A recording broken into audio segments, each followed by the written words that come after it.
Bygones Worth Remembering, Volume 2 of 2. By George Jacob Holyoake. Chapter 24. Conversations with Mr. Gladstone. Were I to edit a new journal again, I should call it Open Thought. I know no characteristic of man so wise, so useful, so full of promise of progress as this. The great volume of nature, of man and of society opens a new page every day, and Mr. Gladstone read it. It was this which gave him that richness of information in which he excited the admiration of all who conversed with him. Were Plutarch at hand to write historical parallels of famous men of our time, he might compare Voltaire and Gladstone. Dissimilar as they were in nature, their points of resemblance were notable. Voltaire was the most conspicuous man in Europe in the 18th century, as Mr. Gladstone became in the 19th. Both were men of wide knowledge beyond all their contemporaries. Each wrote more letters than any other man was ever known to write. Every court in Europe was concerned about the movements of each, in his day. Both were deliverers of the oppressed, where no one else moved on their behalf. Both attained great age, and were ceaselessly active to the last in decision of conviction. They were also alike. Voltaire was as determinately theistic as Mr. Gladstone was Christian. They were alike also in the risks they undertook in defense of the right. Voltaire risked his life and Gladstone his reputation to save others. Mr. Morley relates of the philosopher of Ferney, that when he made his triumphal journey through Paris, someone asked a woman in the street, "Why do so many people follow this man?" "Don't you know?" was the reply. "He was the deliverer of the callous." No applause went to Voltaire's heart like that. Mr. Gladstone had also golden memories of deliverance no one else moved hand or foot to effect, and multitudes, even nations, followed him because of that. On the first occasion of my going to breakfast with him, he was living in Harley Street, in the house in which Sir Charles Lyell died. As Mr. Gladstone entered the room, he apologized for not greeting me earlier, as his servant had indistinctly given him my name. He asked me to sit next to him at breakfast. There were 7 or 8 guests. The only one I knew was Mr. Walter H. James, M.P., since Lord Northbourne, probably present from consideration for me. One was the editor of the Jewish World, a journal opposed to Mr. Gladstone's anti-Turkish policy. Others were military officers and travelers of contemporary renown. It was a breakfast to remember. Mr. Gladstone displayed such a bright, unembarrassed vivacity. He told amusing anecdotes of the experiences of the wife of the Lord Lieutenant of Ireland, whose charm he said he could only describe by the use of the English rural term, buxom. On making a time bargain with a cabman, he observed to her ladyship that he wished the engagement was for life. Mr. Gladstone thought no English cabman would have said that. Another pleasantry was of one of Lord Lyttelton's sons, who was very tall and lank. He, being in Birmingham and wishful to know the distance to a place he sought, asked a boy in the street who was passing how far it was. "Oh, not far," was the assuring but indefinite answer. "But can you not give me some better idea of the distance?" Mr. Lyttelton inquired. "Well, sir," said the lad, looking up at the obelisk-like interrogator before him, "if you was to fall down, you would be halfway there." These incidents were not new to me, but I was glad to hear what was probably the origin of them. From Mr. Gladstone's lips they had a sort of historic reality which was interesting to me. Afterwards he spoke of the singular beauty of the Dream of Gerontius, by Cardinal Newman, and turning to me asked if I knew of it, as though he thought it unlikely my reading lay in that direction. He was very much surprised when I said I had read it with great admiration. He said it was strange, as he had mentioned the poem at 3 or 4 breakfast tables, without finding any one who knew it. As I left, Mr. Gladstone accompanied me downstairs. On the way I took occasion to thank him for a paper that had appeared in the Contemporary containing definitions of heretical forms of thought, so fair and accurate and actual, that Shakespeare or Bunyan, who had the power of possessing himself of the minds of those whose thoughts he expressed, might have produced. There had been nothing to compare with it in my time. Theological writers described heterodox tenets from their inferences of what they must be, never inquiring what they actually stood for in the minds of those who held them, whereas he had written with unimputative knowledge. Stopping on the first platform of the stairway we reached, he paused, and holding the lapel of his coat with his hand, as I had seen him do in the House of Commons, he said he was glad I was able to think so. "For that is the quality in which you yourself excel." This amazed me, as I never imagined that he had ever taken notice of speeches or writings of mine, or formed any opinion upon them. Nor was he the man to say what I cite from mere courtesy. The second time I breakfasted in Harley Street was in the days of the Eastern Question. Mr. John Morley was one of the party. Mr. Gladstone had again the same disengaged manner. Before his guests broke up, he entered the room, bearing on his arm a pile of letters and telegrams, and apologized for leaving us as he had to attend to them. That morning Mr. Bright came in, and seeing me said, "Poor Ackland is dead." Of course there was nothing in the house, and a few of us had to subscribe to bury him. James Ackland was the rider on a white horse who preceded Cobden and Bright the day before their arrival to address the farmers on the anti-corn law tour in the counties. Mr. Gladstone's granddaughter was to have arrived at Harley Street that morning, but her nurse missed the train. When she appeared, Bright, who had suggested dolorous adventures to account for her non-appearance, proposed, when the child was announced to be upstairs, that a charge of 6 pence should be made for each person going to see her. That morning one of the guests, who was an actor, maintained that it was not necessary that an actor should feel his part.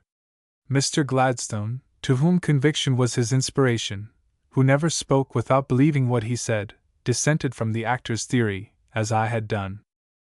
Towards the end of his life, I saw Mr. Gladstone twice at the Lion Mansion in Brighton. On one occasion he said, after speaking of Cardinal Newman and his brother Francis, "I remember Dr. Martineau telling me that there was a third brother, a man also of remarkable power, but he was touched somewhere here," putting his finger to his forehead. "Do you know whether it was so? It is so long since Dr. Martineau named it to me, and my impression may be wrong." I answered, "It was true. At one time I had correspondence with Charles Newman. He would say at times, 'My mind is going from me for a time. Do not expect to hear from me until my mind returns.' In power of reasoning he was, when he did reason, distinguished for boldness and vigor." Mr. Gladstone said, "When you write again to his brother Francis, convey to him for me the assurance of my esteem. I am glad you believe that the cessation in his correspondence was not occasioned by anything on my part, or any change of feeling on his. I must have been mistaken if I ever described Mr. Francis Newman as a man of considerable talent. He was much more than that. His powers of mind may be said to amount to genius." Mr. Gladstone asked what I would advise as a rule of policy as to the anarchists who threw the bombs in the French chambers. I answered, "There were serious men who came to have anarchical views from despair of the improvement of society. There were also foolish anarchists who think they can put the world to rights, had they a clear field before them. There are also a class who are quite persuaded that by killing people who have nothing to do with the evils they complain of, they will intimidate those who have. They take destruction to be a mode of progress. These persons are as mad as they are made, and you cannot legislate against insanity."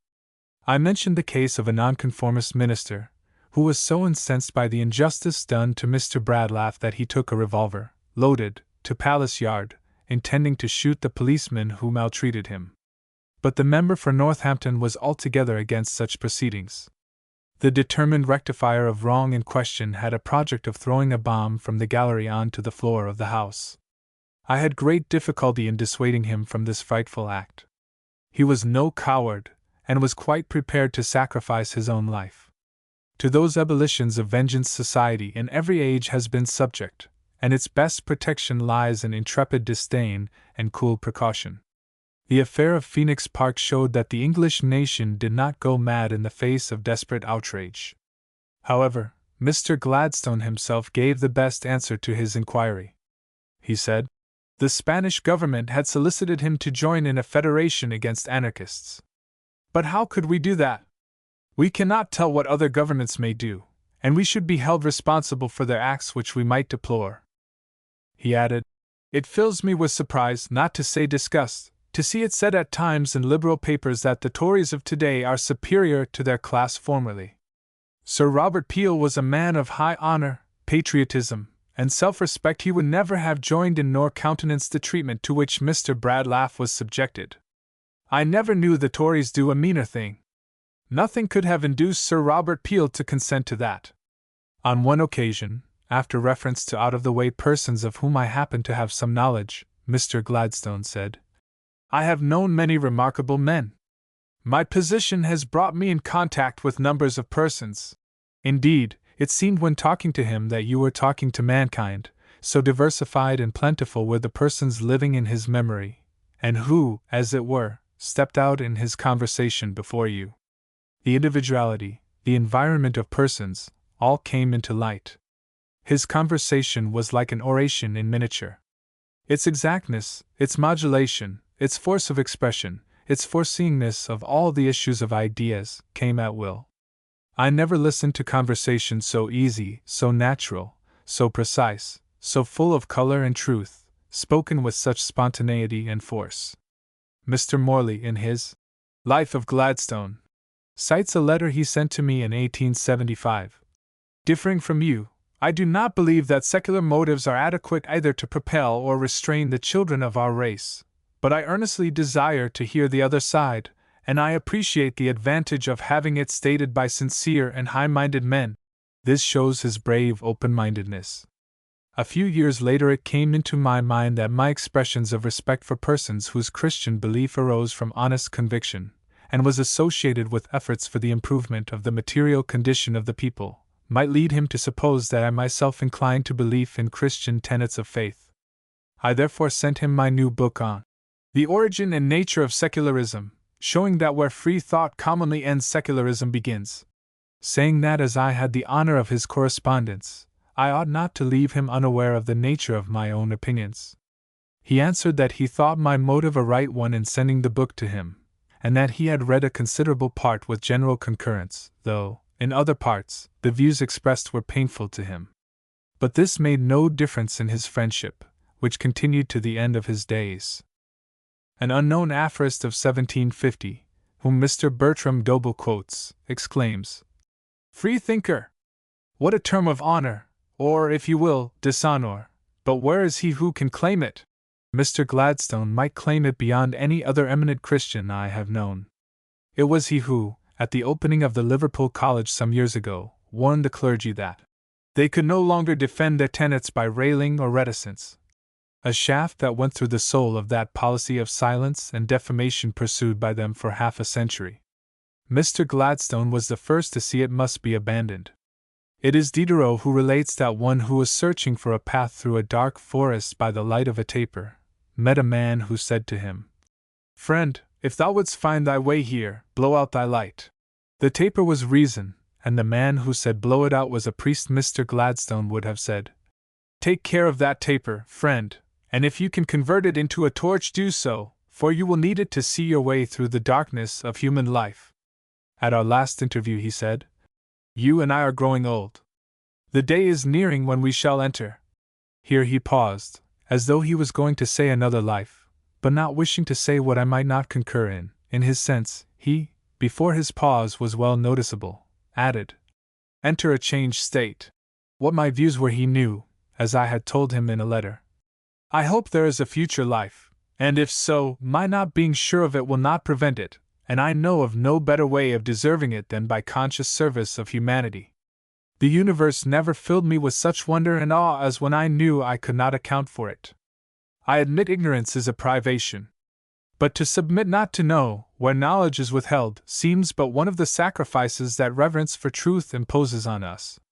I had reason to acknowledge his noble personal courtesy, notwithstanding convictions of mine he must think seriously erroneous, upon which, as I told him, I did not keep silence.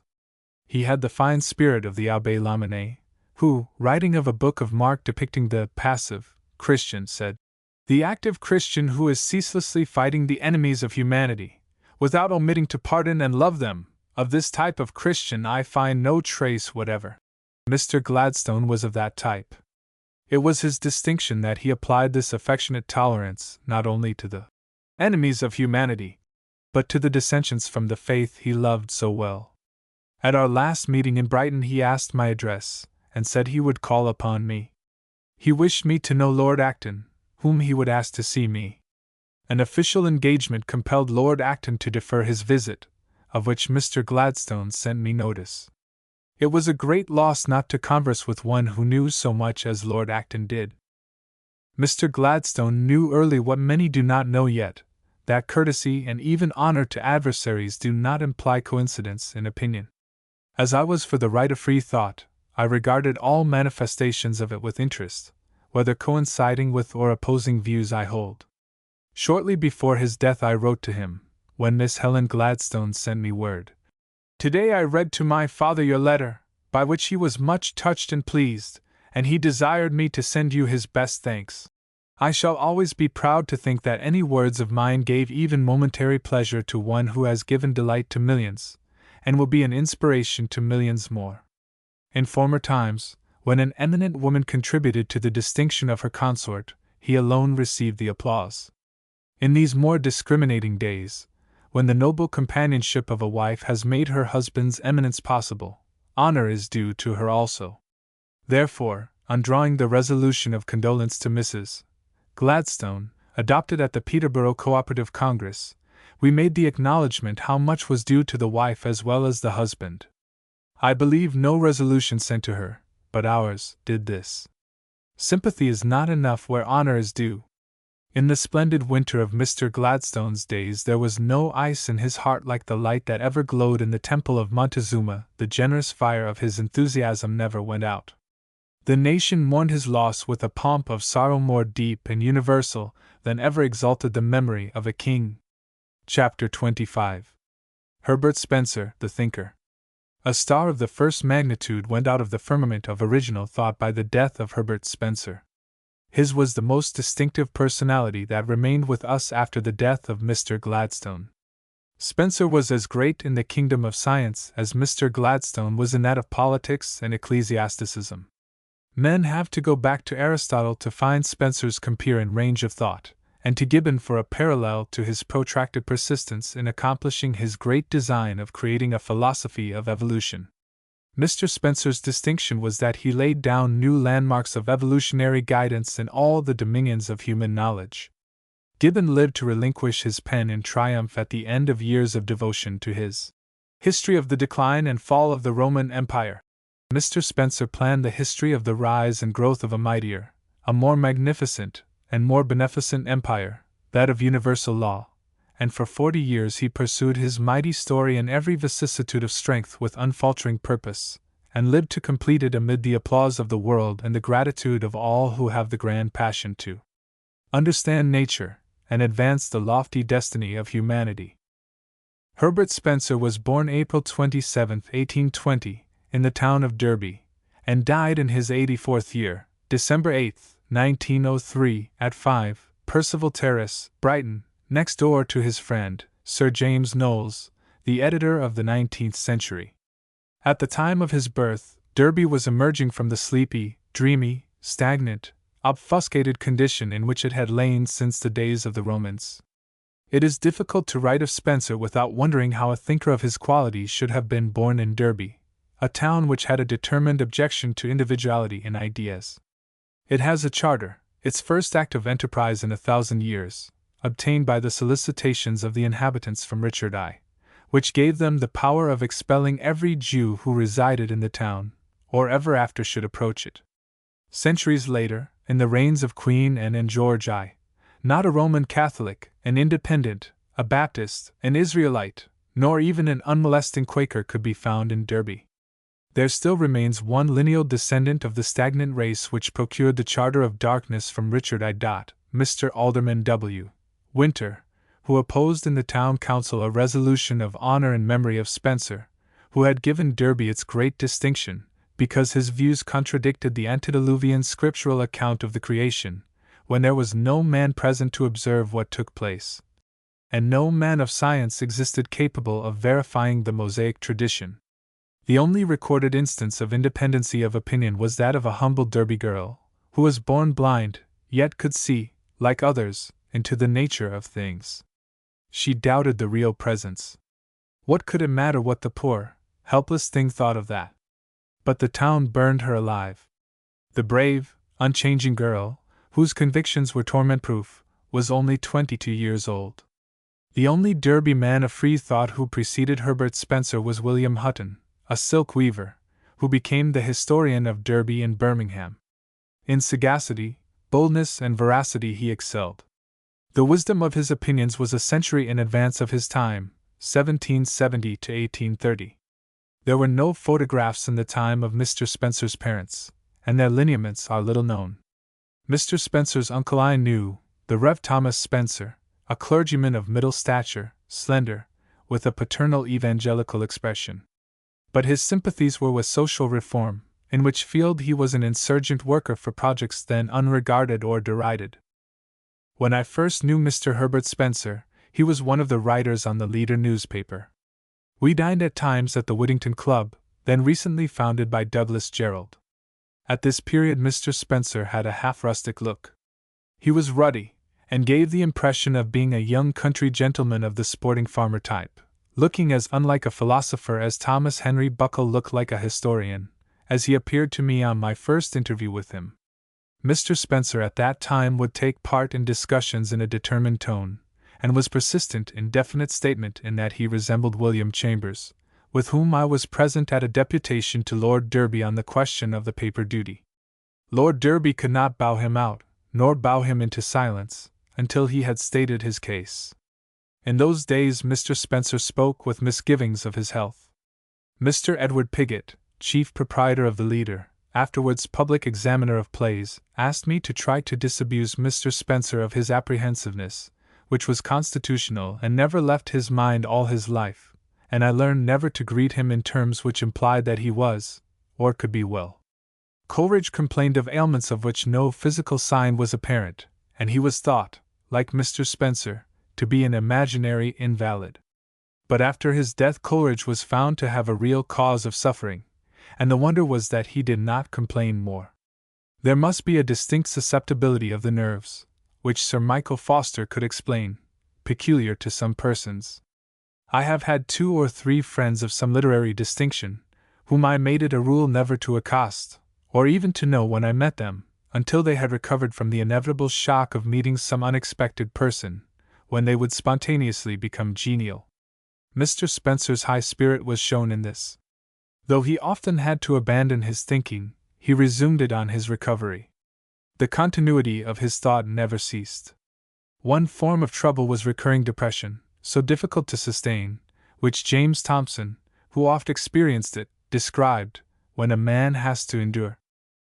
Mr. Spencer was first known to London thinkers by being found the associate of economists like Bagot, philosophers with a turn for enterprise in the kingdom of speculation, as George Henry Lewes, Darwin, Huxley, Tyndall, and of great novelists like George Eliot. In those days the house of John Chapman, the publisher, was the meeting ground of French, Italian, German, and other continental thinkers.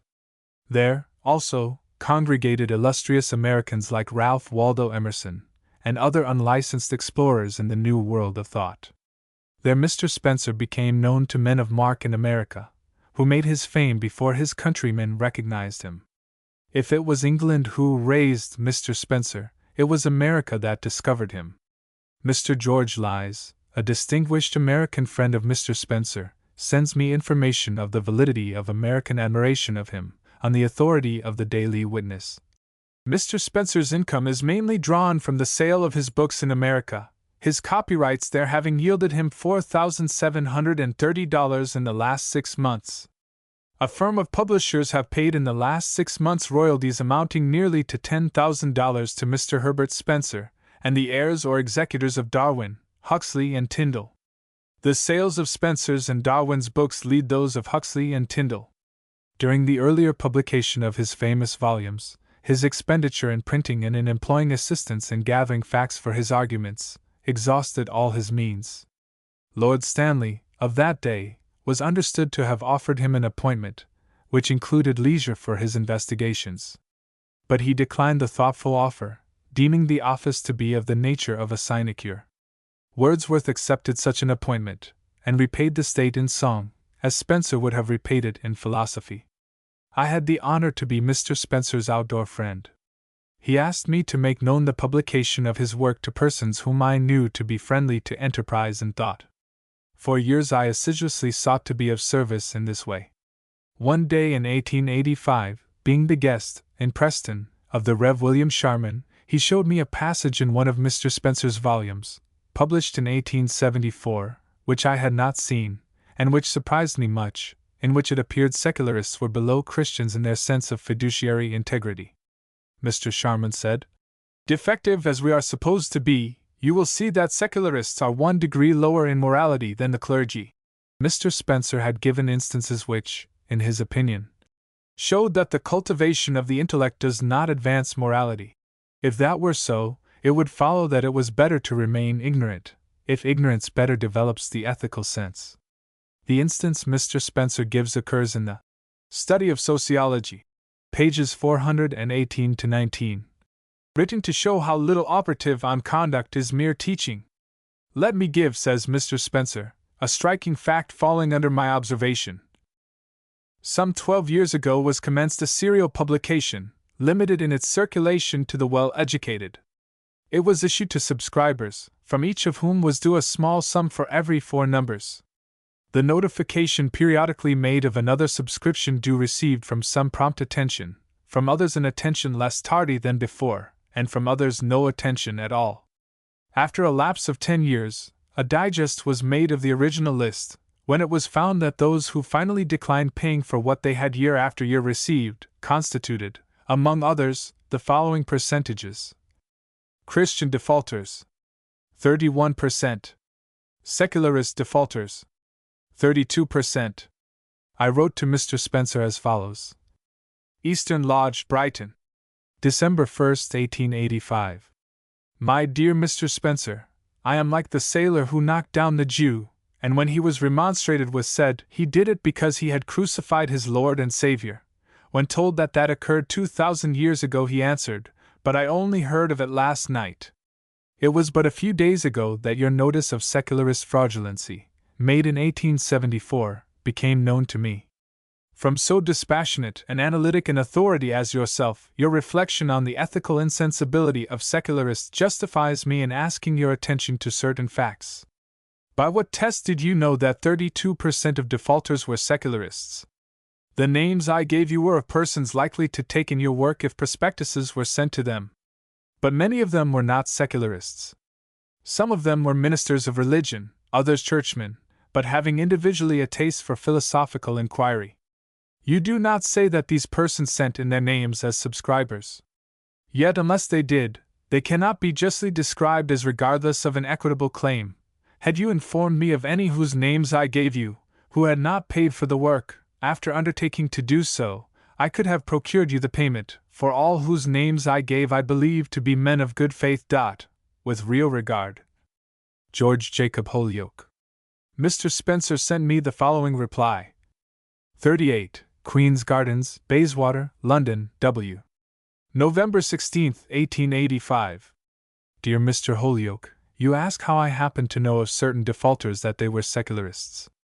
I know them as such simply because their names came to me through you, for, as you may remember, you obtained for me, when the prospectus of the System of Philosophy was issued, sundry subscribers. But for my own part, I would rather you did not refer to the matter. At any rate, if you do not do so by name.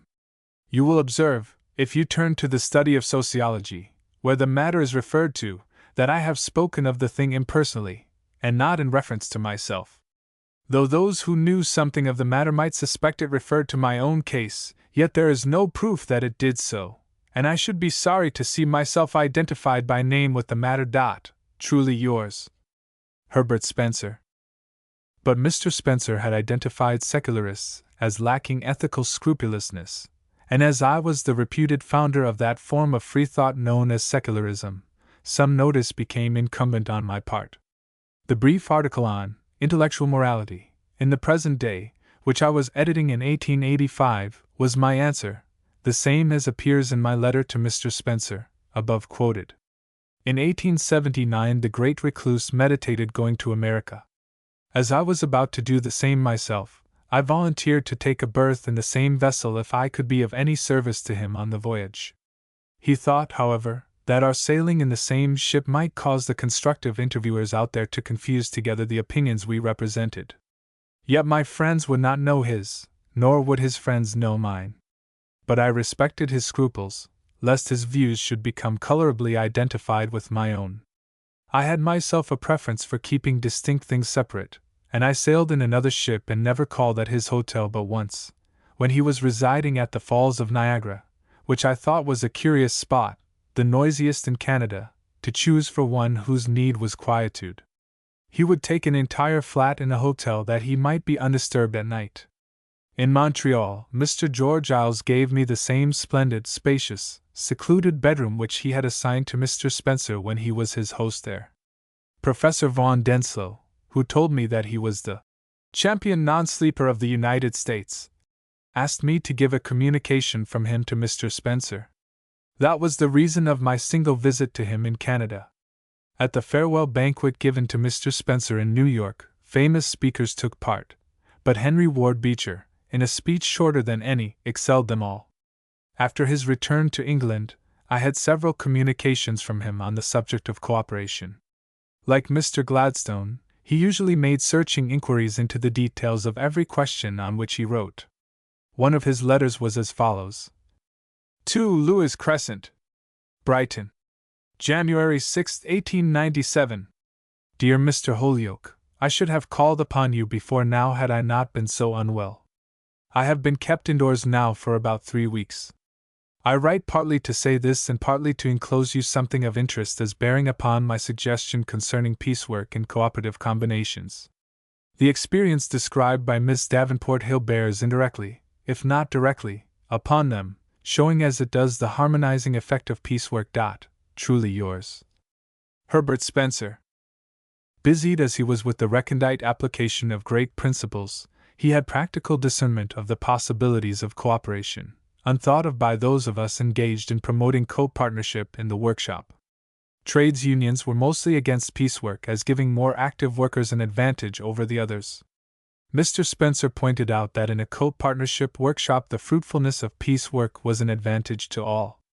The pieceworkers increased the output and profits of the society. The profits, being equally divided upon wages, the least bright and active members received benefit from the pieceworkers' industry. Occasionally Mr. Spencer would come to my door and invite me to drive with him. Another time, when he had visitors, Mrs. Sidney Webb and Professor Masson, whom I wished to meet again, he would, if in the winter season, send me a card from 2 Lewis Crescent, January 24, 1897. I will send the carriage for you tomorrow, Sunday, at 12:40. With the hood up and the leather curtain down you will be quite warm. H.S. He would occasionally send me grouse or pheasant for luncheon. Very pleasant were the amenities of philosophy. The first work of Mr. Spencer's which attracted public attention was Social Statics. Like Mr. Lewis' Biography of Philosophy, it had a pristine charm which fascinated young thinkers. Both authors restated their works, but left behind their charm. Mr. Gladstone's first address to the electors of Newark contains the germs of his whole and entire career. Social Statics contains the element of that philosophy which gave Spencer the first place among thinkers of all times. Bishop Colenso found the book in the library of the builder of his mission houses in South Africa. Mr. Ryder, of Bradford, Yorkshire, procured it through me and took it out with him. It was a book of inspiration to him. 10 years before Social Statics appeared I was concerned with others in publishing, in the Oracle of Reason, a theory of regular gradation. Our motto, from Boitard, was an explicit statement of evolution. 5 out of 7 of us were soon in prison, which shows that we did not succeed in making evolution attractive. Intellectual photography was then in an infantine state. Our negatives lacked definition and our best impressions were indistinct. It was not until Darwin and Spencer arose that the art of developing the evolutionary plates came to be understood. Before the days of Spencer, the world of scientific thought was mostly without form and void. The orthodox voyagers who set out to sea steered by a compass which always veered to a Jewish pole, and none who sailed with them knew where they were. Rival theologians constructed dogmatic charts, increasing the confusion and peril. Guided by the pole star of evolution, Spencer sailed out alone on the ocean of speculation and discovered a new empire of law, founded without blood, or the suppression of liberty, or the waste of wealth, where any man may dwell without fear or shame. The fascination of Mr. Spencer's pages to the pulpit-wearied inquirer was that they took him straight to nature. Mr. Spencer seemed to write with a magnifying pen which revealed objects unnoticed by other observers. His vision, like a telescope, descried sails at sea invisible to those on shore. His pages, if not poems, gleamed with the poetry of facts. His facts were the handmaids always at hand which explained his principle. His repetitions do not tire, but are fresh assurances to the reader that he is following a continuous argument. A pedestrian passing down a long street is glad to meet the recurrence of its name, that he may know he is still upon the same road. In Spencer's reasonings there are no byways left open, down which the sojourner may wander and lose himself. When crossroads come in sight, fingerposts are set up telling him where they lead to, and directing him which to take.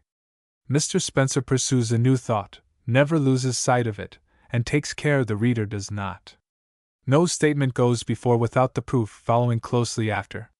When the reception was given to me at South Place Institute, London, in April 1903, on my 86th birthday, he had been confined to his house from the previous August, yet he took trouble to write some words of personal regard to myself beyond all my expectation.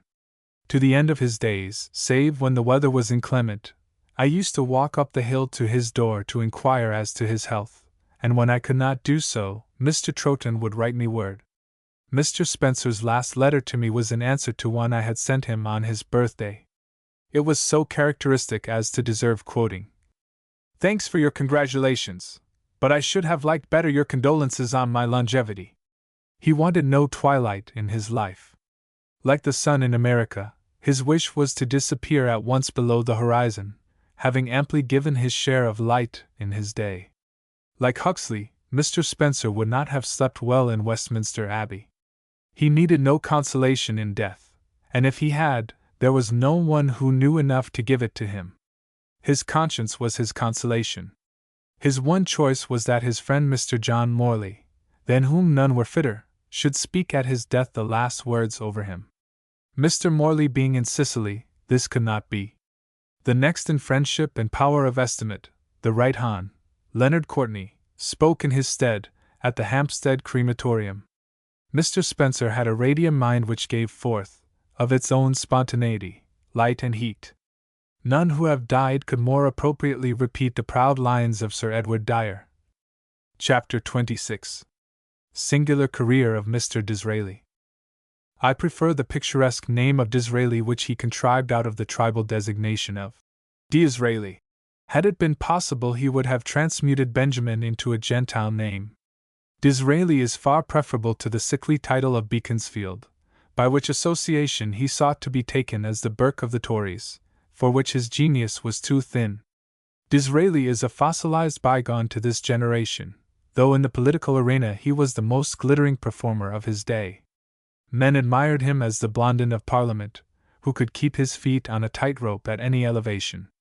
Others looked upon him as a music-hall Sandow who could snap into a thicker bar of bovine ignorance than any other athlete of the country party. He was capable of serving any party, but preferred the party who could best serve him. He was an example how a man, conscious of power and unhampered by scruples, could advance himself by strenuous devices of making himself necessary to those he served. The showy waistcoat and dazzling jewellery in which he first presented himself to the House of Commons betrayed the primitive taste of a Jew of the Minories, and foreshadowed that trinket statesmanship which captivated his party, who thought sober, honest principles dull and unentertaining.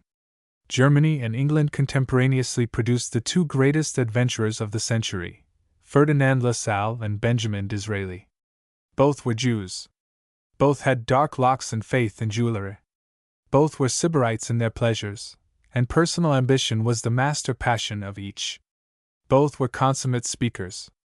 Both sought distinction in literature as a prelude to influence. Both professed devotion to the interests of the people by promulgating doctrines which would consolidate the power of the governing classes. LaSalle counseled war against liberalism, Disraeli against the Whigs. LaSalle adjusted his views to Bismarck, as Disraeli did to Lord Derby. Both owed their fortunes to rich ladies of maturity.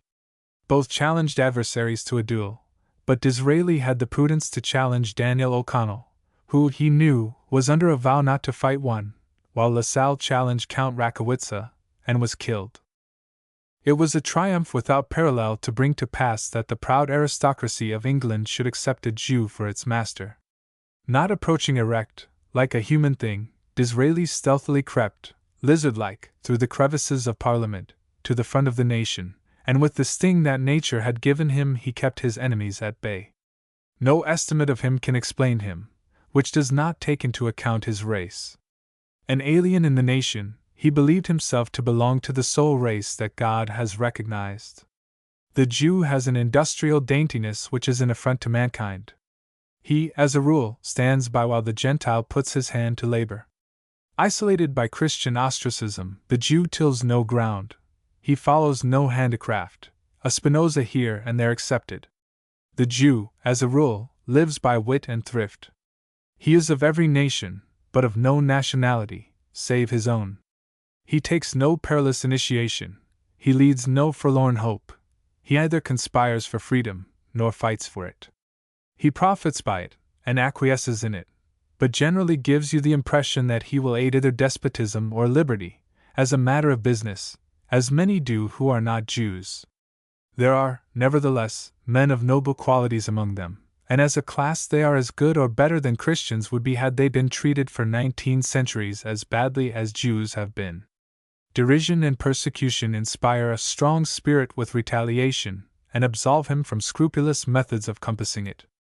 Two things the Jew pursues with an unappeasable passion: distinction and authority among believers, before whom his race has been compelled to cringe. An ancient people which subsists by subtlety and courage, has the heroic sense of high tradition, still looks forward to efface, not the indignity of days, but of centuries, which imparts to the Jew a lofty implacableness of aim, which never pauses in its purpose. How else came Mr. Disraeli by that form of assegai sentences, of which one thrust needed no repetition, and by that art which enabled him to climb on phrases to power? A critic, who had taken pains to inform himself, brought charges against Disraeli the elder to the effect that he had taken passages of Mark from the books of continental skeptics, and had incorporated them as his own. At the same time he denounced the authors, so as to disincline the reader to look into their pages for the Disraelian plagiaries. In the novels of Disraeli the younger I have come upon passages which I have met with elsewhere in another form. As the reader knows, Disraeli delivered in Parliament, as his own, a fine passage from Thiers. So that when Daniel O'Connell described Disraeli as the heir at law of the impenitent thief who died on the cross, he was nearer the truth than he knew, for there was petty larceny in the Disraelian family. When Sir James Stansfeld entered Parliament he had that moral distrust of Disraeli, which Lord Salisbury, in his Cranbourne days, published a review to warn his party against. Sir James, then Mr. Stansfeld, expressed a similar sentiment of distrust. Disraeli said to a friend in the lobby immediately after, "I will do for that educated mechanic." The vitriolic spite in the phrase was worthy of Vivian Grey. He kept his word, and caused Mr. Stansfeld's retirement from the ministry. It was the nature of Disraeli to destroy any one who withstood him. At the same time he could be courteous and even kind to literary chartists who, like Thomas Cooper and Ernest Jones, helped to frustrate the Whigs at the poll, which served the purpose of Tory ascendancy, which was Disraeli's chance. In Easter, 1872, I was in Manchester when Disraeli had the greatest pantomime day of his life, when he played the Oriental potentate in the Pomona Gardens. All the real and imaginary Tory societies that could be got together from surrounding counties were paraded in procession before him. To each he made audacious little speeches, which astonished them and, when made known, caused jubilancy in the city. The deputation from Chorley reminded him of Mr. Charley, member for Salford. He exclaimed, "Chorley and Charley are good names." When a Tory sick and burial society came up he said, he hoped they were doing a good business, and that their future would be prosperous. When the night came for his speech, the Free Trade Hall was crowded. It was said that 2,000 persons paid a guinea each for their seats. Mr. Calendar, his host, had taken, at Mr. Disraeli's request, some brandy to the meeting. It was he who poured some into a glass of water. Mr. Disraeli, on tasting it, turned to him and said in an undertone, "There's nothing in it." This wounded the pride of his host, who took it as an imputation of stinginess on his part, and he filled the next glass plentifully. This was the beginning of the orator's trouble. For the first 15 minutes he spoke in his customary resonant voice. Then husky, sibilant, and explosive sentences were unmistakable. Apprehensive reporters, sitting below him, moved aside lest the orator should fall upon them. Suspicious gestures set in. An umbrella was laid near the edge of the platform, that the speaker might keep within the umbrella range. For this there was a good reason, as the speaker's habit of raising himself on his toes endangered his balance. All the meeting understood the case. The orator soon lost all sense of time. He, who knew so well how to suit performance to occasion, was incapable of stopping himself. The audience had come from distant parts. At 9 o'clock they could hear the railway bell, calling some to the trains. 10 o'clock came, when a larger portion of the audience was again perturbed by railway warnings. Disraeli was still speaking. 11 o'clock came. The audience had further decreased then, but Disraeli was still declaiming hoarse sentences. It was 11:15 before his peroration came to an end, and many, who wished to have their guinea's worth of parliamentary oratory, had to sleep in Manchester that night. Everybody knew the speaker would have ceased 2 hours earlier if he could. His host in the chair was much disquieted. His house was some distance from the city, and he had invited a large party of gentlemen to meet the great Conservative leader at supper, which had long been ready. Besides, he was afraid his guests would be unable to appear at it. Arriving at the house, Disraeli asked his host to give him champagne. "A bottle of fizz," was the phrase he used, which he drank with zest, when, to the astonishment of his host, he joined the party and was at his best. He delighted every one with his sallies and his satire. The next morning the city Conservatives were unwilling to speak of the protracted disappointment of the evening before. The Manchester papers gave good reports of the long speech, which contained some passages worthy of the speaker at any time, as when he compared the occupants of the front bench of the government in the House of Commons to so many extinct volcanoes. As some members of Her Majesty's government were known friends of Mazzini and Garibaldi, the aptitude of the simile lives in political memory to this day. When the Times report arrived, it was found that a considerable portion of the speech was devoted to the laudation of certain county families, which were not mentioned in the Manchester reports, and it was said that Disraeli had dictated his speech to Mr. Delane before he came down. But though he lost his voice and his memory, he never lost his wit, for he praised another set of families that came into his head. Only in 2 instances has Mr. Disraeli been publicly charged with errors of vintage. In his time I heard members manifestly inebriated address the House of Commons. On a memorable night Mr. Gladstone said Disraeli had access to sources of inspiration not open to Her Majesty's ministers.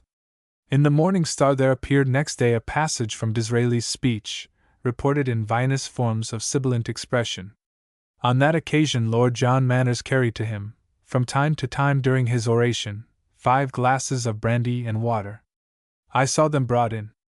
There was the great table between the 2 front benches, which Mr. Disraeli said was fortunate, as he feared Mr. Gladstone might spring upon him. All the while it was not protection Mr. Disraeli wanted from the table, but support, for he clutched it as he spoke. Sir John Macdonald, Premier of Canada, whom I had the honor to visit at Ottawa, not only resembled Disraeli in features and the curl of his hair, but in his wit. One night Sir John made an extraordinary after-dinner speech, which had the flavor of a whole vintage in it. When Sir John found he had astonished the whole Dominion, he sent for the reporter, who appeared, trembling with apprehension. "Young man," said Sir John, "with your talent for reporting you have a great future before you. But take my advice, never report a speech in future when you are drunk." Connoisseurs in art who went to the sale of his effects at Disraeli's Mayfair house were astonished at the Houndsditch quality of what they found there. Not a ray of taste was to be seen, not an article worth buying. The glamour of the Oriental had lain in phrases, not in art. It was the Liberals who were the champions of the Jews, and who were the cause of their admission to Parliament. Mr. Disraeli must have had some generous memory of this. Mr. Bright would cross the floor of the House sometimes to confer with Disraeli. There must have been elements in his character in which Mr. Bright had confidence. It was believed to be owing to his respect for Mr. Bright's judgment that he took no part against America, when his party did all they could to destroy the cause of the Union in the great anti-slavery war. It ought to be remembered to Disraeli's credit that he made what John Stuart Mill called a splendid concession of household suffrage, although he took it back the next night by the pernicious creation of the compound householder. Still, Liberals owe it to him that household suffrage came to prevail when it did. Disraeli's attacks upon Peel were dictated by the policy of self-advancement. He was capable of admiring Peel, but he admired himself more. Standing outside English questions and interests, he was able to treat them with an airiness which was a political relief. Yet he could see that our colonies might become millstones round the neck of the Empire, if we gave them too much of Downing Street, or maybe of Highbury. To say Disraeli had no conscience would be to say more than any man has knowledge enough to say of another, but he certainly never gave the public the impression that he had one. He devised the scheme of giving the Queen the title of Empress. Mr. Gladstone opposed it as dangerous to the dynasty, lowering its dignity to the level of continental emperorship, and taking from the crown the master jewel of law, which has been more or less its security and glory for 1,000 years. Disraeli seemed to care for the Queen's favor, nothing for the integrity of the crown. He declared himself a Christian, and said in the presence of the Bishop of Oxford, with Voltairean mockery, that he was on the side of the angels, and elsewhere described Judas as an accessory to the crucifixion before the act, and to that ignoble treachery all Christians were indebted for their salvation, an idea which could never have entered a Gentile mind. This was pure Voltairean scorn. In his last illness he was reported to have had 3 different kinds of physicians, allopath, hydropath, homeopath, and had he chosen the spiritual ministration of the Archbishop of Canterbury, the chief rabbi, and Mr. Spurgeon, no one would have been surprised at his sardonic prudence. I had admiration, though not respect, for his career. Yet I was for justice being done to him. When it was thought the Tories would prevent his accession to the premiership, which was his right by service, I was one of those who cheered him in the lobby of the House of Commons, to show that adversaries of his politics were against his being defrauded of the dignity he had won. How was it that Disraeli's standing at court was never affected by what would be deemed seditious defamation of the crown in any other person? When I mentioned in America the revolutionary license of his tongue in declaring the Queen to be physically and morally incapable of governing, the statement was received with incredulity. The reporters who took down his Aylesbury speech containing the astounding words hesitated to transcribe them, and one asked permission to read the passage to Mr. Disraeli, who assented to its correctness, and the words appeared in the Standard and Telegraph of September 27, 1871. The Times and Daily News omitted the word morally, deeming it incredible. But it was said. His words were, "We cannot conceal from ourselves that Her Majesty is physically and morally incapacitated from performing her duties." This meant that Her Majesty was imbecile, a brutal thing to suggest, considering family traditions. At a Lord Mayor's banquet Mr. Disraeli gave an insulting and defamatory account of the Russian royal family and government, and boasted, like an inebriate jingo, of England's capacity to sustain 3 campaigns against that power. As the Queen had a daughter-in-law a member of the Royal House of Russia, this wanton act of international offensiveness must have produced a sensation of shame and pain in the English royal family. I well remember the consternation and disapproval with which both speeches were regarded by the people. Whatever even Republicans may think of the theory of the Crown, they are against any personal outrage upon it. Yet Mr. Gladstone, who was always forward to sustain, by graceful and discerning praise, the interest of the royal family, and procure them national grants, to which Mr. Disraeli could never have reconciled the nation, was simply endured by Her Majesty, while to Mr. Disraeli ostentatious preference was shown. It was said in explanation that Mr. Gladstone had no small talk, with which Mr. Disraeli entertained his eminent hostess. It was not small talk, it was Tory talk, which the Queen rewarded. I am of Lord Acton's opinion that Mr. Disraeli was morally insupportable, though otherwise astonishing. The pitiless resentment of Vivian Grey towards whoever stood in his way was the prevailing characteristic of the triumphant Jew. Like other men of professional ambition, he had the charm of engaging amity to those who were for the time being no longer impediment to him. When showing distress at a few drops of rain falling, news was brought Her Majesty that Mr. Gladstone had returned from a voyage and addressed a crowd on the beach.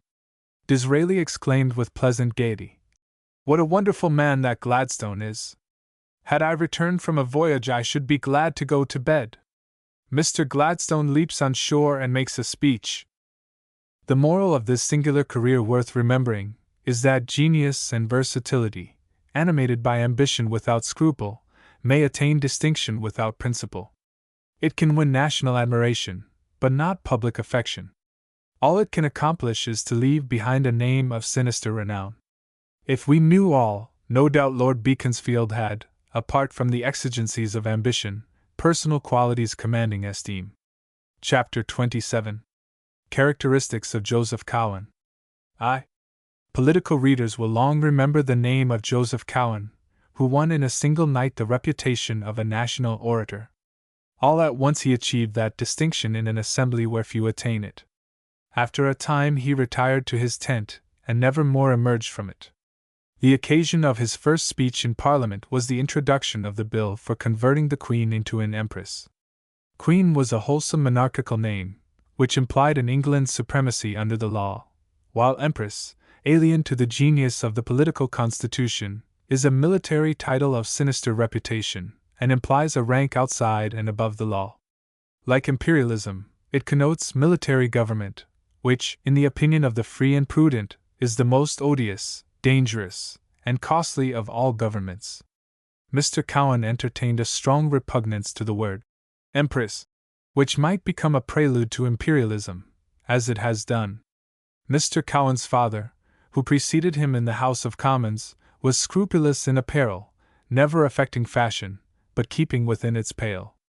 His son was not only careless of fashion, he despised it. He employed local tailors, from neighborliness, and was quite content with their craftsmanship. He never wore what is called a top hat, but a felt one, a better shape than what is known now as a clerical hat. It was thought he would abandon it when he entered Parliament, but he did not. He commonly left it in the cloakroom. He had no wish to be singular.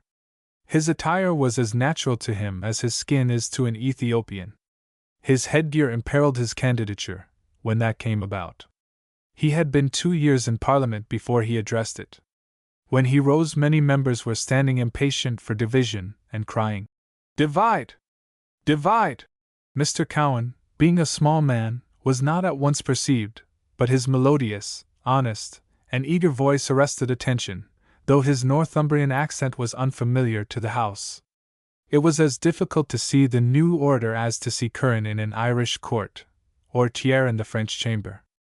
Disraeli glanced at him through his eyeglass, as though Mr. Cowen was one of Dean Swift's Lilliputians, and of one near him he asked contemptuously, as a northern bird broke upon his ear, "What language is the fellow talking?" The speech had all the characteristics of an oration, historical, compact, and complete, though brief. In it he said 3 things never heard in Parliament before. One was that the divine right of kings perished on the scaffold with Charles I. Another was that the superstition of royalty had never taken any deep hold of the English people. The third was to describe our august ally, the Emperor Napoleon III, as an usurper. The impression the speech made upon the country was great.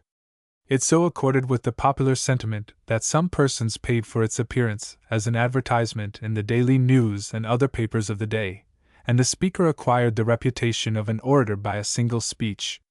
Mr. Disraeli's contemptuous reception of it did not prevent him, at a later date, from going up to Mr. Cowen, when he was standing alone by a fire, and paying him some compliment which made a lasting impression upon him. Mr. Disraeli had discernment to recognize genius when he saw it, and generosity enough to respect it when not directed against himself. If it were, he was implacable. For years, as I well knew, Mr. Cowan spent more money for the advancement and vindication of liberalism than any other English gentleman. He was the most generous friend of forlorn hopes England has known. How many combatants has he aided? How many has he succored? How many has he saved? If the other world be human like this, what crowds of grateful spirits of divers climes must have rushed to the threshold of heaven to welcome him as he entered. Penniless, and his crew foodless, Garibaldi steered his vessel up the Tyne. Mr. Cowan was the only man in England Garibaldi then sought or confided in. Before he left the Tyne, Mr. Cowan, on behalf of subscribers, of whom many were pitmen, presented Garibaldi with a sword which cost £146. Goldwin Smith says, in his picturesque way, Henry III had a waxen heart. Mr. Cowan had an iron heart, steeled by noble purpose. He knew no fear, physical or mental. Not like my friend, George Henry Lewis, whose sense of intellectual right was so strong that he never saw consequences. Cowan did see them, and disregarded them. He nothing knew to fear, and nothing feared to know. Neither ideas nor persons. How many men, not afraid of ideas, are much afraid of knowing those who have them? Unyielding to the high, how tender he was to the low. Riding home with him one night, after a stormy meeting in Newcastle, when we were near to Stella House, he had not gone to reside in the hall then, the horse suddenly stopped. Mr. Cowan got out to see what the obstruction was, and he found it was one of his own workmen lying drunk across the road. His master roused him and said, "Tom, what a fool thou art! Had not the horse been the more sensible beast, thou hadst been killed." He would use these scriptural pronouns in speaking to his men. The man could not stand, and Mr. Cowan and the coachman carried him to the door of another workman, called him up, and bade him let Tom lie in his house till morning. Then we drove on. Another time a workman came to Mr. Cowan for an advance of 30 shillings. Being asked what he wanted the money for, the man answered, "To get drunk, sir. I have not been drunk for 6 weeks." "Thou knowest," said Mr. Cowan, "I never take any drink, because I think the example good for thee. Thou will go to Gateshead Fair, get locked up, and I shall have to bail thee out. There is the money, but take my advice, get drunk at home, and thy wife will take care of thee." How many employers possess workmen having that confidence in them to put such a question as this workman did, without fear of losing their situation? No workman lied, or had need to lie, to Mr. Cowan. He had the tolerance and tenderness of a god. When I was ill in his house in Essex Street, Strand, he would come up at night and tell me of his affairs, as he did in his youth. He had for some time been giving his support to the Conservative side. I said to him, "Disraeli is dead. Do you not see that you may take his place if you will? It is open. His party has no successor among them.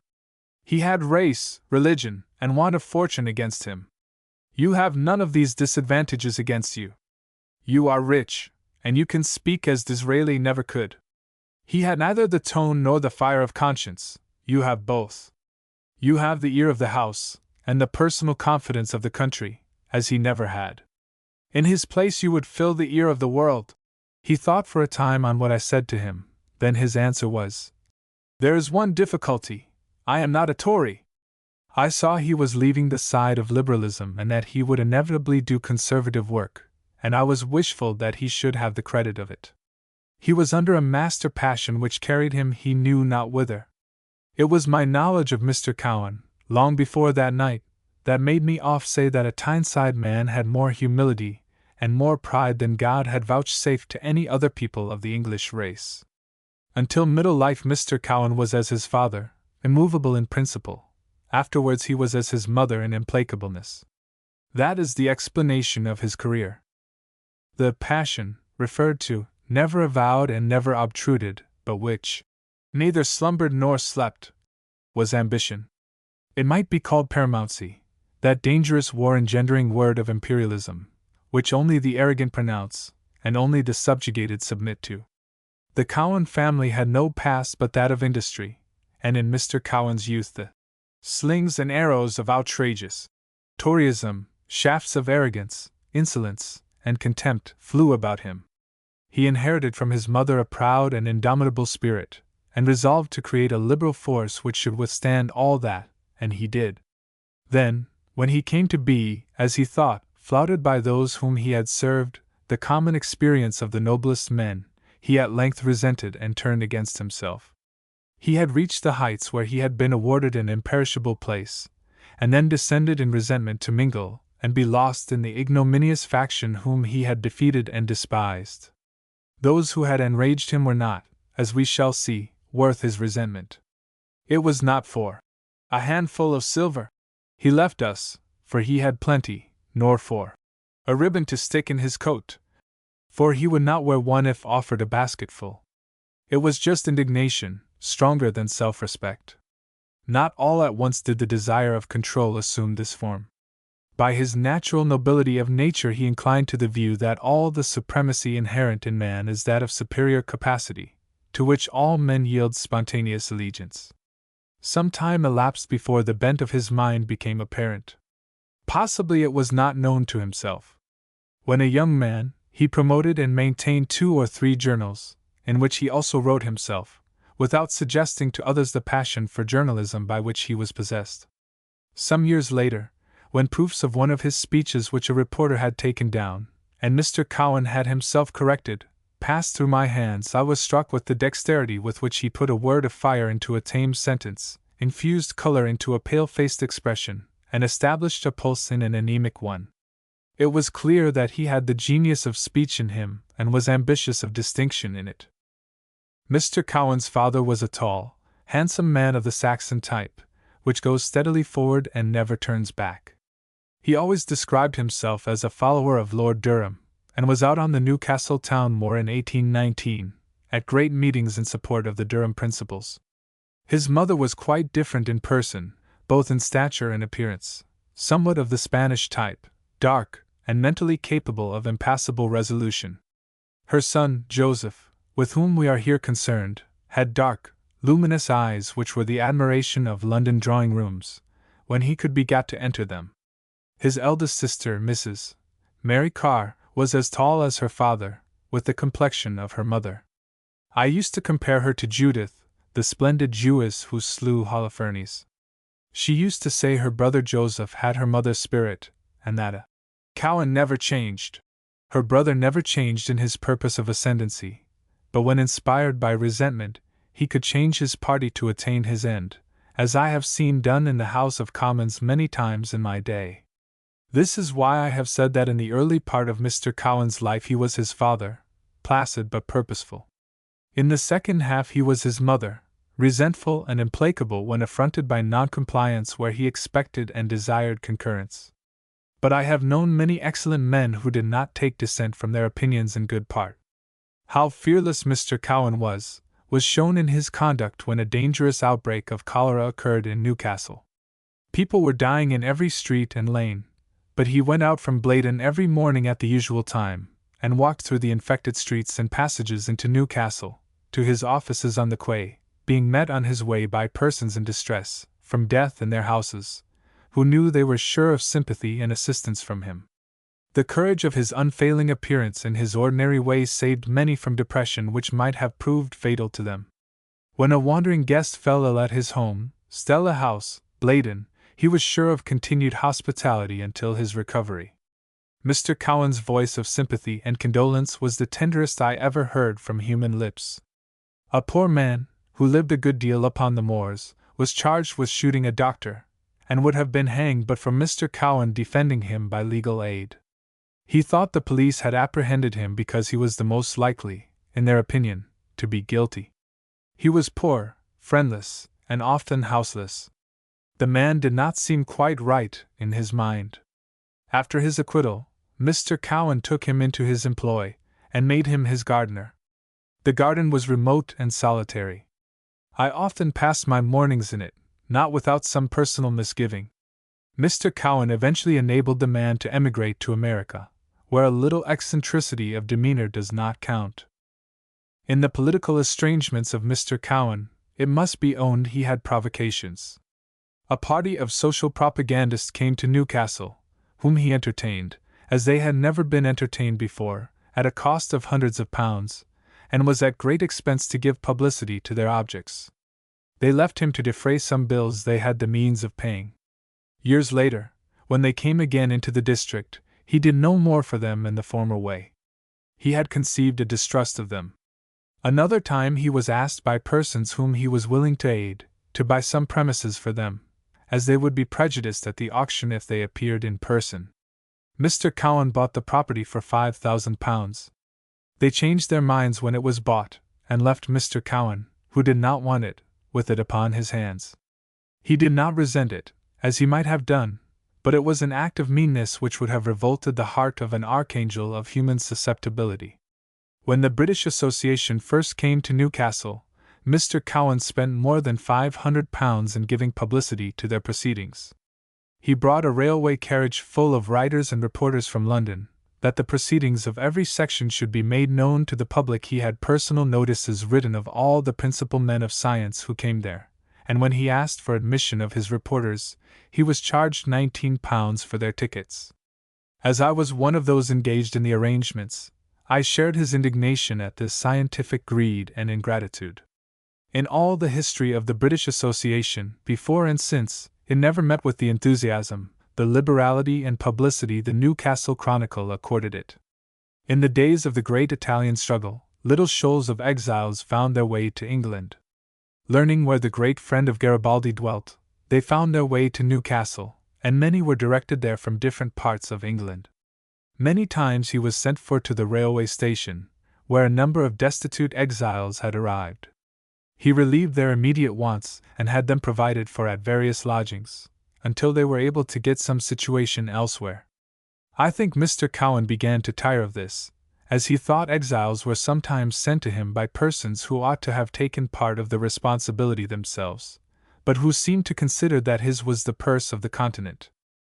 Once when Mr. Cowan attended a political conference in Leeds, he received as he entered the room marked attention, as he was known to be the leader of the Liberal forces of Durham and Northumberland. But Mr. W. E. Forster, who was present, took no notice of him, though Mr. Cowan had rendered him great political service. When Mr. Bright saw Mr. Cowan, he cordially greeted him.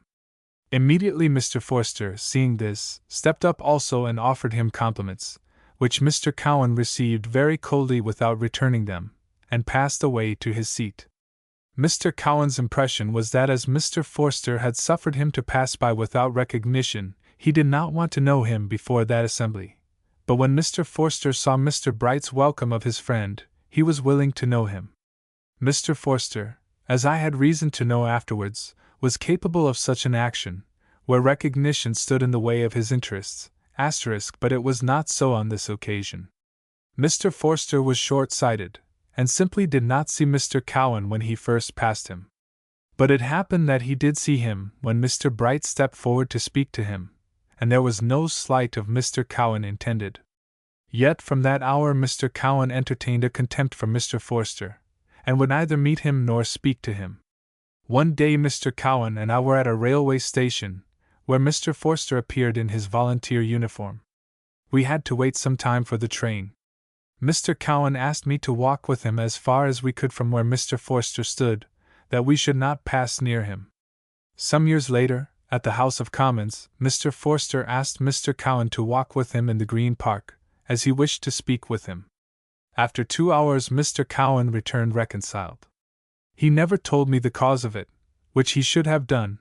As I had taken his part in the long years of resentment, I relate the incident as showing how personal misconception produces political estrangement in persons and parties alike. Chapter 28. Characteristics of Joseph Cowan. 2. But the act which most wounded him occurred at the Elswick Works of Lord Armstrong. Mr. Cowan was returning one day in his carriage at a time of political excitement. Some of the crowd threw mud upon his coach, and if I remember rightly, broke the windows. Just before, when the workmen were on strike, they went to Mr. Cowan, as all workmen in difficulties did. He found they did not know their own case, nor how to put it. He employed legal aid to look into the whole matter and make a statement of it. Mr. Cowan became their negotiator, and obtained a decision in their favor. The whole expense he incurred on their behalf was £150. Services of this kind, which had been oft rendered, should have saved him from public contumely at their hands. At that time Mr. Cowan was giving the support of his paper against liberalism, which he had so long defended and commended, which was an incentive to the outrage. Still, the sense of gratitude for the known services rendered to workers, which he continued irrespective of his change of opinion, should have saved him from all personal disrespect. The subjection of the Liberals in Newcastle in the days of his early career, and the arrogant defamation with which it was assailed, were what determined him to create a defiant power in its self-defense. He bought the Newcastle Chronicle, an old Whig paper. He published it in Grey Street, afterwards in St. Nicholas Buildings, and then in Stevenson Place, on premises now known as the Chronicle Buildings. The printing machines at first cost £250 each, then £450. The Chronicle Buildings were purchased for £6,000, and a similar sum was expended in adapting them for their new purposes. The site is the finest in Newcastle. The printing machines now cost £6,000 to £7,000. Each machine is provided in duplicate, so that if one side of the press room broke down, the other side could be instantly set in motion. Once I made a short speech in the town, which was reported, set up, cast, and an edition of the paper containing the speech was on sale within little more than 20 minutes. The office above the great press room, in which the public transact business with the paper, is the costliest, handsomest, Grecian interior I know of connected with any newspaper buildings. What perseverance and confidence must have animated Mr. Cowan in the enterprise is shown in the fact that he had sunk £40,000 in it before it began to pay. He made the Chronicle, as he intended to make it, the leading political power in Durham and Northumberland. The leaders he wrote in its columns after he left Parliament were unequalled in all the press of England for vividness, eloquence, and variety of thought. There could be no greater proof of the dominancy of Mr. Cowan's mind than his establishment and devotion to the Chronicle. I had been a party several years to negotiating with candidates to stand for Newcastle, whose public expenses Mr. Cowan paid. I obtained the consent of the Liberals of York, that Mr. Layard, whom they considered pledged to them, should become a candidate at Newcastle. "Why should you," I said one day to Mr. Cowan, "incur these repeated costs for the candidature of others, when you can command a seat in your own family for 3 generations? If you will not be a candidate, why should not your father?" The conversation ended by his agreeing that I might persuade his father to go to Parliament if I could.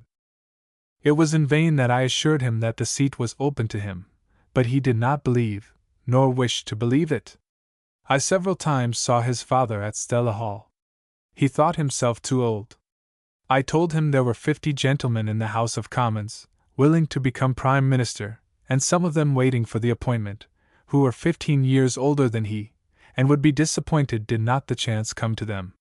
He found this true when he at length entered the House. His objection was that he could not ask his neighbors, among whom he had lived all his days, to elect him. "Suppose they signed an undertaking to vote for you in case you came forward?" That he consented to consider. A requisition signed by 2,178 electors was sent to him. Then another difficulty arose. His son said, "I cannot support my father in the Chronicle." Then I said, "Let me edit it during the election, and no line shall appear commending your father to the electors. But whatever pretensions his adversaries put forth, we will examine." My proposal was agreed to. It was alleged by the rival candidate that the requisition was signed out of courtesy to a popular townsman, and did not mean that those who signed it had pledged their votes.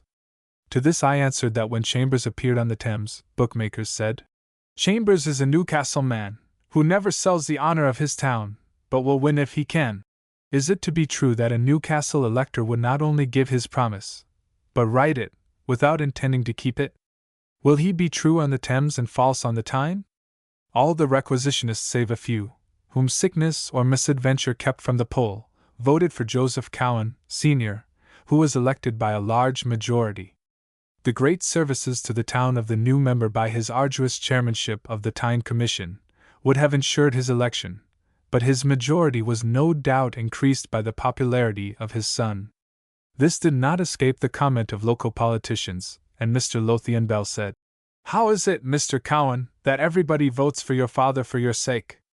"I suppose it is," was the answer, "that while you have been sitting on winter nights with your feet on the rug by the fireside, I have been addressing pitmen's meetings in colliery villages, and finding my way home late at night in rain and blast, and it happens that they are grateful for it." This was the only time I knew Mr. Cowan to make a self-assertive reply. When Mr. Cowan's father was in the field, and Mr. Beaumont began his canvass, in one street he met with 49 refusals to vote for him. "Why will you not vote for me?" he asked. "We are going to vote for Mr. Coon now," as his name was pronounced at the Tyneside. "But you have 2 votes," Mr. Beaumont said. "You can give me 1. "No! If we had 20 votes we should give them all to Mr. Coon. When Chambers and Clasper make a £100 match for the honor of the Tyne, and we cannot make up the money, Mr. Coon always makes it up for us, and when we win and go to repay him, he gives it to us." This was not a patriotic reason to give for voting for Mr. Coon, but it showed gratitude, as well as Mr. Cowan's influence, and what a hold his kindness to the people had given him upon their affection. Thus they voted for the father from regard for the son.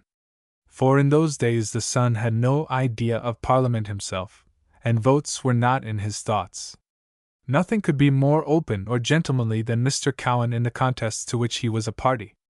Mr. Somerset Beaumont was member for Newcastle, and he impressed Mr. Gladstone with a high sense of his capacity in Parliament. One morning, as Mr. Beaumont and Mr. Cowan came into Newcastle in the same train, Mr. Cowan said to him, "You know, Mr. Beaumont, we all like you personally, but you do not go far enough for us. We want a more radical representative for Newcastle. We shall prevent your election next time if we can, but only if we have a more advanced candidate. Otherwise we will countenance no opposition to you." Who could foresee the day would come when, save Mr. Cowan, the noblest candidate Newcastle ever had, Mr. John Morley, would be opposed by Mr. Cowan in the interests of Toryism? Or that, after withstanding at the hustings when he became a candidate, and defeating furious collusions between Tories, Conservatives, Moderates, Publicans, and all who had vicious interests to serve or spite to gratify, Mr. Cowan himself would one day be found aiding or abetting the same parties by taking their side against liberalism.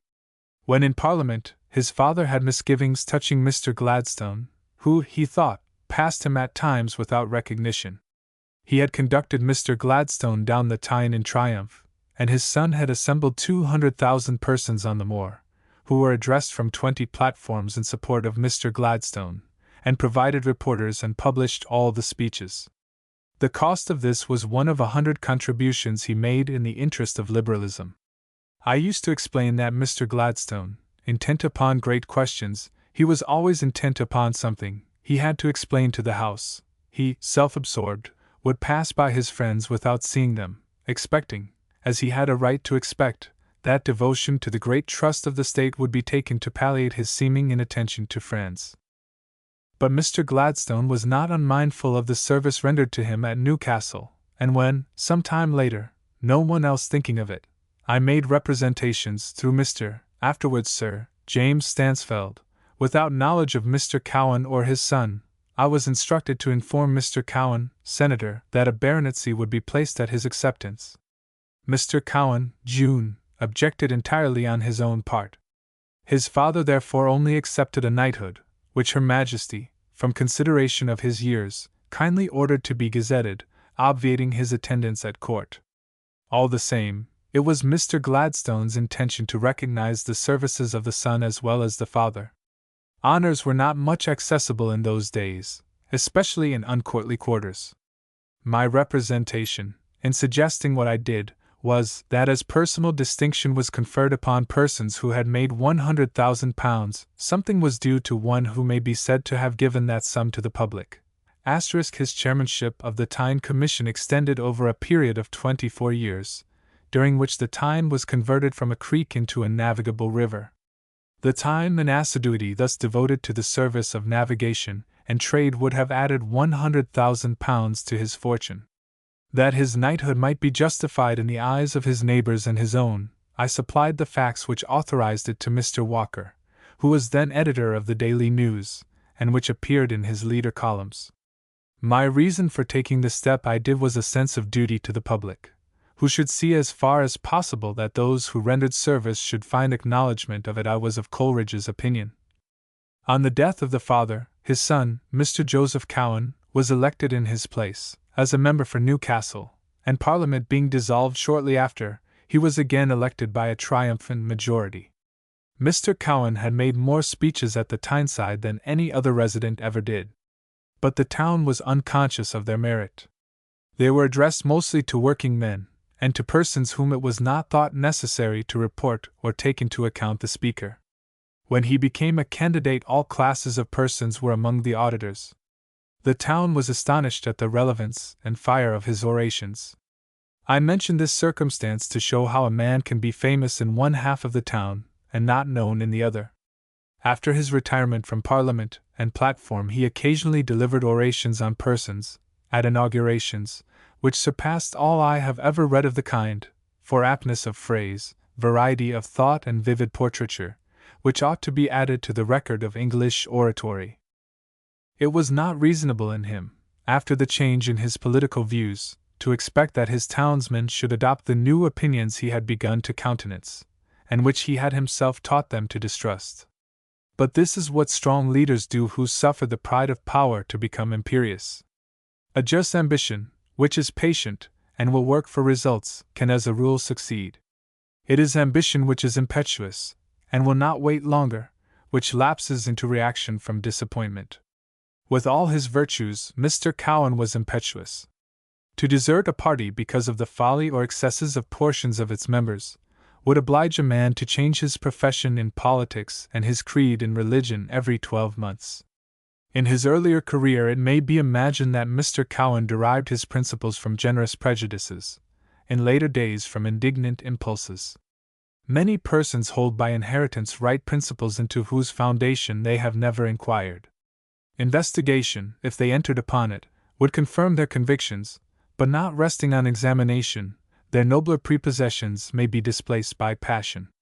We all know in religion how vehemently adherents will vindicate questions of which they know only one side, and hold it to be sinful to inquire into the other. Such persons, when right, are unstable and liable to variableness under the glamour of unknown ideas. Mr. Cowen was well informed on liberal principles and never took to conservative views, and save in antagonism, did not assist them. The bent of his mind to paramountcy in ideas was shown in the extraordinary requirements he made, that Mr. Morley should disown the political friends who had invited him to Newcastle, and become the candidate of the Chronicle. Mr. Morley answered, "I will not do it, and that is flat." Then Mr. Cowen resolved that this refusal should cost him his seat, and ultimately he effected it, not from conservative resentment, but from pride. Had Mr. Morley consented to this condition, he would have remained member for Newcastle, supported with all the force of Mr. Cowen's splendid advocacy. Mr. Cowen always remained true to Home Rule for Ireland. But, as we have seen done in the case of others in Parliament, he assailed every one who held it not under his inspiration. Mr. Cowen was naturally noble, and resentment never made him mean, but like any one to whom compliance with his essential convictions is a necessity of his mind, he was apt to regard non-concurring persons as better out of the way. He would not destroy them, but they were no longer objects of his solicitude. Everybody who did not take this into account failed to understand Mr. Cowen's career. He sought nothing for himself, he refused everything offered to him, office included, and accepted no overture made to him. Whatever opinion he held, to whatever party he allied himself, he might, if he wished, have remained member for Newcastle all his life. He wanted no place in Parliament, all he wanted was his own way, compliance with his own opinions. He had no ambition in the ordinary sense, he had no sinister end to serve, and it was always his preference to promote liberty and progress, generosity and good faith in public affairs. Conforming to no conventionality, never entering society, nor accepting any invitation to do it, in his attention to his collieries, his ships, his firebrick works, manufactory, newspaper and public meetings, He was occupied from early morning until late at night, without rest and without hurry. He was never exhausted and was never still. One evening he lay down on his sofa, fell asleep, and none around him knew that he was dead. It would astonish the reader, were they all narrated, the considerable undertakings which he conducted and carried through at the same time.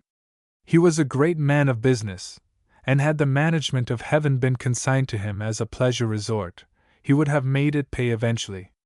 He was an apostle, not an apostate, but his apostleship was of his own ideas. He was no apostate of his party. Had he been in the celestial world when Lucifer revolted, Mr. Cowan might have aided Satan, from motives of resentment at being denied, by certain dissentient cherubim, ascendancy himself. But he would never have joined the fallen angels, nor, as we have seen other politicians do, officially engage in their work, or identify himself with them. Chapter 29. The Peril of Scruples. An outlaw is seldom considered a pleasant person, and naturally occupies a dubious place in public estimation. His position is worse than that of an exile, who, if once allowed to return, is reinstated in society, but the outlaw of opinion is never pardoned. Where justice turns upon the hinge of the oath, there is no redress for him who has scruples as to taking it. He who has scruples exposes himself to unpleasant comments. He is counted a sort of fastidious crank. All the while it is known that a man without scruples is a knave, who respects nothing save his own interests, and will do anything likely to promote them, even to the commission of robbery or murder, as police courts disclose. To be scrupulous is to be solicitous as to the rightfulness of a thing proposed to be done. It is plainly the interest of society to encourage those who act upon honest scruples. Scruples may be trivial or unfounded, they may be open to objection on that account. Nevertheless, the habit of being scrupulous is to be tolerated as conducive to integrity, without which society would be insufferable. It is therefore not desirable that perils should accompany scrupulousness, as I have often seen them do. The obligatory oath has always been detrimental to public morality. When one oath was imposed on all persons, it was repugnant to their individual sense of truth in many cases, and men, to protect their interests, began to tamper with veracity, and invent new meanings of the terms of the oath. Thus the fortunate fastidiousness of truth is broken down. The Christian oath is an ecclesiastical device, framed in the interest of the Church, to enforce, under penalty, the recognition and perpetuation of its tenets. He who takes the oath professes to believe that if he breaks it, God will blast his soul in hell forever. This is the old brutal, terrifying form in which the consequence was expressed. It is softened now, to suit the secular humanity of the age, to a statement that God will hold the oath-taker responsible for its fulfillment. But God's method of holding any one responsible is by sentencing him to outer darkness, where there will be wailing and gnashing of teeth, a very unpleasant region to dwell in. There is no good ground to suppose that such a sentence for such an offense would be passed, but the intimidation is retained. Mr. Clure, a London magistrate, said lately that, if the fate of Ananias befell all who swore falsely in his court, the floor would be strewn with dead bodies. But the courts fall back upon the pristine meaning of the oath.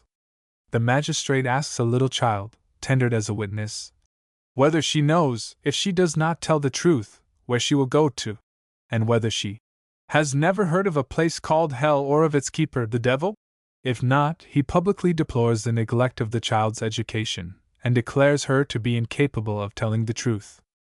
Every one who took the oath, whether rich or poor, a philosopher or a fool, each professed to believe that the great God of all the worlds, notwithstanding the infinite business he has on hand, was personally present in any dingy court when the oath-taker calls upon him, to witness that he speaks the truth, and if not, God, who never forgets, burdens his celestial memory with that fact, with a view to eternal retaliation, in case the oath is false.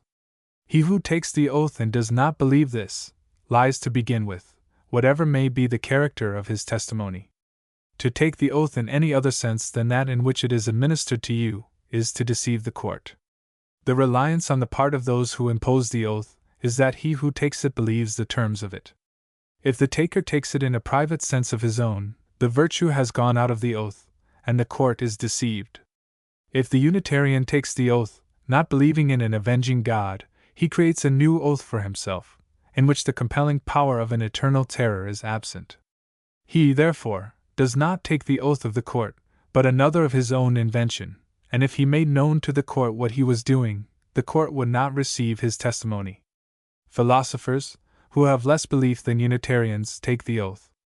But in the eye of morality it is not less discreditable, perhaps more so, for the philosopher stands for absolute truth, while the Unitarian stands only for theological truth. The trouble was that he who refuses to take the oath of the court, in the sense of the court, became an outlaw, and that was a serious thing. I was myself an outlaw, until I was 52 years of age, without the power of obtaining redress where I was wronged, or of punishing fraud or theft from which I suffered, or of protecting the life and property of others, where my evidence was required. My ambition was to be a barrister, but legal friends assured me that the law turned upon the hinge of oath-taking, and that the path of the bar would to me be a path of lying. It happens that I have never taken an oath. When I found that my belief did not coincide with that implied by the oath, I felt precluded from taking it. This reluctance brought me peril. When the question of a parliamentary oath in Lord Randolph Churchill's days raged, a new doctrine was set up among some partisans of free thought, that an atheist might take the oath. That meant there was no longer any distinction in terms, or any meaning in principle. If an atheist may, for the sake of some advantage before him, make a Christian profession, there is no reason why a Christian should not make an atheistical profession if it answered his purpose. The apostles made quite a mistake by incurring martyrdom for conscience' sake. Bruno, Servetus, and Tyndall need not have gone to the stake, had they only understood that the way to advance the truth was to abandon it, instead of standing to it. If a man is not to stand by the truth when the consequences are against him, there is an end of truth as a principle. It is no longer a duty to suffer for it and maintain it. It seemed to me that the friends of reason, who rejected theological tenets, should be as scrupulous as to the truth as partisans of superstition have often proved themselves to be, and that the atheist should have as clear a sense of intellectual honor as the Quaker, the Catholic, or the Jew, who all suffered rather than take an oath contrary to their sense of truth. This was regarded as a reflection upon some excellent colleagues of mine, who thought it fatuity to allow an oath to stand in their way, and frustrate their career. It was brought against me that there were circumstances under which I should be as little scrupulous as other people. Major Bell, who had incurred great peril in India for the sake of honor, put a question to me in the Daily News purporting that, had I married before 1837 I should not have hesitated at twice invoking the Trinity as the church service required? And if I had done so, should I not have perpetrated a piece of hypocrisy? There is an immoral maxim that all things are fair in love and war, and it is probable that I should not have hesitated to perpetrate that piece of hypocrisy, as it would have been the lesser of two evils, but it would not, therefore, cease to be an evil. If under any compulsion of love or war I was induced to perpetrate a piece of hypocrisy, it would never occur to me to go about saying it was not hypocrisy. I dislike law, custom, or persons who force me to do what I know to be wrong, but no person could do his worst against me, until he prevailed upon me to go about saying it was right. Dr. Montgomery Conway asked whether, if his life was in danger in China, and I could save it by the Chinese oath of breaking a saucer, I would not do it. Certainly I would, to save Dr. Conway, if the Confucians would permit me, but I should not the less deceive them by pretending to have sworn before them in the Chinese sense. But I should regret the necessity, since in no country would I willingly treat truth as a superstition. By taking this saucer oath, I should obtain in Chinese eyes a validity for my word not really belonging to it. However I might excuse the act, it would still be deceit, nor ought it to be called by any other name. There is no virtuous vagueness in unveracity, and he who in peril uses it would not be justified in carrying it into common life, where Lord Bacon has warned us. Truth is so useful that we should make public note of any departure from that excellent habit. Major Evans Bell further argued that because the Prince of Wales may sign himself my obedient humble servant, while not feeling himself bound to act so, the terms of the oath may be likewise regarded as a form of words merely. Yet all forms, which are unreal, are unwise and hurtful. But the superscription of the prince is known to be but a false form, and accepted as such, while the oath is a profession of faith. If the prince went into a public court and swore in the name of God that he really was my obedient, humble servant, I should think him a very shabby prince if the solemnity went for nothing. As I have known Major Bell expose himself to what his friends believed to be fatal peril, from a noble sense of self-imposed duty, to which neither oath, nor contract, nor any conventional superscription called him, I no more imagine him than I did Dr. Conway, to really mean what their arguments seem to imply. Some are for the spirit more than the form. I was for both, and I regard all legislation as immoral which divorces them. Referring to these letters, the Daily News, December 23, 1881, regarded them as marked by rectitude of moral judgment, which is recognized by those who most deplore what they think is theological aberration. Some such testimony as he gives was almost needed to efface the impression which recent events in and out of the House of Commons have made, that moral indifferentism is of necessity associated with religious negation. I was glad of those words at a time when I was fiercely assailed for saying what I did, in the midst of the parliamentary contest which then occupied the attention of the country. My object was to assist the right in the contest, and to defend the free thought cause. Had I not spoken then, it would have been in vain to speak afterward. To be silent about principle in the hour of its application would have been fatal to its influence and repute, so far as it might be represented by me. As far as in my power lay, I left no uncertainty in the mind of Parliament as to what was wanted, in lieu of the oath. It was simply a promise of honor, to declare the truth in matters of testimony, and observe good faith in contracts.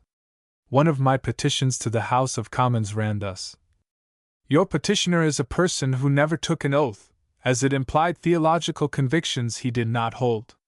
He, however, has seen persons of far greater knowledge than he possesses, of high social position and authority, and whose example men look up to, take the oath, though it was known to all that they held no belief corresponding thereunto, the opprobrium and outlawry attending the refusal of the oath being more than they would incur. This has led to a practice of public prevarication, that of persons saying a thing and not meaning it, or meaning something else. Nowhere is this example more disastrous than in your high assembly, where anything said is conspicuous and its example influential on the conduct of others. Another petition so interested Professor J. E. Thorold Rogers, M.P., who had held holy orders, that he had copies made of it, and sent one with a letter to each morning paper, saying he regarded it as expressing the quintessence of political morality. The petition set forth that it is at all times important that public declarations should be so expressed that any one making them shall be able to say what he means, and mean what he says.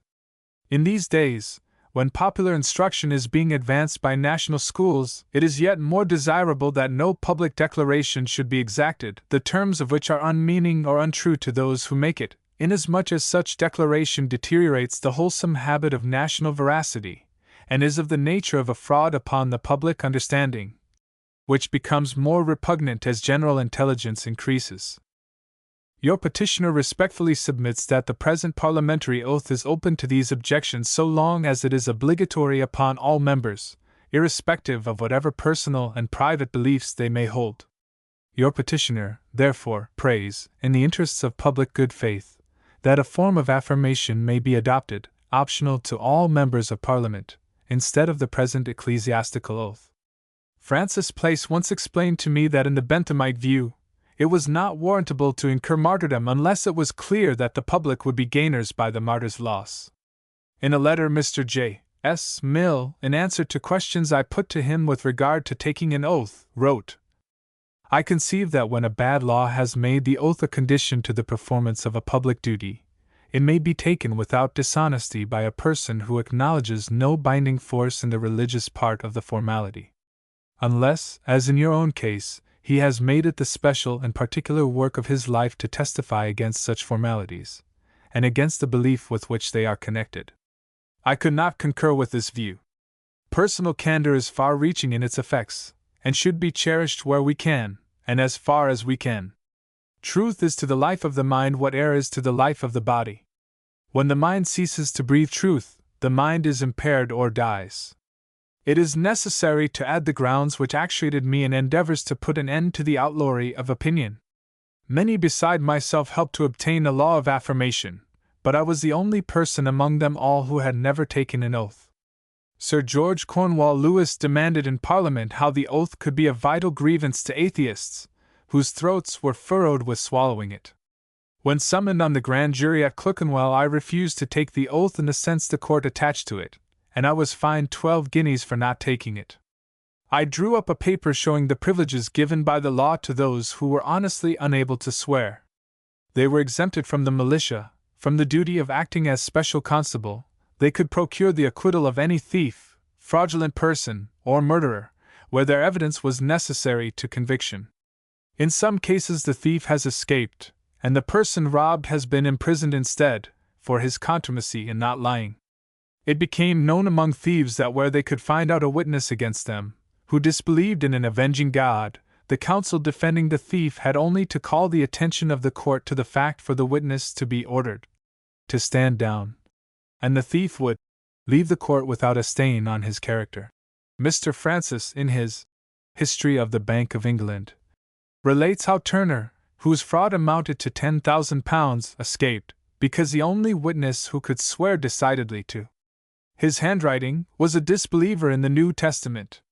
The jury returned a verdict of not guilty. Sir John Trelawney told me that the fly-leaves I published on the privileges of skeptics and the immunity of thieves made more impression upon members of Parliament than any petition sent to the House. These and similar services, with my lifelong refusal to take the oath, caused John Stuart Mill to write to me, saying, "It is a great triumph of freedom of opinion that the evidence bills should have passed both houses without being seriously impaired.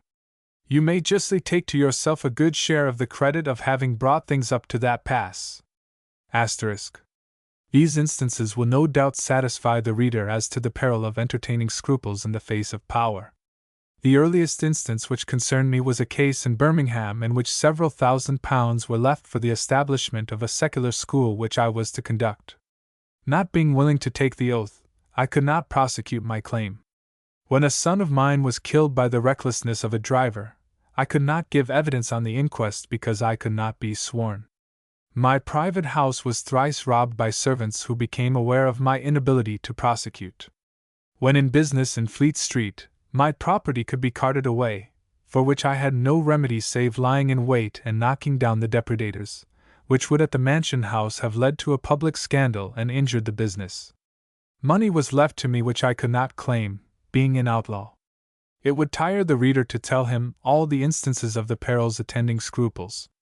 Mr. Roebuck put the case in the House of Commons against Sir George Cornwall Lewis. Pointing his finger at Sir George, he asked, "What is the right honourable gentleman going to do?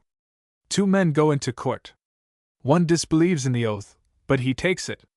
The other takes the peril of outlawry rather than profess a faith which he does not hold. You believe the liar, whom you know to be a liar, and you reject the evidence of the man who speaks the truth at his peril." I had asked Mr. Roebuck to speak when the question of affirmation was before the House.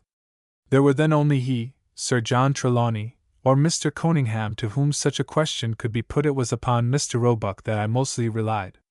After his speech I thanked him for doing what no one else could do so well.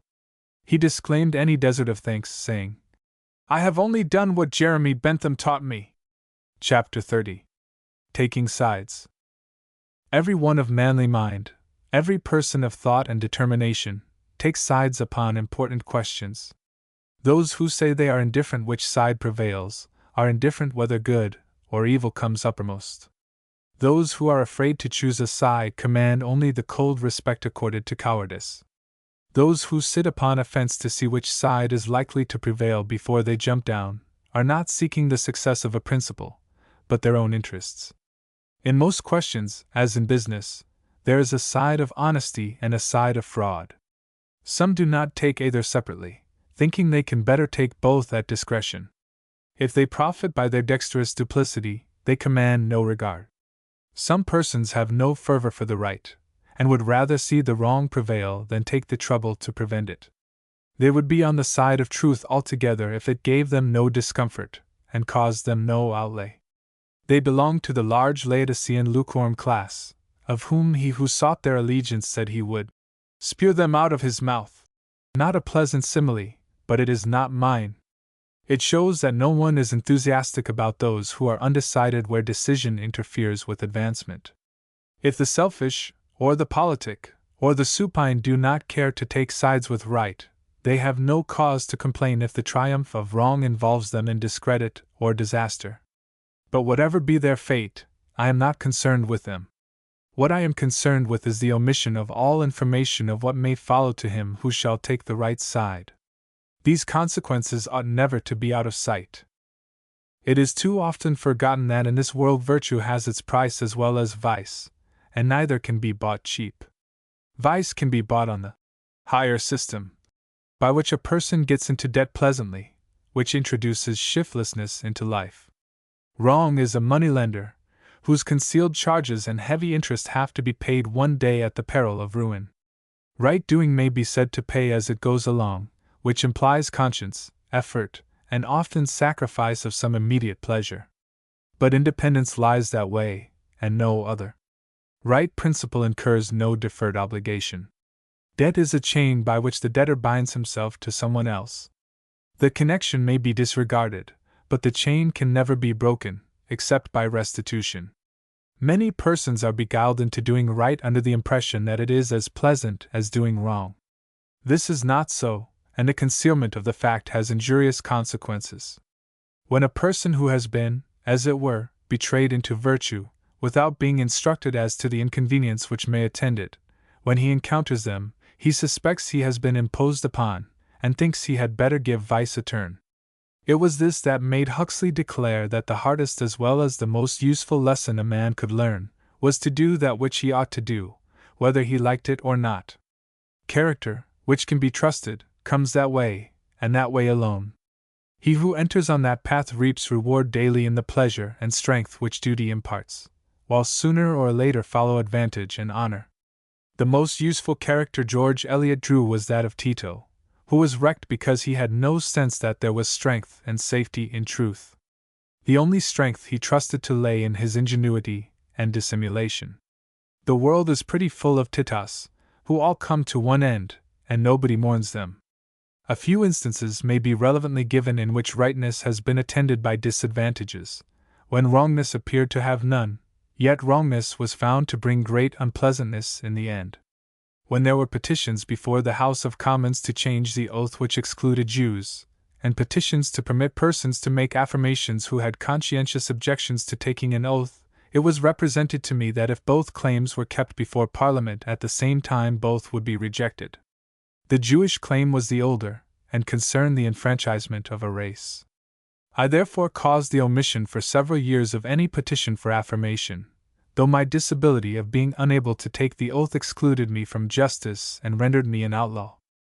When the Jews had obtained their relief, Sir Julian Goldsmid, a Jew, became a candidate at Brighton. Mr. Matthews, a political friend of mine in the town, went to Sir Julian and asked whether, as Mr. Holyoake and those of his way of thinking had deferred their claim for affirmation that the Jews might become eligible for Parliament, would he vote for the affirmation bill? He said, "No, he would not." Mr. Matthews then wrote to ask me whether he and others who were in favor of affirmation should vote for Sir Julian.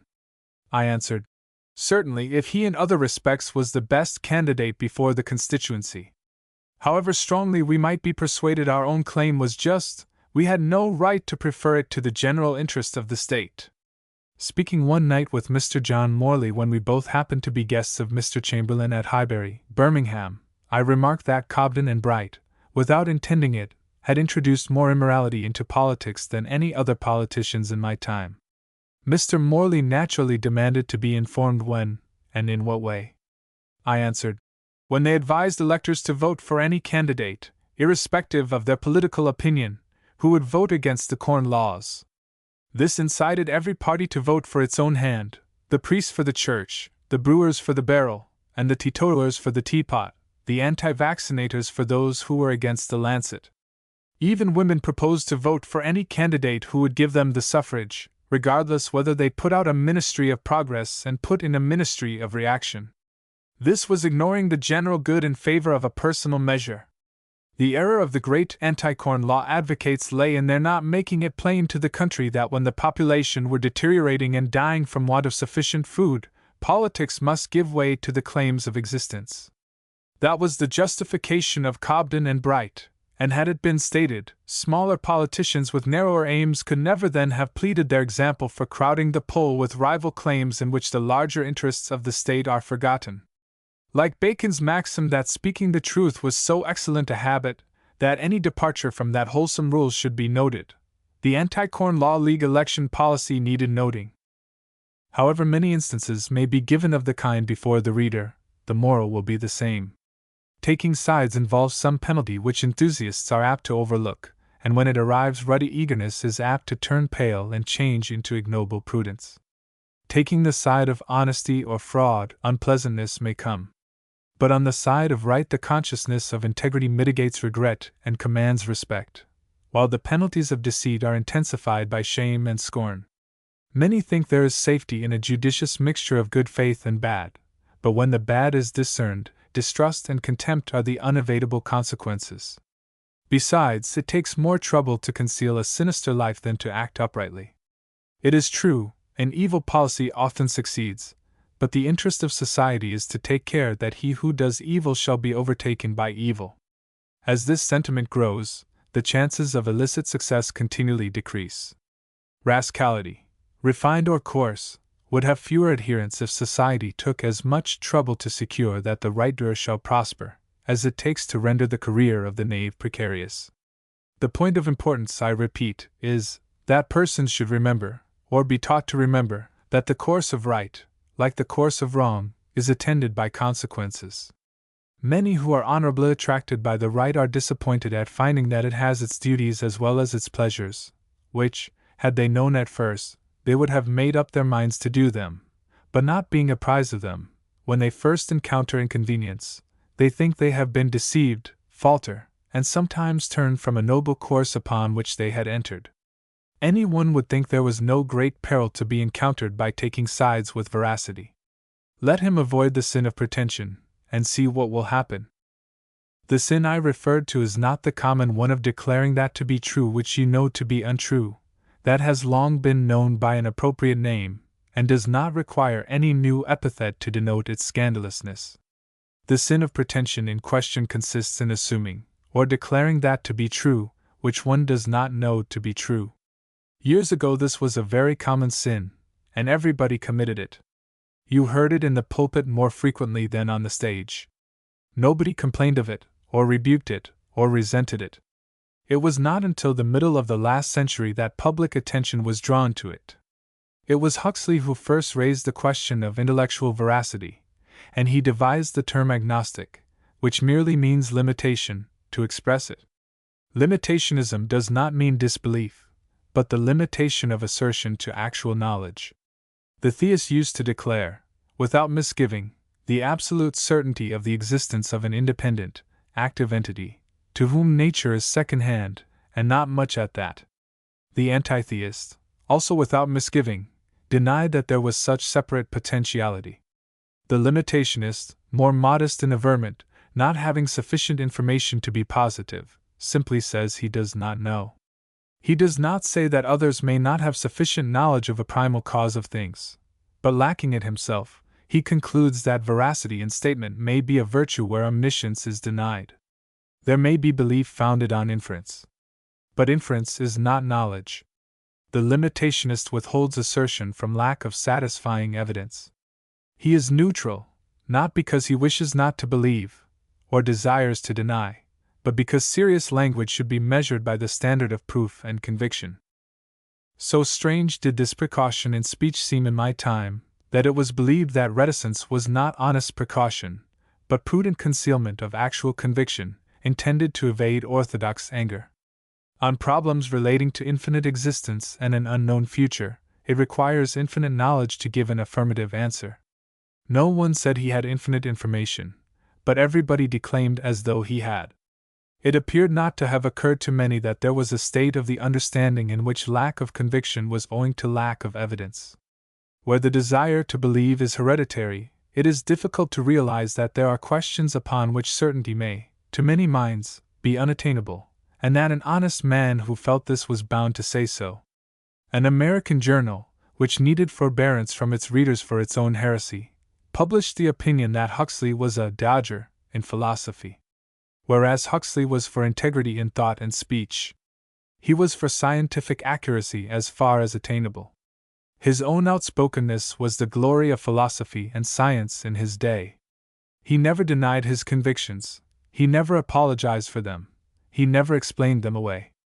Is it over his noble tomb that we are to write, "Here lies a dodger," because he invented an honest term to denote the measured knowledge of honest thinkers? Dogmatism is not demonstration, but when I was young nobody seemed to suspect it.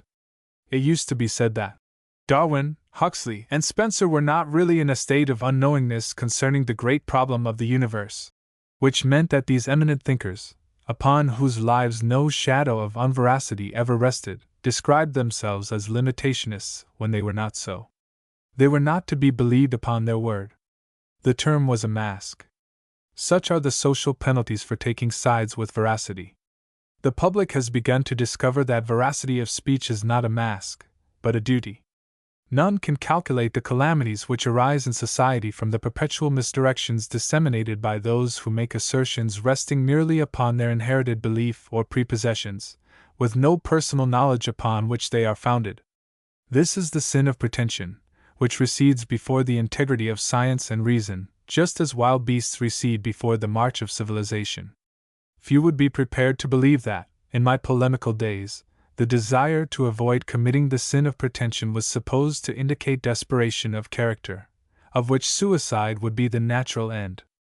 This was a favorite argument, for a heterodox principle was held to be forever confuted, if he who held it hanged himself. The best proclaimed champion of orthodox tenets, whom I met on many platforms, went about declaring that I intended suicide, and it was generally believed that I had committed it. The certainty of it, sooner or later, was little doubted, whereas it was not at all in my way. The suicide of Eugene Aram, to escape the ignominy of an inevitable execution, is intelligible. If Blanco White, whose dying and hopeless sufferings excited the sympathy even of Cardinal Newman, had done the same thing, it would have been condonable. Suicide proceeding from disease of the mind is always pitiable. When Italian prisoners were given belladonna by their Austrian jailers, to cause them to betray, unconsciously, their comrades, some committed suicide to prevent this, which was honorable though deplorable.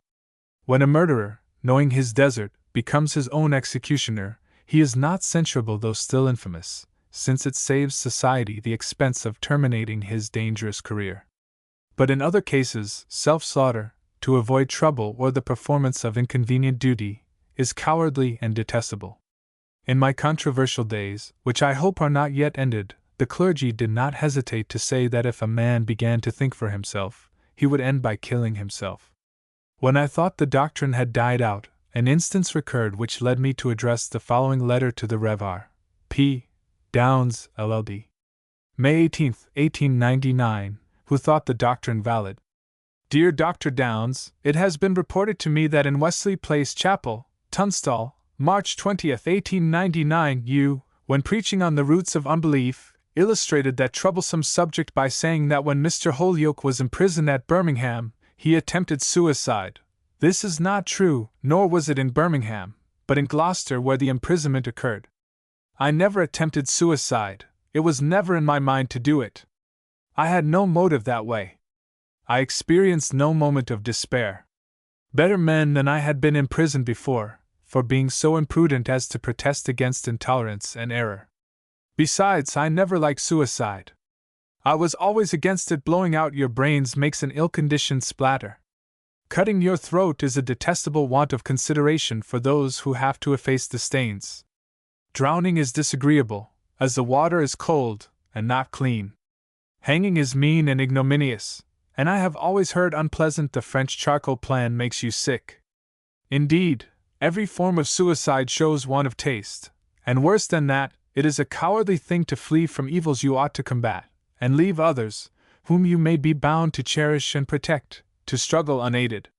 So you see what you allege against me is not only irrelevant, it implies defect of taste, which is serious in the eyes of society, which will condone crime more readily than vulgarity. I am against your discourse because of its bad taste. Suicide is no argument against the truth of belief. Christians are continually committing it, and clergymen also.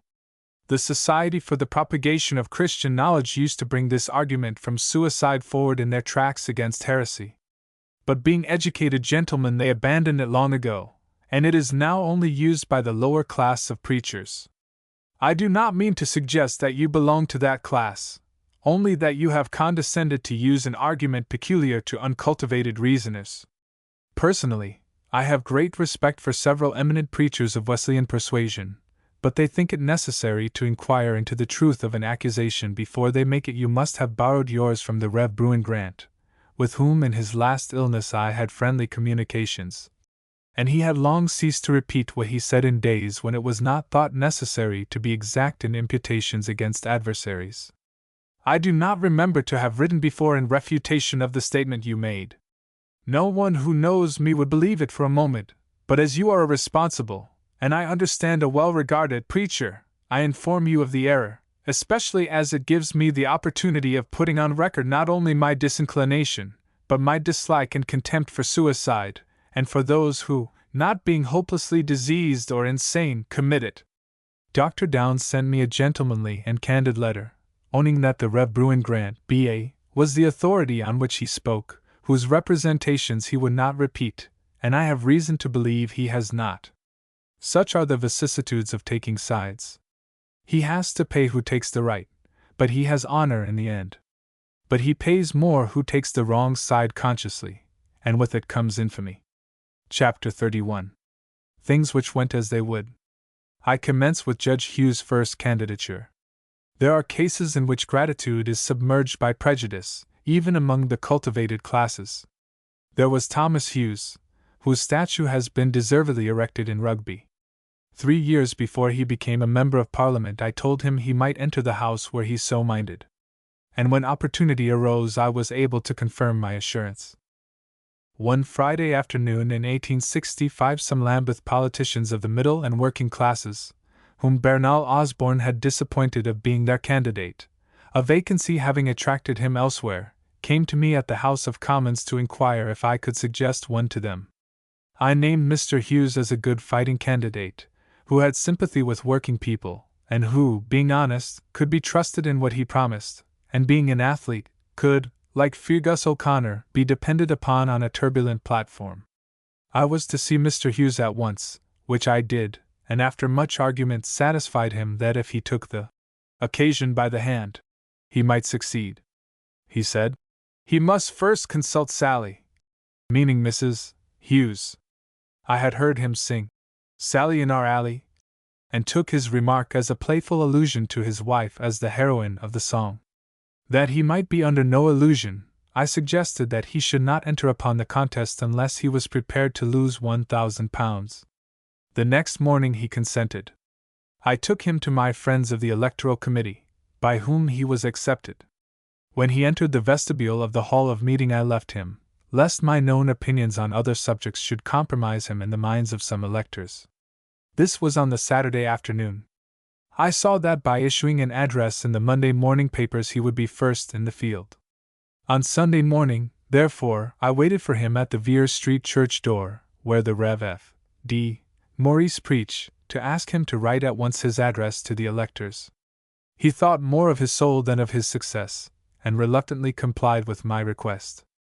His candidature might prevent a Tory member being elected, and the labors of the Liberal electors for years being rendered futile, education put back, the Liberal Association discouraged, taxation of the people increased, and the moral and political deterioration of the borough ensue. To avert all such evils, the candidate was loath to peril his salvation for an hour. Yet would it not have been a work of human holiness to do it, which would make his soul better worth saving? That day I had lunch at his table in Park Lane, while he thought the matter over. That was the first and last time I was asked to his house.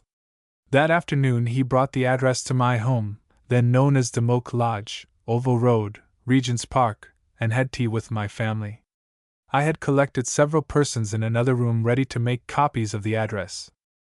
I wrote letters to various editors, took a cab, and left a copy of the address myself, before 10 o'clock, at the offices of all the chief newspapers published on Monday morning. The editor of the Daily News and one or two others I saw personally. All printed the address as news, free of expense. Next morning the Liberal electors were amazed to see their candidate first in the field, before any other had time to appear. All the while I knew Mr. Hughes would vote against 3 things which I valued, and in favor of which I had written and spoken. He would vote against the ballot, against opening picture galleries and museums on Sunday, and against the separation of the church from the state.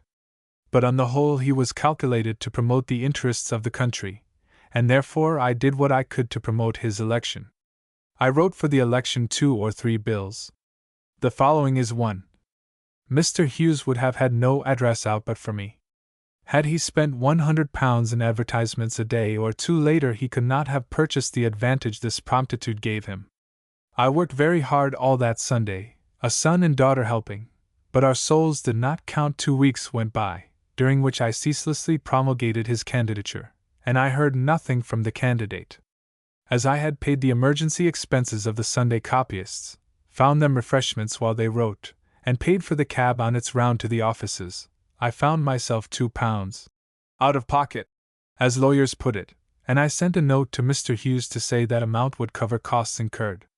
He replied in a curt note saying I should find a check for £2 within, giving me the impression that he regarded it as an extortion, which he thought it better to submit to than resent. He never thanked me, then or at any time, for what I did. Never in all his life did he refer to the service I had rendered him. A number of friends were invited to Great Ormond Street College to celebrate his election, but I was not one. This was not handsome treatment, but I thought little of it. It was not Mr. Hughes's natural, but his ecclesiastical self.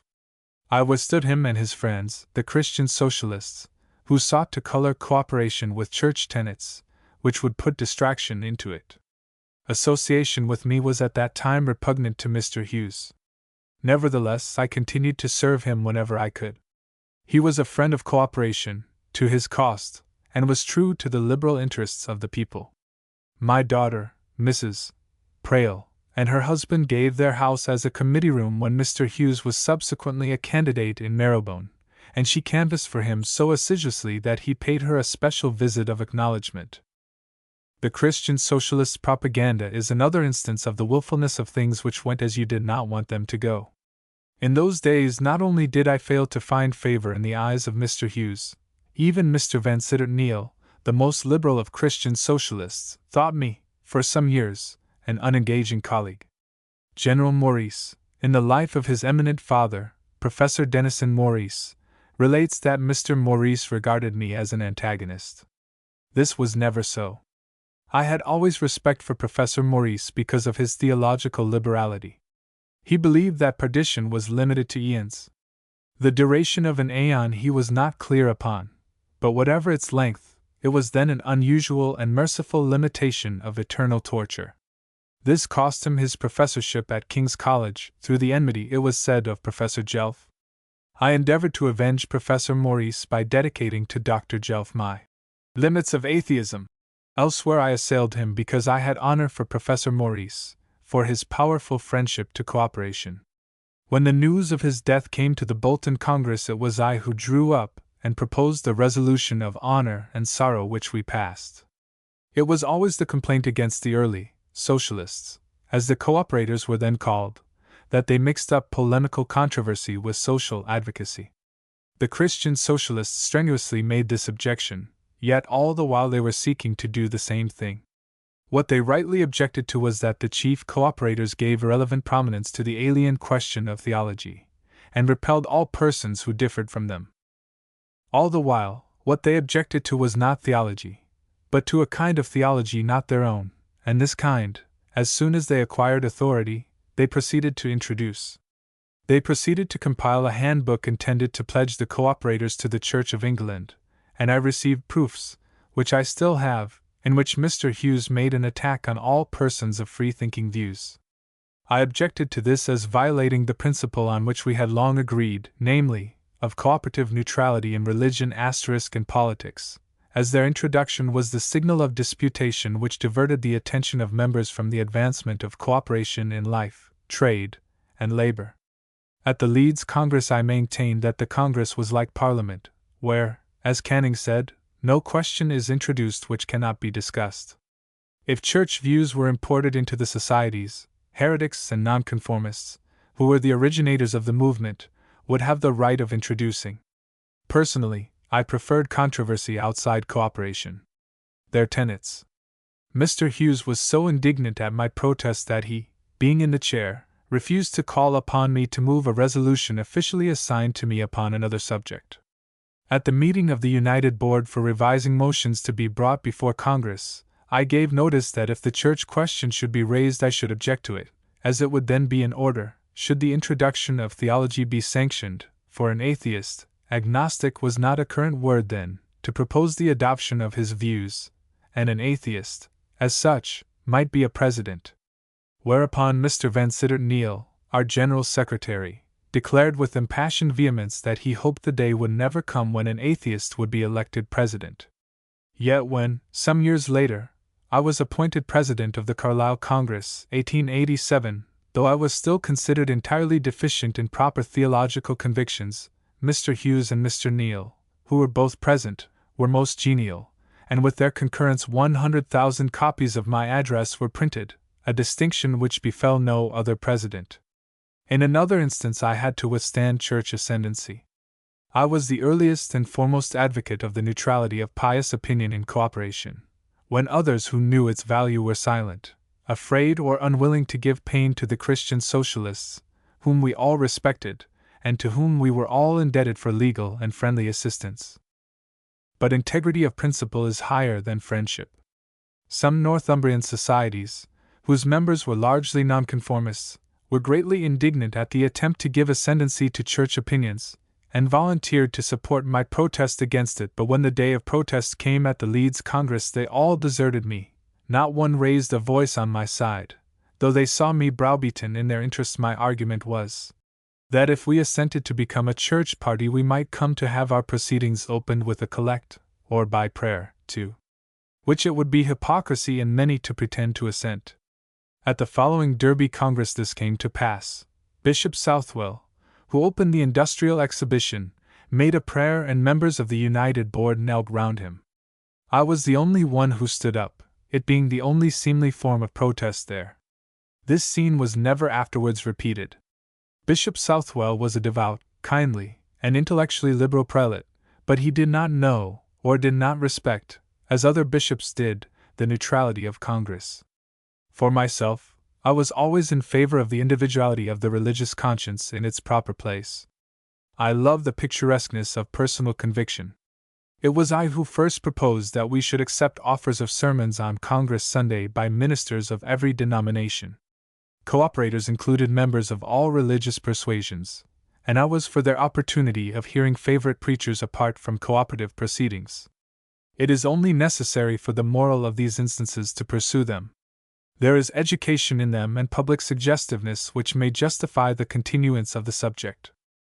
When the cooperative news was begun in Manchester, 1871, I wrote its early leaders, and as its prospects were not hopeful, it was agreed that the Social Economist, which I and Mr. E.O. Greening had established in London in 1868, should cease in favor of the cooperative news, as we wished to see one paper, one interest, and one party. As the Manchester office was too poor to purchase our journal, we agreed that it should be paid for when the Manchester paper succeeded, and the price should be what the cessation of the Social Economist should be thought to be worth to the new paper. It was 16 years before the fulfillment of their side of the bargain. The award, if I remember rightly, was £15, but I know the period was as long and the amount as small. The cooperative news had then been established many years. It was worth much more than £100 to the Manchester paper to have a London rival out of the way. It was not an encouraging transaction, and but for Mr. Neale, Abraham Greenwood and Mr. Crabtree, it would not have ended as it did. But the committee were workmen without knowledge of literary matters. So I made no complaint, and worked with them and for their paper all the same. It was a mistake to discontinue the Social Economist, which had some powerful friends. Cooperation was soon narrowed in Manchester. Cooperative workshops were excluded from participation in profit. We should have kept cooperation on a higher level in London. The Rochdale Jubilee is the last instance I shall cite. In 1892 was celebrated the Jubilee of the Rochdale Society. I received no invitation and no official notice. The handbook published by the Society, in commemoration of its 50 years' success, made no reference to me nor to the services I had rendered the Society. I had written its history, which had been printed in America, and translated into the chief languages of Europe, in Spain, in Hungary, several times in France and Italy. I had put the name of the pioneers into the mouth of the world, yet my name was never mentioned by any one. Speaking on the part of the Rochdale Cooperators, the president of Jubilee Congress, who knew the facts of my devotion to the reputation of Rochdale, was silent. Archdeacon Wilson was the only one who showed me public regard. The local press said some gracious things, but they were not cooperators. I had spoken at the graves of the men who had made the fortunes of the store, and had written words of honor of all the political leaders of the town, and of those best remembered in connection with the famous society, which I had vindicated, without ceasing, during half a century. In the earlier struggles of the pioneers I had looked forward to the day of their jubilee, when I should stand in their regard as I had done in their day of need. Of course, this gave me a little concern to find myself treated as one unknown to them. But in truth they had not forgotten me, though they ignored me. The new generation of cooperators had abandoned, to Mr. Bright's regret, participation of profit with labor, the noblest aspiration of the pioneers. I had addressed them in remonstrance, in the language of Lord Byron, who was lord of the manor of Rochdale, saying this cost me their cordiality and their gratitude, but I cared for the principle and for the future, and was consoled. In every party, the men who made it great die, and leave no immediate successors. But in time their example recreates them. But at the Jubilee of 1892 they had not reappeared, and those who had memories and gratitude were dead. I spoke over the grave of Cooper, of Smithies, of Thomas Livesey, John Bright's schoolfellow, the great friend of the dead pioneers, saying, "The question arises, does this kind of experience justify a person in deserting his party?" The last incident and others preceding it are given as instances of outrage or neglect, which in public life explain ignominious desertion of principle. I have known men change sides in Parliament because the Premier, who had defect of sight, passed them by in the lobby without recognition. I have seen others desert a party, which they had brilliantly served, because their personal ambition had not been recognized. Because of this I have seen a man turn heels over head in the presence of Parliament, and land himself in the laps of adversaries who had been kicking him all his life. If I did not do so, it was because I remembered that parties are like persons, who at one time do mean things, but at other times generous things.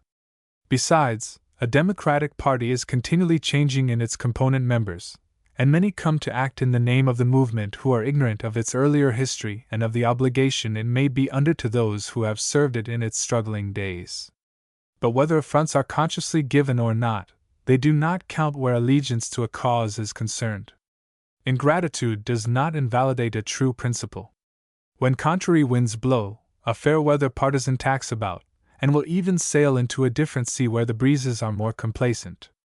I remained the friend of the cause alike in summer and winter, not because I was insensible to vicissitudes, but because it was a simple duty to remain true to a principle whose integrity was not and could not be affected by the caprice, the meanness, the obliviousness, or the malignity of its followers. Such are some of the incidents, of which others of more public interest may be given, of the nature of bygones which have instruction in them. They are not peculiar to any party. They occur continually in Parliament and in the Church. I have seen persons who had rendered costly service of long duration who, by some act of ingratitude on the part of the few, have turned against the whole class, which shows that, consciously or unconsciously, it was self-recognition they sought, or most cared for, rather than the service of the principle they had espoused. There is no security for the permanence of public effort, save in the clear conviction of its intrinsic rightfulness and conduciveness to the public good. The rest must be left to time and posterity. True, the debt is sometimes paid after the creditor is dead. But if reparation never comes to the living, unknown persons whose condition needs betterment receive it, and that is the proud and consoling thought of those who, unrequited, effected it. The wholesome policy of persistence is expressed in the noble maxim of Helvetius, to which John Morley has given new currency. Love men, but do not expect too much from them. Fewer persons would fall into despair if their anticipations were, like a commercial company, limited. Many men expect in others perfection, who make no conspicuous contribution themselves to the sum of that excellent attribute. Giving too little and asking too much is not alone a fault of the Dutch. I do not disguise that standing by rightness is an onerous duty. It is as much a merit as it is a distinction to have been, at any time, in the employ of truth. But truth, though an illustrious, is an exacting mistress, and that is why so many people who enter her service soon give notice to leave. Chapter 32. Story of the Lambeth Palace Grounds. Seeds sown upon the waters, we are told, may bring forth fruit after many days. This chapter tells the story of seeds sown on very stony soil, which brought forth fruit 25 years later. In 1878, Mr. George Anderson, an eminent consulting gas engineer, in whom business had not abetted human sympathy, passed every morning on his way to his chambers in Westminster, by the Lambeth Palace grounds. He was struck by the contrast of the spacious and idle acres adjoining the palace and the narrow, dismal streets where poor children peered in corners and alleys.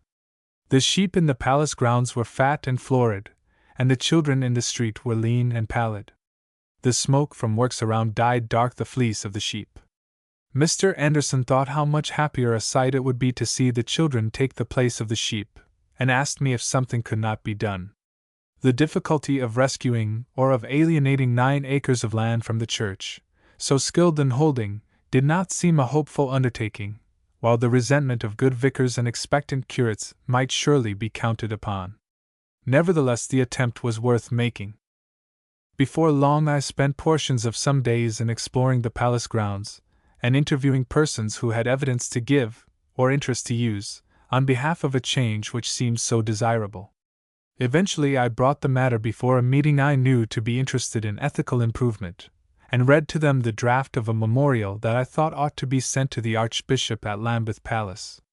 Persons in stations low and high alike often suffer wrong to exist which they might arrest, because they have not seen it to be wrong or have not been told that it is so. Blame of any one could not be justly expressed who had not personal knowledge of an evil complained of. Therefore I urged that we should give the Archbishop information which we thought justified his action, and I was authorized to send to him the memorial I had read. I wrote myself to His Grace, stating that I could testify as to the social facts detailed in the memorial I enclosed, which was as follows. May it please your Grace, we, the evening congregation assembled in South Place Chapel, Finsbury, some assenting and some dissenting from the tenets represented by your Grace, represented as worthily as by any one who has occupied your high station, and with greater fairness to those who stand outside the church than is shown by many prelates. We pray your Grace to give heed to a secular plea on behalf of certain little neighbors of yours whom, amid the pressure of spiritual duties, your Grace may have overlooked. Crouching under the very walls of Lambeth Palace, where your Grace has the pleasant responsibility of illustrating the opulence and paternal sympathy of the legal church of the land, lie streets as dismal, cheerless, and discreditable as any that God in His wrath ever permitted to remain unconsumed. In the houses are polluted air, squalor, dirt, and pale-faced children. The only green thing upon which their feverish eyes could look is enclosed in your Grace's palace park, and shut out from their sight by dead walls. What we pray is that your Grace, in mercy and humanity, will substitute for those penal walls some pervious palisades through which children may behold the refreshing paradise of nature, though they may never enter therein. In this ever-crowding metropolis, where field and tree belong to the extinct sights of a happier age, children are born and die without ever knowing their soothing charm, and hunger and thirst for a green thing to look upon, as sojourners in a desert do for the sight of shrub or water. No prayer your grace could offer to heaven would be so welcome in its kindly courts, as the prayer of gladness and gratitude which would go up with the screams of change and joy from the pallid little ones, breathing the fresh air from the green meadows, which only a few more fortunate sheep now enjoy. Might we pray that the gates should be open, and that the children themselves should be free to enter the meadows?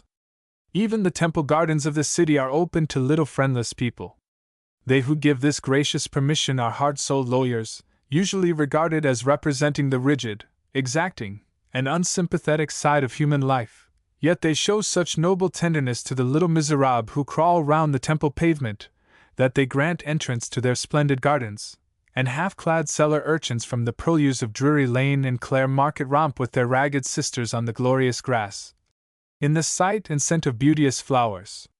If lawyers do this, may we not ask it of one who is appointed to represent what we are told is the kindliness and tenderness of Christianity, and whose master said, "Suffer little children to come unto me, and forbid them not, for of such is the kingdom of heaven."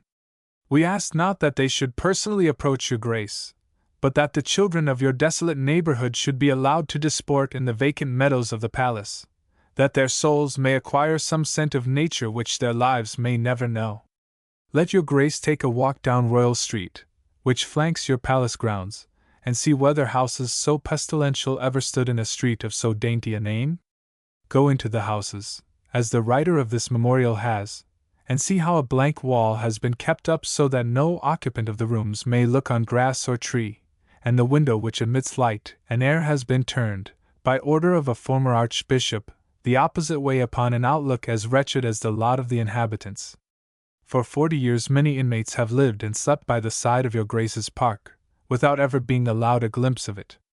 You may have no power to cancel such social outrage, but your grace may condone it by kindly and considerately according the use of the meadows to the poor children, doomed to burrow in these close, unwholesome tenements at your doors. No one accuses your grace of being wanting in personal kindliness. It must be that no one has called your attention to the unregarded misery under the shadow of your palace. Should your grace visit the forlorn streets and sickly homes around you, and hear the despairing words of the mothers when asked whether they would not be grateful could their children have a daily run in the great Archbishop's meadows, there would not be wanting a plea from the gentle heart of the lady of the palace on behalf of these hapless children of these poor mothers. Disregard not our appeal, we pray, because ours are unlicensed voices. Humanity is of every creed, and it will not detract from the glory of the Church that gratitude and praise should proceed from unaccustomed tongues. Signed on behalf of the Assembly, with deference and respect. George Jacob Holyoake. Newcastle Chambers, Temple Bar. November 21, 1878. Within 2 days I had the pleasure to receive a reply from the Archbishop.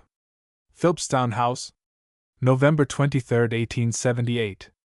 Sir, you may feel confident that the subject of the memorial which you have forwarded to me with your letter of the 21st will receive my attentive consideration. The condition of the inhabitants of the poor streets in Lambeth has often given me anxiety. My daughters and Mrs. Tate are well acquainted with many of the houses which you describe, and so far as my other duties have allowed, I have taken opportunities of visiting some of the inmates of such houses personally. I should esteem it a great privilege if I were able to assist in maturing any scheme for improving the dwellings of the poor families to which your memorial alludes. Respecting the use of the open ground which surrounds Lambeth Palace, I have, in common with my predecessors, had the subject often under consideration. The plan which has been adopted and which has appeared on the whole the best for the interests of the neighborhood has been that now pursued for many years.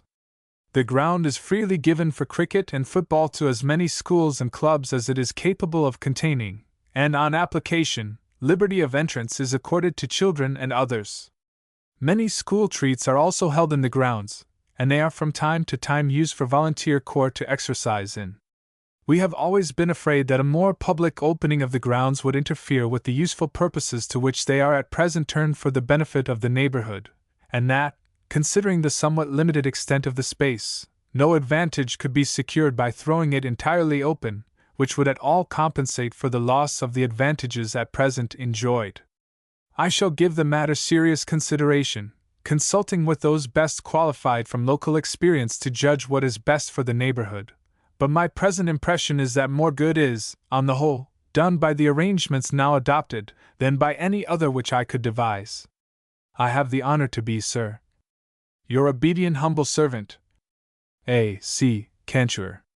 To Mr. George Jacob Holyoake. This correspondence I sent to the Daily News, always open to questions of interest to the people, and it received notice in various papers.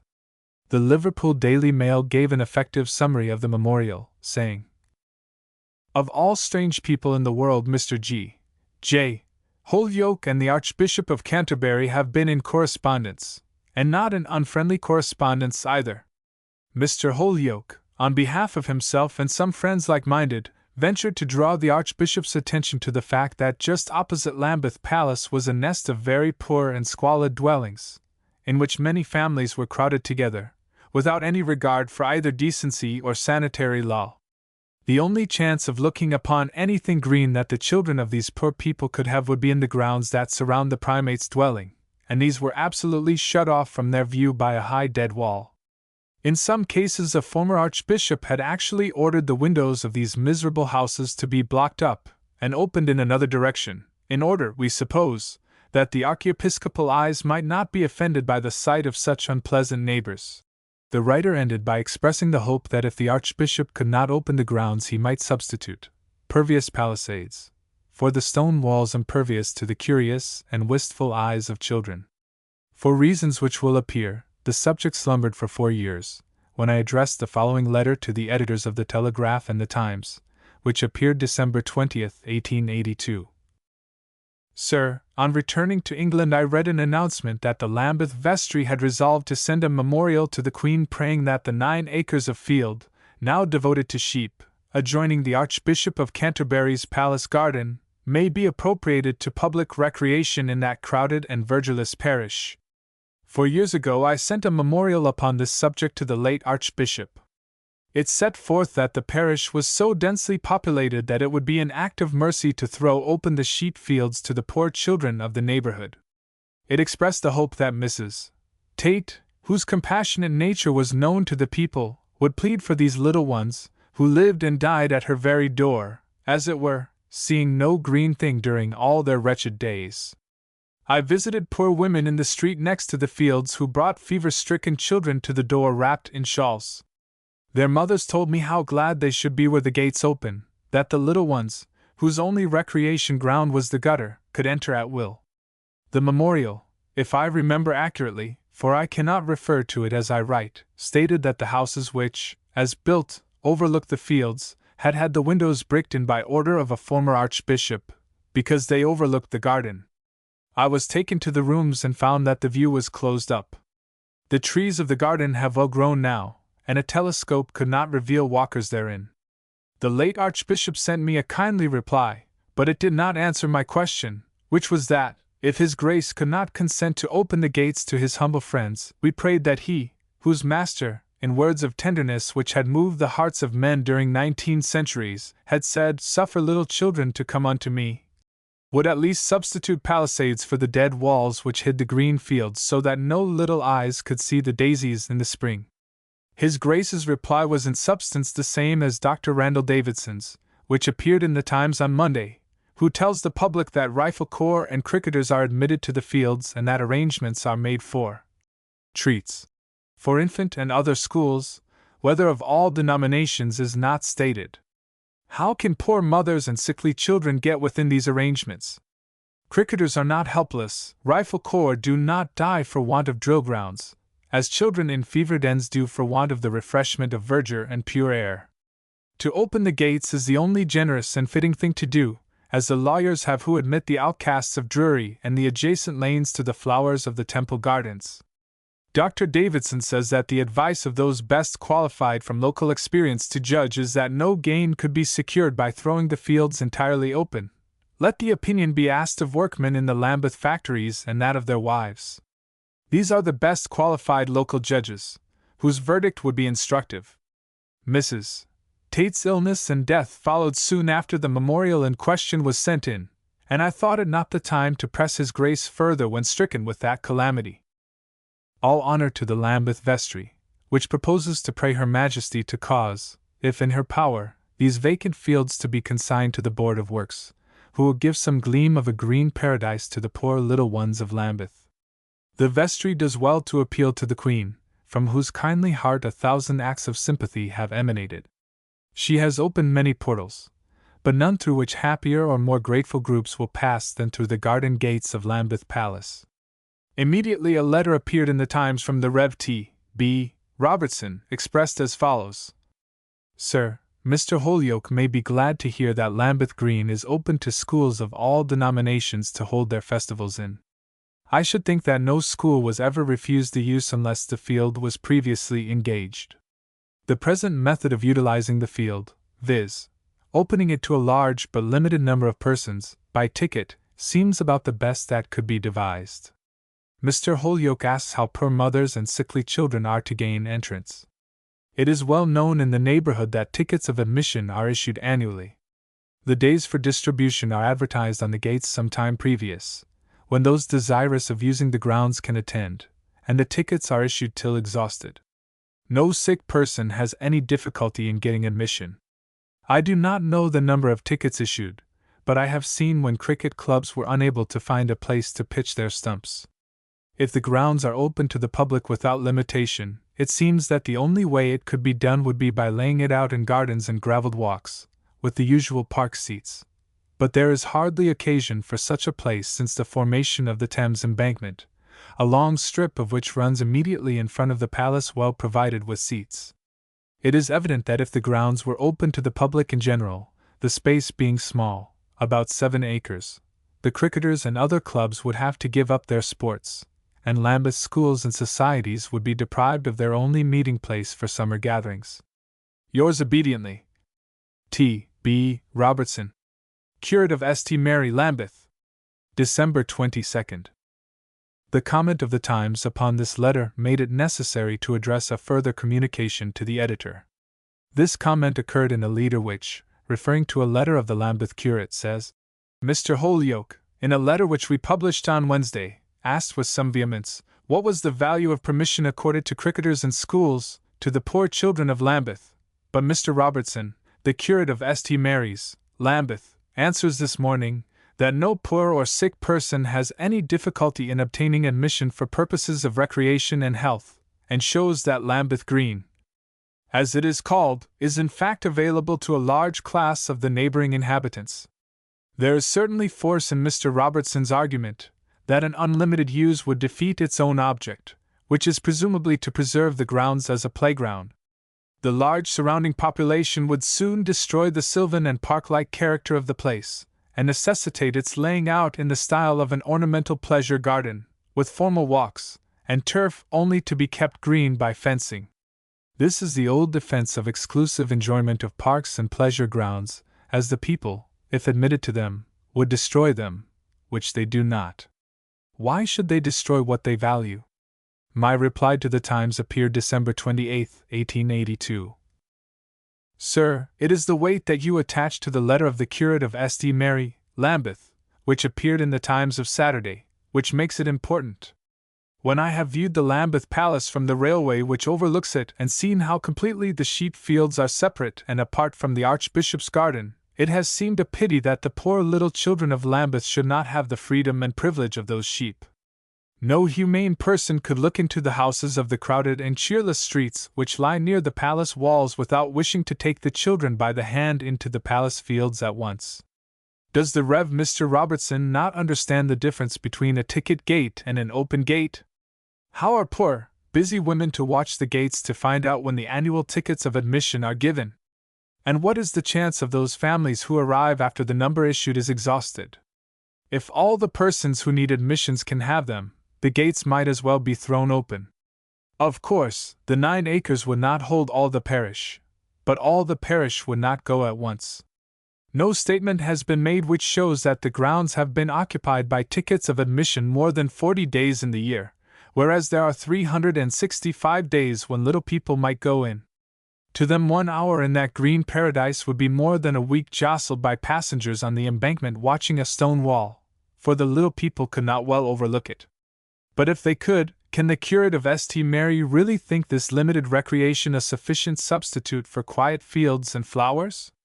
The Board of Works, if the grounds come into their hands, may be trusted to give school treats a chance as well as local little children. No one who has seen the crowds of ragged, dreary, pale-faced boys and girls rushing to the fields and flowers at Temple Gardens when the lawyers graciously opened the gates to them and watched them pour out at evening through the Temple gates into Fleet Street, leaping, laughing, and refreshed, could help thinking that it would be a gladsome sight to see such groups issue from the Lambeth Palace gates. I never thought when sending the memorial to the Archbishop that the field should be divested from the sea or sold away from it.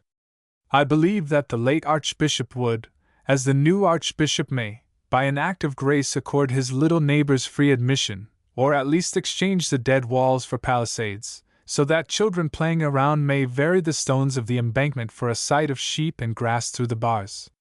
The late Canon Kingsley asked me to visit him when he came into residence at Westminster. My intention was to ask him and the late Dean, whom I had the honor to know, to judge themselves whether the matter now in question was not practicable, and then to speak to the Archbishop about it. But death carried them both away one after the other before this opportunity could occur. My belief remains unchanged that the late Archbishop would have done what is now asked had time and the state of his health permitted him to attend to the matter himself. It would have been but an extension of the unselfish and kindly uses to which he had long permitted the grounds to be put. From several letters I received at the time, I quote one dated Christmas Eve, 1882. Honor and thanks to you, Mr. Holyoake, for your recent and former letters respecting Lambeth Palace Field. Very much more good could be got out of it than as a place for cricketing on half-holidays and occasional school treats, and for desolation at other times except as regards an approved few. There is no recreation ground in London that I look upon with so much satisfaction as a triangular enclosure of plain grass by Kennington Church, enjoyed commonly by the dirtiest and poorest children. But a letter of a very different character appeared in the Standard, December 20th, 1882, entitled, The Lambeth Palace Garden. Sir, no right-minded person can fail to be deeply impressed by Mr. Holyoake's touching letter in your impression of today. Its sentiments are so very beautiful and its principles so exactly popular, and in such perfect accordance with the blessed liberal maxim, what is yours is mine, and what is mine is my own, that I myself am overcome with delight at their enunciation.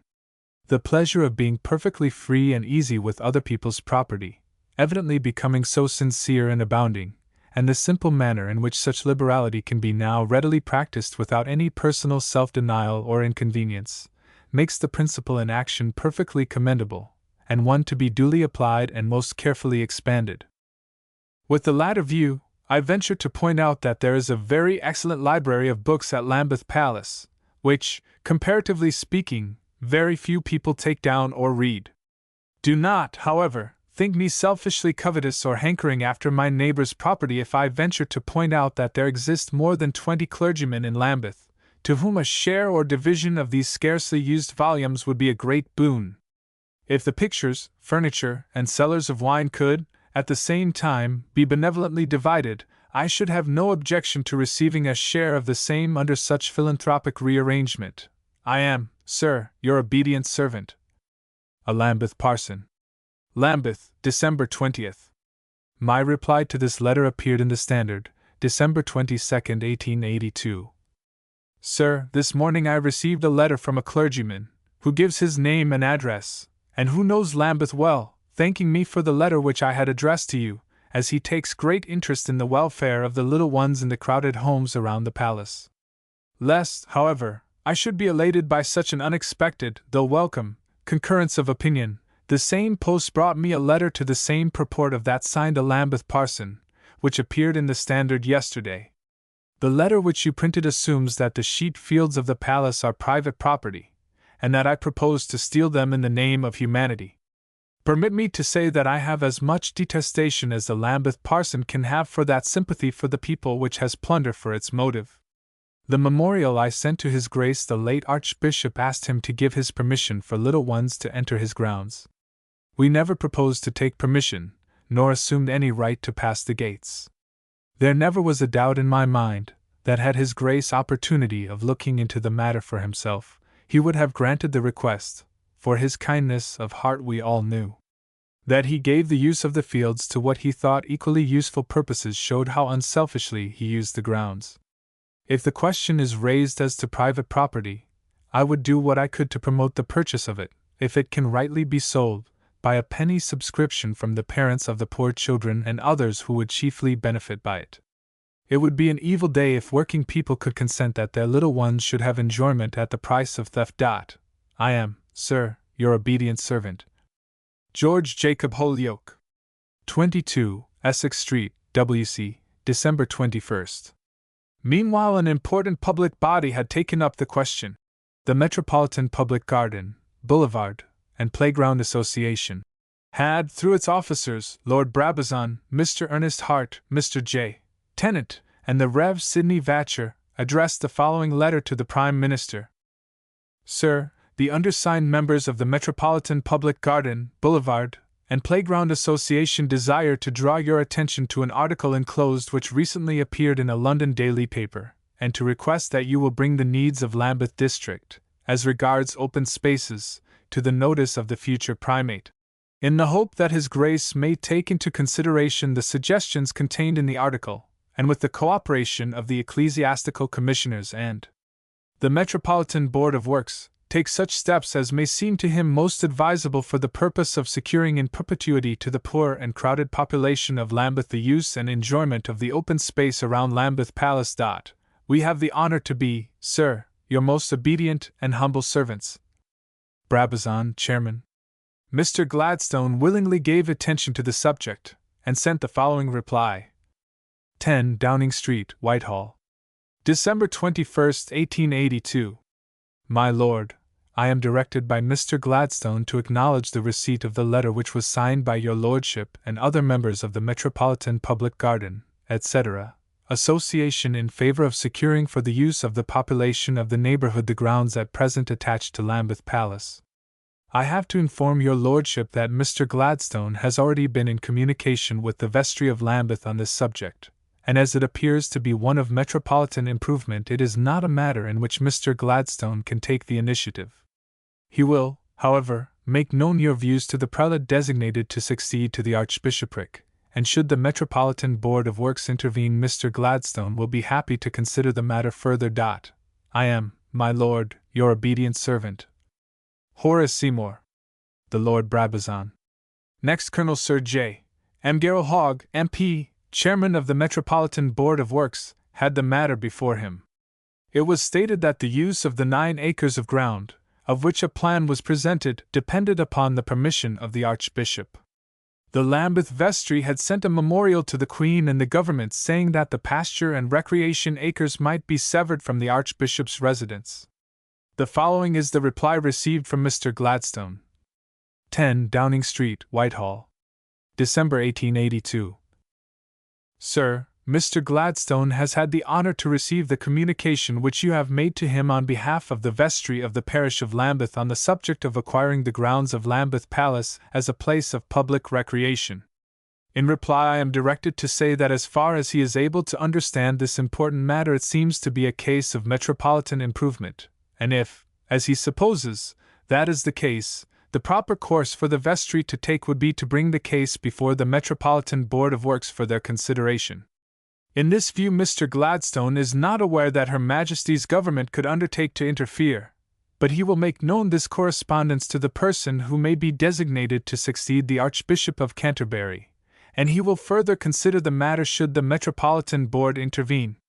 Mr. Gladstone would have been glad if the vestry had supplied him with the particulars of the case, in regard to which he has only a very general knowledge. I am, sir, your obedient servant, E. W. Hamilton, the Vestry Clerk of Lambeth. Mr. Hill gave notice of the following motion: that an instruction be given to the Prime Minister that if the proper authorities are willing to hand over the Lambeth Palace grounds for the free use of the public, this board will accept the charge and preserve the grounds as a portion of the open spaces.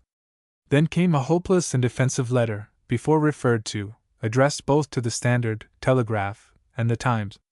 Sir, some of the statements, including a correspondence with the Prime Minister, which have, during the last few days, appeared in the newspapers with reference to Lambeth Palace grounds would, I think, lead those who are unacquainted with the circumstances to suppose that these grounds have been hitherto altogether closed to the public, and reserved for the sole use of the Archbishop and his household.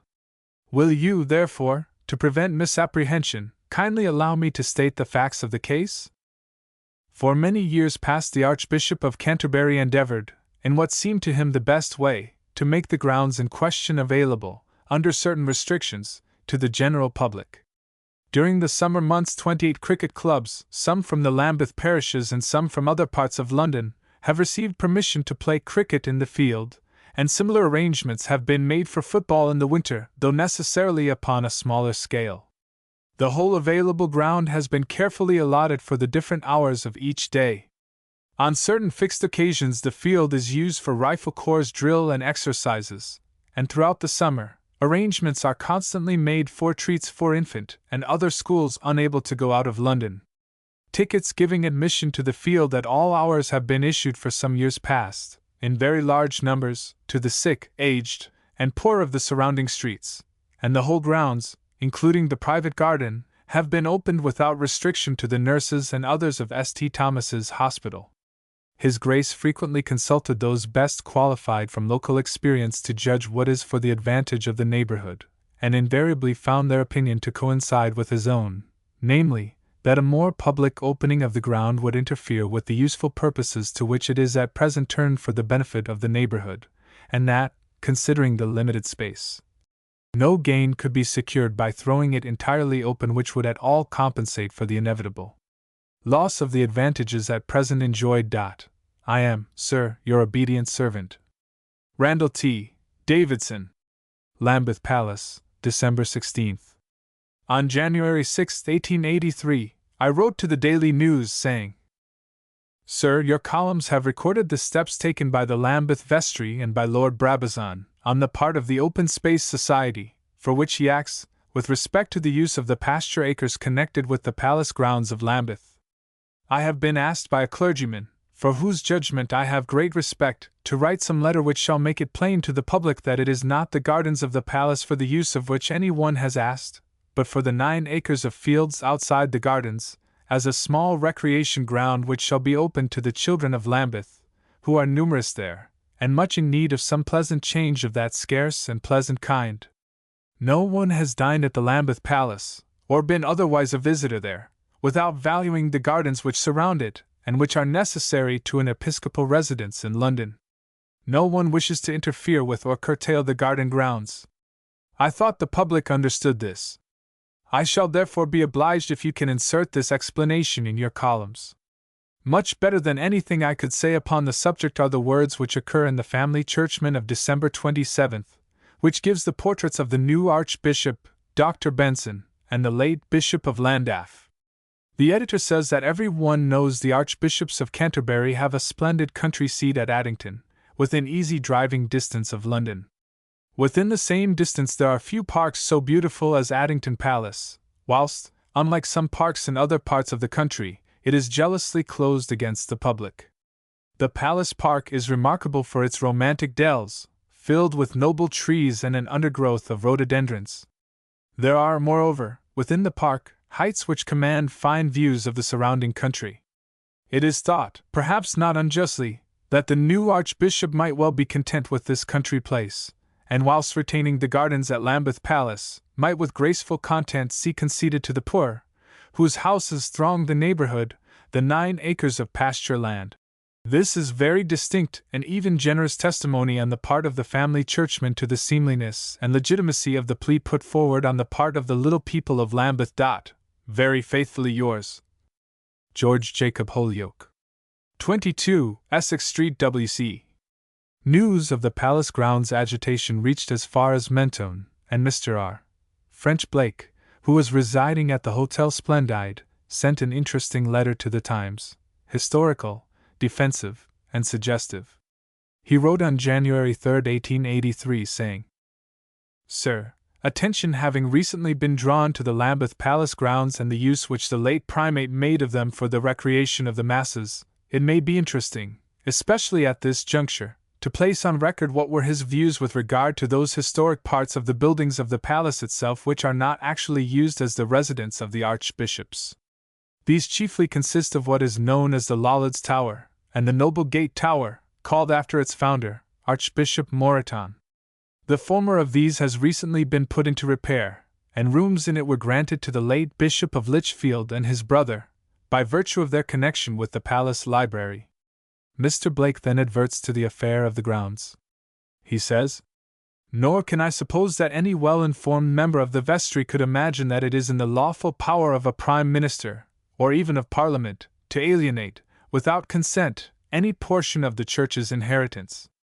It may be a somewhat high standard of right, which is referred to in the sacred writings, to pay for the things which we never took, but in no standard of right whatsoever can the motto find place to take the things for which we never pay, although the Archbishop may have deemed that he turned to the very best account the ground in question, for the purposes of enjoyment and health to the surrounding population. He was far too wise and too charitable to disregard, so far as he deemed he had the power, any petition or request which might, if granted, add to the pleasure and happiness of others, and if it had been made clear to him as his duty, and an offer to that effect had been made to him by the Metropolitan Board of Works or others, I am satisfied he would have consented, not to the alienation of church property, but to the sale of the field for a people's park, and the application of the value of the ground to mission purposes for South London, and such a scheme I happen to know was at one time discussed by some of those most intimately connected with him." Afterwards, January 13, 1883, the Pall Mall Gazette remarked that "it is not a happy omen that the consent of the ecclesiastical commissioners is required before the well-fed donkey who disports himself in the palace grounds can be joined by the ill-fed, ragged urchins who now have no playground but the streets." The Daily News rendered further aid in a leader. Then a report was made that the condition of the streets, to which, in his correspondence with the Archbishop of Canterbury, Mr. Holyoake had called attention, had been illustrated by the fall of several miserable tenements, in which a woman and several children were fatally buried in the ruins. The writer says there is no hope that the unkindly exclusiveness of Canterbury will be broken down. So the matter rested for nearly 20 years before the happy news came that the London County Council had come into possession of the ecclesiastical fields, and converted them into a holy park, where pale-faced mothers and sickly children may stroll or disport themselves at will evermore. All honor to the later agents of this merciful change. There is an open gleam of nature now in the doleful district. Sir Hudibras exclaims, "Not less so if the meddlement be with ecclesiastical iron and the contest lasts a longer time." Chapter 33. Social Wonders Across the Water. Being several times in France, twice in America and Canada, thrice in Italy and as many times in Holland, under circumstances which brought me into relation with representative people, enabled me to become acquainted with the ways of persons of other countries than my own. There I met great orators, poets, statesmen, philosophers, and great preachers of whom I had read, but whom to know was a greater inspiration.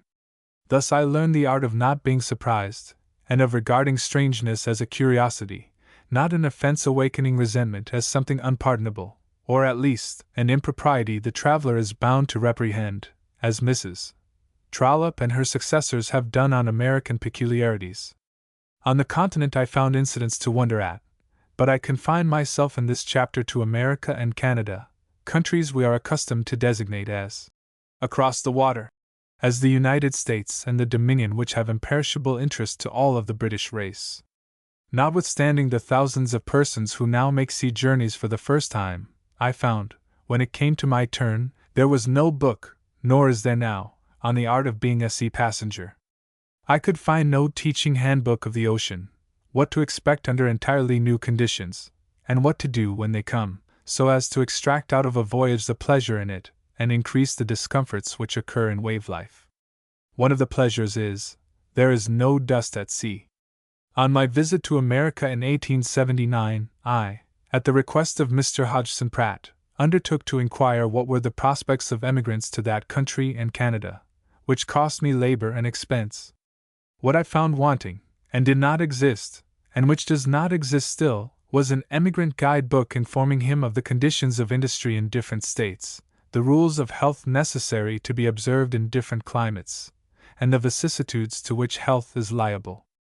The book wanted is one on an epitome plan of the People's Blue Books, issued by Lord Clarendon on my suggestion, as he stated in them. When I was at Washington, Mr. Evarts, the Secretary of State, gave me a book, published by local authorities at Washington, with maps of every department of the city, marking the portion where special diseases prevailed. London has no such book yet. Similar information concerning every state and territory in America existed in official reports. But I found that neither the government of Washington nor Ottawa would take the responsibility of giving emigrants this information in a public and portable form, as land agents would be in revolt at the preferential choice emigrants would then have before them. It was continually denied that such information existed. Senators in their turn said so.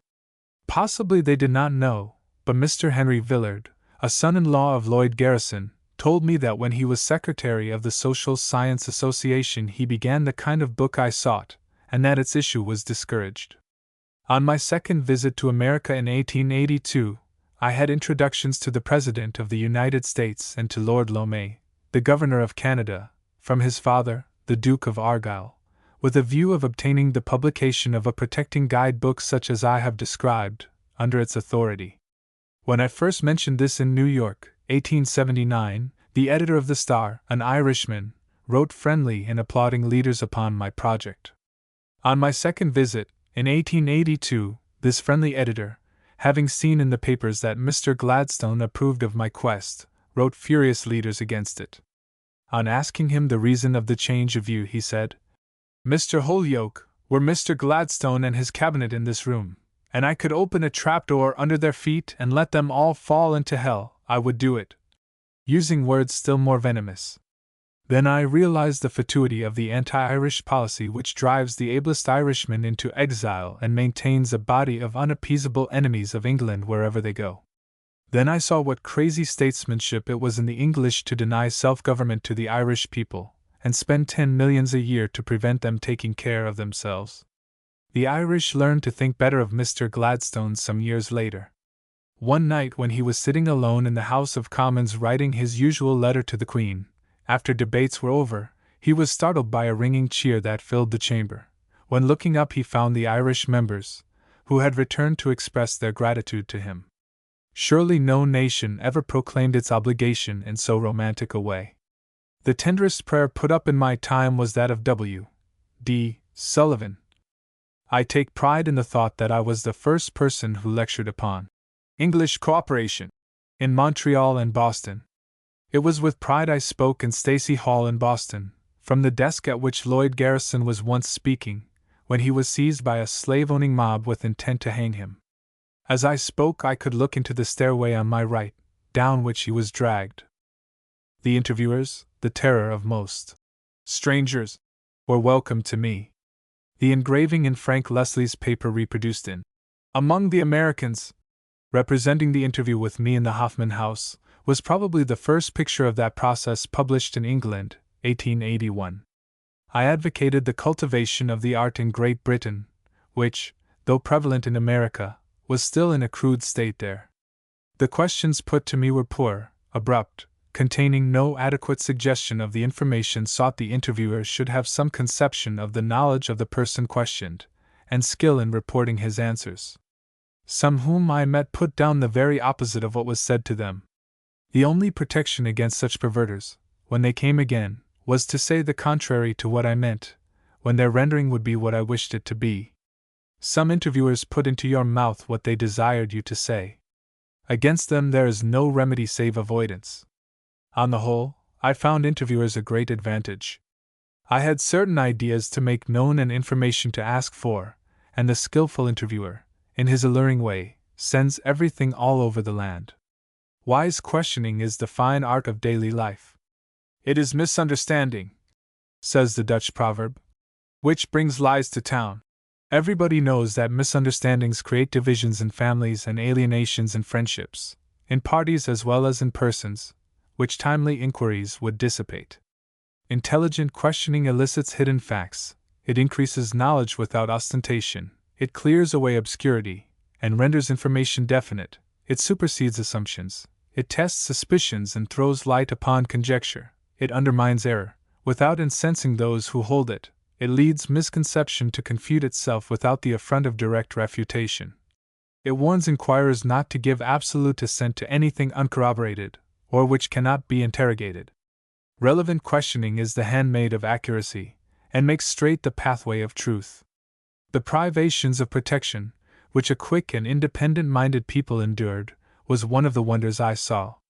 In Montreal, for a writing pad to use on my voyage home, I had to pay 7 shillings and 6pence, which I could have bought in London for 18 pence.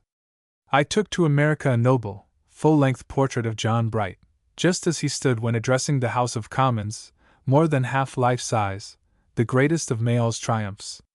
Though it was not for sale, but a present to my friend, James Charlton, of Chicago, the well-known railway agent, the custom house demanded a payment of $30. £6 import duty. It was only after much negotiations in high quarters, and in consideration that it was a portrait of Mr. Bright, brought as a gift to an American citizen, that the import duty was reduced to $6. The disadvantage of protection is that no one can make a gift to America or to its citizens without being heavily taxed to discourage international generosity. The mayor of Brighton, Mr. Alderman Hallett, had entrusted to me some 200 volumes, of considerable value, on city sanitation, greatly needed in America. They lay in the custom house 3 months, before I discovered that the Smithsonian Institute could claim them under its charter. Otherwise I must have paid a return freight to Brighton, as America is protected from accepting offerings of civil or sanitary service. There often come to us, from that country, emissaries of evangelism, to improve us in piety, but at home they levy 25% upon the importation of the Holy Scriptures, thus taxing the very means of salvation. For a time I sent presents of books to working-class friends in America whom I wished to serve or to interest, who wrote to me to say that they were unable to redeem them from the post office, the import tax being more than they could pay. And they reminded me that, having been in America, I ought to know that working people could not afford to have imported presents made to them. Indeed, I had often noticed how destitute their homes were in matters of table service and all bright decoration. Plentiful even in the houses of our miners and mechanics in England. American workmen would tell me that a present of cutlery or porcelain, if I could bring that about, would interest them greatly. On leaving New York, a friend of mine, a custom house officer, told me he needed a coast coat, suitable to the service he was engaged in, and that he would be much obliged if I would have one made for him in England. He would leave it to me to contrive how it could reach him. The coat he wanted, he said, would cost him £9 in New York. I had it made in London, entirely to his satisfaction, for £4.15. But how to get it to him free of custom duties was a problem. I had to wait until a friend of mine, a property owner in Montreal, was returning there. He went out in the vessel in which Princess Louise sailed. He wore it occasionally on deck to qualify it being regarded as a personal garment. So it arrived duty-free at Montreal. After looking about for 2 or 3 months for a friend who would wear it across the frontier, it arrived, after 6 months' traveling diplomacy, at the house of my friend in New York. I did not find in America or Canada anything more wonderful, beggarly, and humiliating than the policy of protection. But we are not without counterparts in folly of another kind. Visitors to England no doubt wonder to find us, a commercial nation, fining the merchant of enterprise a shilling, the workman was so fined until late years, for every pound he expends on journeys of business, keeping a traveling tax to discourage trade. But John Bull does not profess to be overbright, while Uncle Sam thinks himself the smartest man in creation. We retain in 1904 a tax bill condemned in 1844. But then we live under a monarchy, from which Uncle Sam is free. France used to be the one land which was hospitable to new ideas, and for that it is still preeminent in Europe. But America excels Europe now in this respect. Canada has not emerged from its colonialism, and has no national aspiration. Voltaire found when he was in London that England had 50 religions and only one sauce. America has no distinction in sauces, but it has more than 200 religions, and having no state church there is no poison of social ascendancy and piety, but equality in worship and prophesying. I found that a man might be of any religion he pleased, though as a matter of civility he was expected to be of some, and if he said he was of none, he was thought to be phenomenally fastidious, if not one of theirs would suit him, since America provided a greater variety for the visitor to choose from than any other country in the world. Though naturally disappointed at being unable to suit the stranger's taste, they were not intolerant. He was at liberty to import or invent a religion of his own. Let not the reader imagine that because people are free to believe as they please, there is no religion in America. Nearing Santa Fe in New Mexico, I passed by the adobe temple of Montezuma. Adobe is pronounced in 3 syllables, adobe, and is the Mexican name for a mud-built house, which is usually 1 story high, so that Santa Fe has been compared to a town blown down. When the Emperor Montezuma perished, he told his followers to keep the fire burning in the temple, as he would come again from the east, and they should see his face bright and fair. In warfare and pestilence and decimation of their race, these faithful worshippers kept the fire burning night and day for 3 centuries, and it has not long been extinguished. Europe can show no faith so patient, enduring, and pathetic as this. The pleasantest hours of exploration I spent in Santa Fe were in the old church of San Miguel. Though the oldest church in America, there are those who would remove rather than restore it. A book lay upon an altar in which all who would subscribe to save it had inserted their names, and I added mine for 5 shillings. When an Englishman goes abroad, he takes with him a greater load of prejudices than any man of any other nation could bear, and, as a rule, he expresses pretty freely his opinion of things which do not conform to his notions, as though the inhabitants ought to have consulted his preferences, forgetting that in his own country he seldom shows that consideration to others. On fit occasion I did not withhold my opinion of things which seemed to me capable of improvement, but before giving my impressions I thought over what equivalent absurdity existed in England, and by comparing British instances with those before me, no one took offense. Some were instructed or amused at finding that hardly any nation enjoyed a monopoly of stupidity. There is all the difference in the world between saying to an international host, "How badly you do things in your country," and saying, "We are as unsuccessful as you in striking 12 all at once." We all know the maxim, "Before finding fault with another, think of your own." But Charles Dickens, with all his brightness, forgot this when he wrote of America. Few nations have as yet attained perfection in all things, not even England.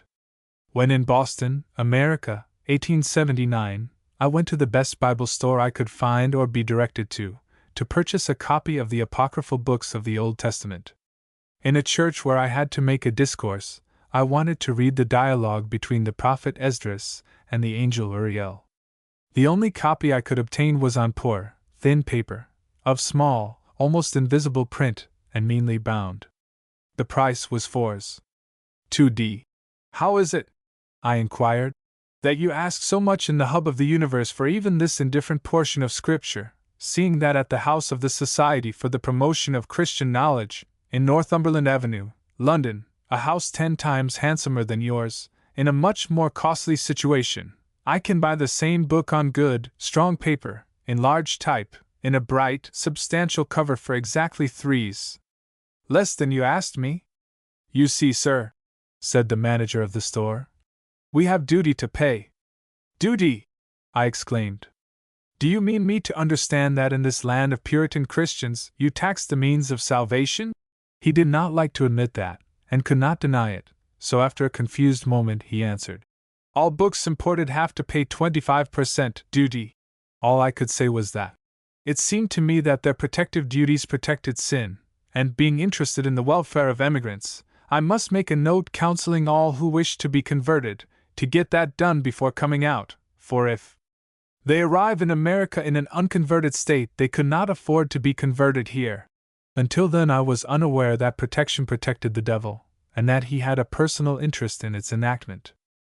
My article in the 19th century entitled, "A Stranger in America," written in the uncarping spirit as to defects and ungrudgingly recognizing the circumstances which frustrated or retarded other excellences in their power, was acknowledged by the press of that country, and was said by G.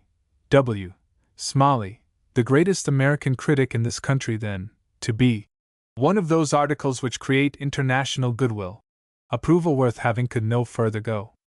It was surprising to me that mere two-sided traveling fairness should meet with such assent, whereas I expected it would be regarded as tame and uninteresting. Chapter 34. The Established Church at Sea.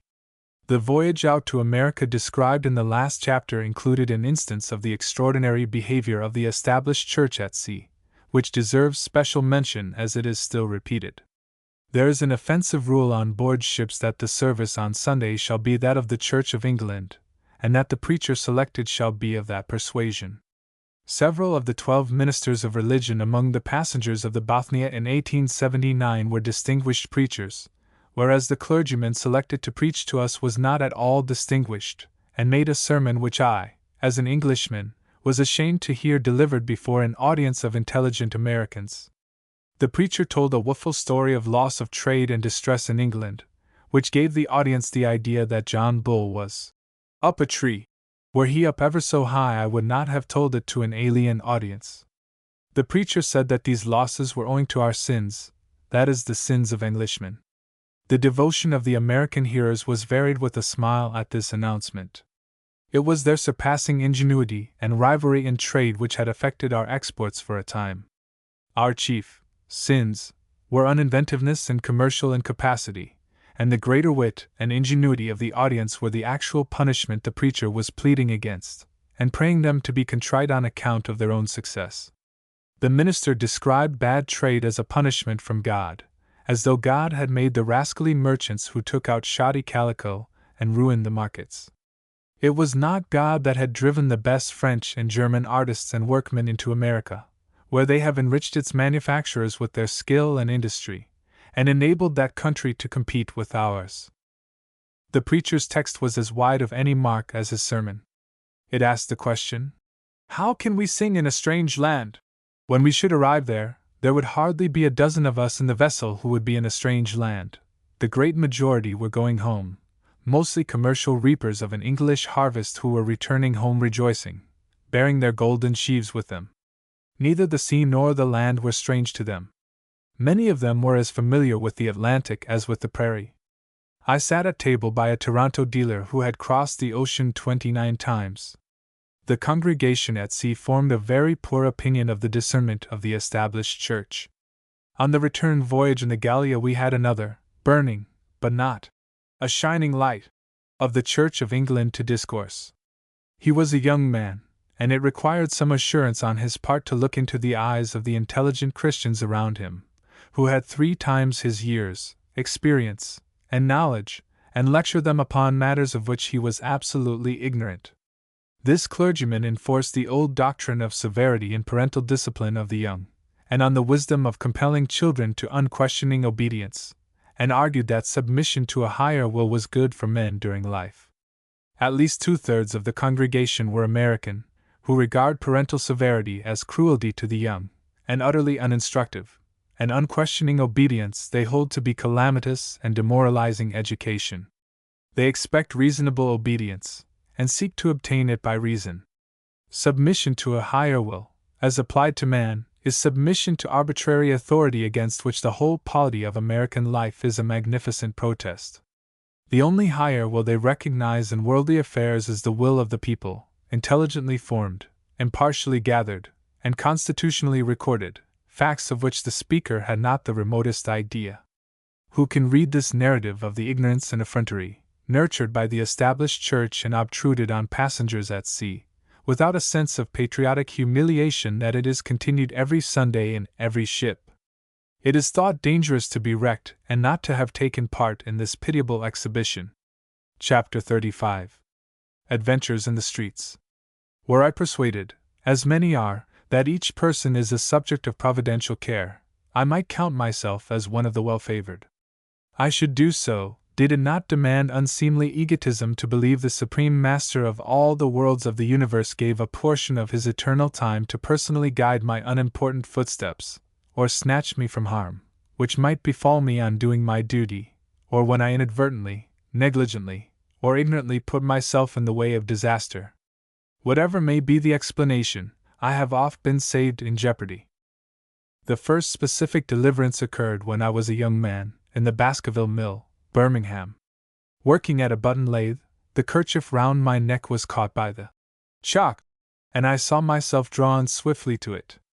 To avert being strangled, I held back my neck with what force I could. All would have been in vain had not a friendly Irishman, who was grinding spectacle glasses in an adjoining room, come to my assistance, by which I escaped decapitation without benefit of the clergy, or the merciful swiftness of the guillotine. In days when the cheap train ran very early in the morning, I set out before daylight from Exeter, where I had been lecturing. At the station at which the train stopped for an hour or two, as was the custom in days before the repeal of the tax on third-class passengers, we were in what Omar Khayyam called the false dawn of morning. The train did not properly draw up to the platform, and when I stepped out I had a considerable fall, which sprained my ankle and went near breaking my neck. On my arrival in Boston, 1879, I was invited by a newspaper friend, whom I had brought with me into the city, to join a party of pressmen who were to assemble next morning at Parker House, to report upon the test ascent of a new elevator. It happened that Mr. Wendell Phillips visited me early at Adams' house, before I was up.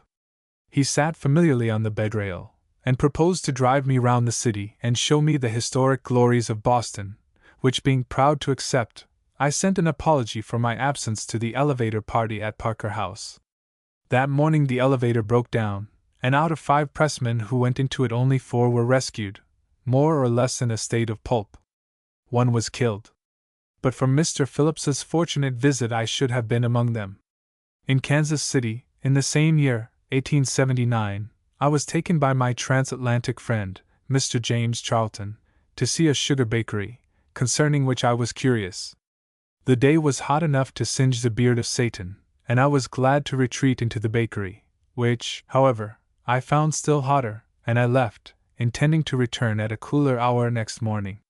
At the time I was to arrive I heard that the whole building had fallen in. Some were killed and many injured. This was the city of Kansas, of which the mayor once said, he wished the people would let someone die a natural death, that a stranger might know how healthy the city was. Accidents, duels, and shootings prevented cases of longevity occurring. Another occasion when this adventure took place, when we, my daughter, Mrs. Marsh, and I, were crossing the Tessock Valley, below Santa Fe. The party occupied 3 carriages. Road, there was none, and the horses knew it, and when they came to a difficulty, either a ravine or hill, the driver would give the horses the rein, when they spread themselves out with good sagacity, and descended or ascended with success. 1 pair of horses broke the spring of their carriage, making matters unpleasant to the occupants. Another pair broke the shaft, which, cutting them, made them mad, and they ran away. The carriage in which I was remained sound, and I had the pleasure for once of watching the misfortunes of my friends. The river was low, the sand was soft, and the distance through the Tessock River was considerable, and we calculated that no horses were mad enough to continue their efforts to run through it, and we were rewarded by seeing them alter their minds in the midst of it, and continue their journey in a sensible manner. Returning from Guelph, which lies below Hamilton, in the Niagara corner of Canada, where we had been to see the famous agricultural college, we were one night on the railway in what the Scotch call the gloaming. My daughter remarked that the scenery outside the carriage was more fixed than she had before observed it, and upon inquiry it appeared that we were fixed too, for the train had parted in the middle, and the movable portion had gone peacefully on its way to Hamilton. We were left forming an excellent obstruction to any other train which might come down the line. Fortunately, the guard could see the last station we had left, 2 miles from us, and see also the train following us arrive there. We hoped that the station master would have some knowledge of our being upon the line, and stop the advancing train, but when we saw it leave the station on its way to us we were all ordered to leave the carriages, which was no easy thing, as the banks right and left of us were steep, and the ditch at the base was deep. However, our friends, Mr. Lilhalls and Mr. Smith, being strong of arm and active on a hill, very soon drew us up to a point where we could observe a collision with more satisfaction than when in the carriages. Fortunately, the man who bore the only lamp left us, and who was sent on to intercept the train, succeeded in doing it. Ultimately, we arrived at Hamilton only 2 hours late. When we were all safely at home, one lady, who accompanied us, fainted, which showed admirable judgment to postpone that necessary operation until it was no longer an inconvenience. One lady fainted in the midst of the trouble, which only increased it. The excitement made fainting sooner or later justifiable, although an impediment, but I was glad to observe my daughter did not think it necessary to faint at any time. As we were leaving the sleepy falls of Montmorency in the carriage, we looked out to see whether the Frenchman had got sight of us, fully expecting he would take a chaise and come after us to collect some other impost which we had evaded paying. The sun was in great force, and I was reposing in its delicious rays, thinking how delightful it was to ride into Quebec on such a day, when in an instant of time we were all dispersed about the road. In a field hard by, where a great load of lumber as high as a house was piled, a boy who was extracting a log set the upper logs rolling. This frightened the horses. They were 2 black steeds of high spirit, and therefore very mad when alarmed. Had they run on in their uncontrollable state, they would, if they escaped vehicles on the way, have arrived at a narrow bridge where unknown mischief must have occurred. The driver, who was a strongly built Irishman, about 60, with good judgment and intrepidity, instantly threw the horses on to the fence, which they broke, got into the ditch, and seriously cut their knees. I leaped out into the ditch with a view to help my daughter out of the carriage, but she, nimbler than I, intending to render me the same service, arrived at the ditch, and assisted me out, merely asking whether 4 quietly disposed persons being distributed over the Dominion at a minute's notice was a mode of traveling in Canada? Mrs. Hall, who was riding with us, also escaped unhurt. Her husband deliberately remained some time to see what the horses were going to do, but finding them frantic, he also abandoned the carriage. Later, in England, being Ashton Way, I paid a visit to my friend the Rev. Joseph Rayner Stevens, whose voice, in early Chartist times, was the most eloquent in the 2 counties of Lancashire and Yorkshire. He fought the New Poor Law and the Long-Timers in the 10 Hours agitation. His views were changed in many respects, but that did not alter my regard for his Chartist services, and there remained his varied affluence of language, his fitly chosen terms, his humorous statement, his exactness of expression and strong coherence, in which the sequence of his reasoning never disappeared through the crevice of a sentence. All this made his conversation always charming and instructive. After lecturing in the Temperance Hall and the evening was far spent, a cab was procured to take me to Mr. Stevens's at the Hollands. A friend, Mr. Scott, in perfect wanton courtesy, having no presentiment in his mind, would accompany me. When we arrived at Stalybridge, where there is a Rio bridge, the cabman, instead of driving over it, drove against it. I thought, perhaps, this was the way with Ashton cabmen, but my friend came to a different conclusion. He said the cabman had not taken the pledge that afternoon. I was told Ashton cabmen needed to take it often. The driver, resenting our remonstrance, drove wildly down a narrow, ugly, deserted street, which he found at hand. It was all the same to me, who did not know one street from the other. My friend, who knew there was no outlet save into the river, called out violently to cabby to stop. The only effect was that he drove more furiously. Mr. Scott leaped out and seized the horse, and prevented my being overthrown. Before us were the remains of an old building, with the cellars all open, in one of which we should soon have descended. Cabby would have killed his horse, and probably himself, which no doubt would have been an advantage to Ashton. As the place was deserted, I should have been found next morning curled up and inarticulate. We paid our dangerous driver his full fare to that spot, and advised him to put himself in communication with the Temperance Society. He abused us as not being gentlemen for stopping his cab in that unhandsome way. The next morning I went to the scene of the previous night's adventure.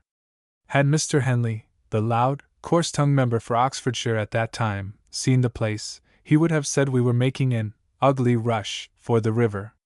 Not that we should ever have reached the river, for we should certainly have broken our necks in the brick vaults our driver was whipping his horse into.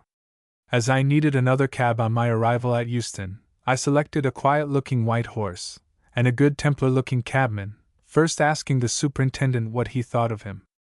"Oh, he's all right," was the answer, and things went pleasantly until we arrived at a narrow, winding street. I was thinking of my friend, Mr. Stevens, and of the concert which at that hour he had daily in his bedroom, when I was suddenly jerked off my seat and found the white horse on the foot pavement. I stepped out and adjured the cabman. "By the carpet bag of St. Peter!"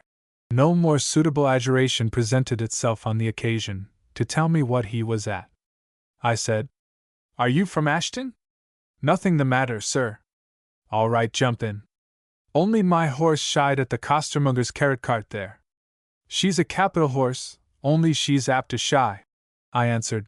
"Yes, and unless I change my mode of traveling by cabs, I shall become shy myself." Late one night, after the close of the festive cooperative meeting in Huddersfield, a cab was fetched for me from the fair, it being fair time. The messenger knew it was a bad night for the whip, as he might be touched in the head by the festivities, so he said to cabby, "Now, though it is fair night, you must do the fair thing by this fair." He does not mind spreading principles, but he objects to being spread himself. Cabby came with alacrity. He thought he had to take some boozing cuss about the fair, with an occasional pull-up at the Spread Eagle. When he found me issuing from a temperance hotel, bound for Fernbrook, he did not conceal his disappointment by tongue or whip, and jerked his horse like a Bashi bazook when a Montenegrin is after him. I cared nothing, as I had made up my mind not to say another word about cabs if they broke my neck. I knew we had a stout hill before us, which would bring things quiet the next day. The hotel people, who saw the cabman's rage, said they thought there was mischief in store for me. They knew nothing of Ashton ways, and their apprehensions were original.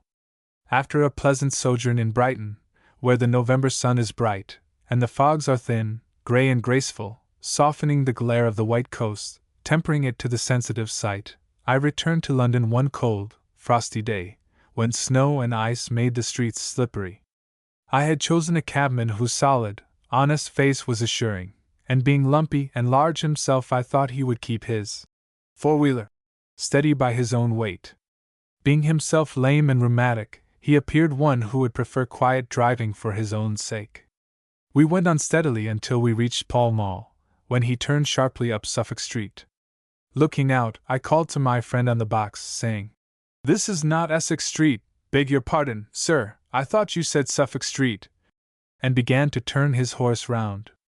In that street the ground rises, and the carriageway is convex and narrow. It required skill to turn the cab, and the cabman was wanting therein.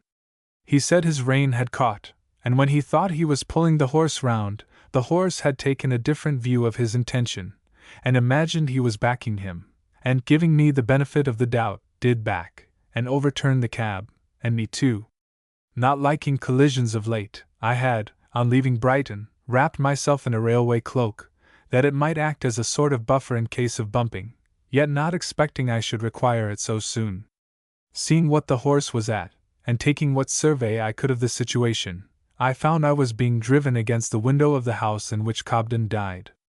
I have my own taste as to the mode in which I should like to be killed. To be run over by a butcher's cart, or smashed by a coal train or brewer's van is not my choice, but being killed in Pall Mall is more eligible, yet not satisfactory. As I had long lived in Pall Mall, I knew the habits of the place. There is a gradation of killing in the streets of London, well known to West End cabmen. As they enter Trafalgar Square, they run over the passenger without ceremony.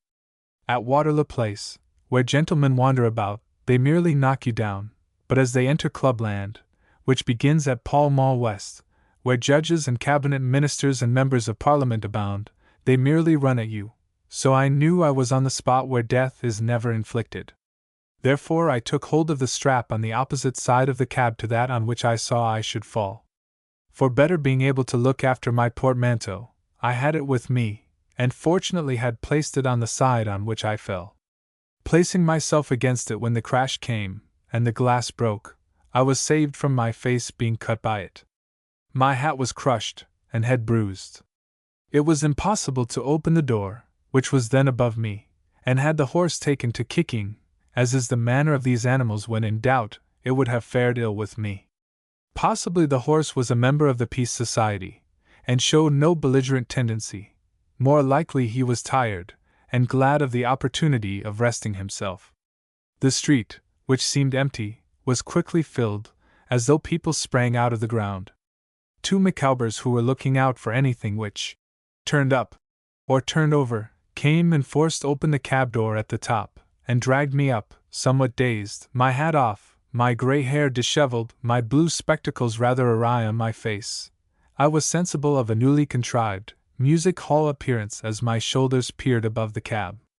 A spirit merchant near kindly invited me into his house, where some cold brandy and water given to me seemed more agreeable and refreshing than it ever did before or since. The cab had been pulled together somehow. My rheumatic friend on the box had been picked up not much the worse. Possibly the fall had done his rheumatism good. I thought it a pity the poor fellow should lose his fare as well as his windows, and so continued my journey with him. On one occasion, after an enchanted evening in the suburbs of Kensington, a fog came on. The driver of the voiture drove into an enclosure of stables, and went round and round. Noticing there was a recurring recess, I kept the door open until we arrived at it again, and leapt into it as we passed again. When the driver, who was bewildered, came round a third time, I surprised him by shouts, and advised him to let his horse take us out by the way he came in. There was no house, or light, or person to be seen, and there was the prospect of a night in the cold, tempered by contingent accident. Having engaged to be surety for the son of a Hindu judge, who was about to enter as a student in the Inns of Court, a new adventure befell me. I had accepted from his father the appointment of guardian of his son. My ward was a young man of many virtues, save that of punctuality. As he did not appear by appointment, I set out in search of him. Crossing Trafalgar Square, I found myself suddenly confronted by 2 horses' heads. An omnibus had come down upon me. It flashed through my mind that, as I had often said, I was in more danger of being killed in the streets of London than in any foreign city or on the sea, and I concluded the occasion had come. I knew no more until I found myself lying on my back in the mud after rain, but seeing an aperture between the 2 wheels, I made an attempt to crawl through. A crowd of spectators had gathered round, and voices shouted to me to remain where I was until the wheels were drawn from me.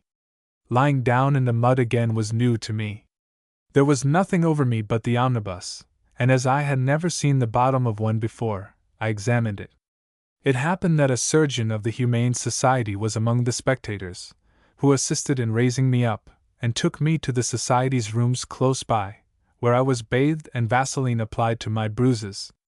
My overcoat was torn and spoiled, but I was not much hurt. The hoof of one horse had made black part of one arm. It appears I had fallen between them, and had it not been for their intelligent discrimination I might have been killed. I sent 2 bags of the fattest feeding cake the Cooperative Agricultural Association could supply, as a present to those 2 horses. I had no other means of showing my gratitude to them. I was not so grateful to the Humane Society's surgeon, who sent me in a bill for 2 guineas for attendance upon me, and threatened me with legal proceedings if I did not pay it. As he accompanied me to the National Liberal Club, whence I had set out, I sent him 1 guinea for that courtesy, and heard no more of him, and did not want to. One evening, after leaving a cooperative board meeting in Leman Street, Whitechapel, I incautiously stepped into the roadway to hail a cab, when a lorry came round a corner behind me and knocked me into the mud, which was very prevalent that day. Some bystanders picked me up, and one, good-naturedly, lent me a handkerchief with which to clear my face and head, both being blackened and bleeding. The policeman who took charge of me asked me where I wanted to be taken. I answered that I was on my way to Fleet Street to an assembly of the Institute of Journalists to meet M. Zola, then on a visit to us. "I think, sir," said the reflective policeman, "we had better take you to the London hospital." And another policeman accompanied me in a passing tram, which went by the hospital door. After some dreary waiting in the accident ward, it was found that I had no rib or bone broken, but my nose and forehead were bound up with grim-looking plasters, and when I arrived at the hotel, 4 miles away, where I was residing, and entered the commercial room, I had the appearance of a prize fighter who had had a bad time of it in the ring. Knowing the second day of an accident was usually the worst, I took an early train home while I could move. My ribs, though not broken, were all painful, and I remember squealing for a fortnight on being taken out of bed. After my last adventure, the accident insurance company, though I had never troubled them but once, refused to accept any further premium from me, which I had paid 20 or 30 years, and left me to deal with further providential escapes from my own resources. Thinking I was safe in Brighton near my own home, I was walking up the Marine Parade, one quiet Sunday morning, when a gentleman on a bicycle rushed down a by street and knocked me down with a bound. Seeing two ladies crossing the street, I concluded matters were safe. The rider told me that he had seen the ladies and had arranged to clear them, but as I stepped forward he could not clear me, so gave me the preference. As I had always been in favor of the rights of women, I said he did rightly, though the result was not to my mind. He had the courtesy to accompany me to my door, apologizing for what he had done, but left me to pay the bill of the physician, who was called in to examine me. When I recovered my proper senses, I found he had not left his card. Though I advertised for him, he made no reappearance. Another serene Sunday morning, I was crossing the Old Stein with a son-in-law. Nothing was to be seen in motion save a small dog-cart, which had passed before we stepped into the road. Soon we found ourselves both thrown to the ground with violence. A huge dog, as large as the Hound of the Baskervilles, described by Conan Doyle, had loitered behind and suddenly discovered his master had driven ahead, and he, like a lemming rat, made straight for his master, quite regardless of our being in his way. In these and other adventures or misadventures, I need not say I was never killed, though the escapes were narrow.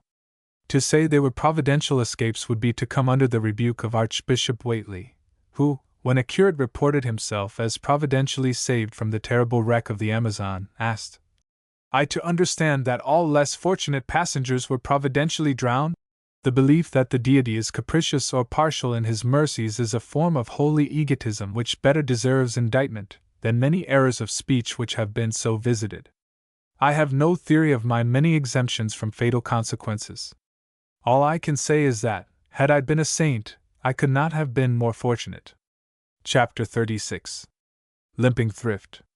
Thrift is so excellent a thing, is so much praised by moralists, so much commended by advisers of the people, and is of so much value to the poor who practice it, that it is strange to see it retarded by the caprices of those who take credit and receive it for promoting the necessary virtues. Insurance societies continue to recommend themselves by praising prudence and forethought which provides for the future. Everybody knows that those who do not live within their income live upon others who trust them. Those who spend all their income forget that if others did as they do, there would be universal indigence. Insurance companies are supposed to provide inducements to thrift, whereas they put wanton obstacles in its way. He who takes out a policy on his life finds it a condition that if he commits suicide his policy will be forfeited, the assumption of insurance offices being that if a man insures his life he intends to cut his throat. Can this be true? What warrant of experience is there for this expectation? Is not the natural, the instinctive, the universal love of life security sufficient against self-slaughter? If life be threatened, do not the most thoughtless persons make desperate effort to preserve it? Is it necessary for insurance societies to come forward to supplement incentives of nature? Is not the fact that a man is provident-minded enough to think of insuring his life proof enough that his object is to live? Answers to a series of questions are demanded from an insurer, which average persons do not possess the knowledge to answer with exactitude, yet failure in any fact or detail renders the policy void, although a person has paid premiums upon it for 30 or 40 years. Elaborate legal statements which few can understand are attached to a policy which intimidates those who see them from wishing to incur such unfathomable obligation. A few plain words in plain type would be sufficient for the guidance of the insured and the protection of the company. The uncertainty comes from permitting questions of popular interest to be stated by a member of the legal profession. If the terms of eternal salvation had been drawn up by a lawyer, not a single soul would be savable, and the judgment day would be involved in everlasting litigation. An office known to me had judges among its directors, from which it was inferred by the insured that the office was straight. The holder of a policy in it making a will, his solicitor on inquiry found that the office did not admit his birth. They had received premiums for 40 years, still reserving this point for possible dispute after the policyholder was dead, never informing him of it. When the insurance was effected, they saw the holder of it, and could judge his age to a year. They saw the certificate of his birth, but gave him no assurance that they admitted it, and it had to be presented again. In another case within my knowledge, the owner of a policy obtained a loan upon it, from a well-known lawyer in the city of London, who gave the office, as is usual, notice of it.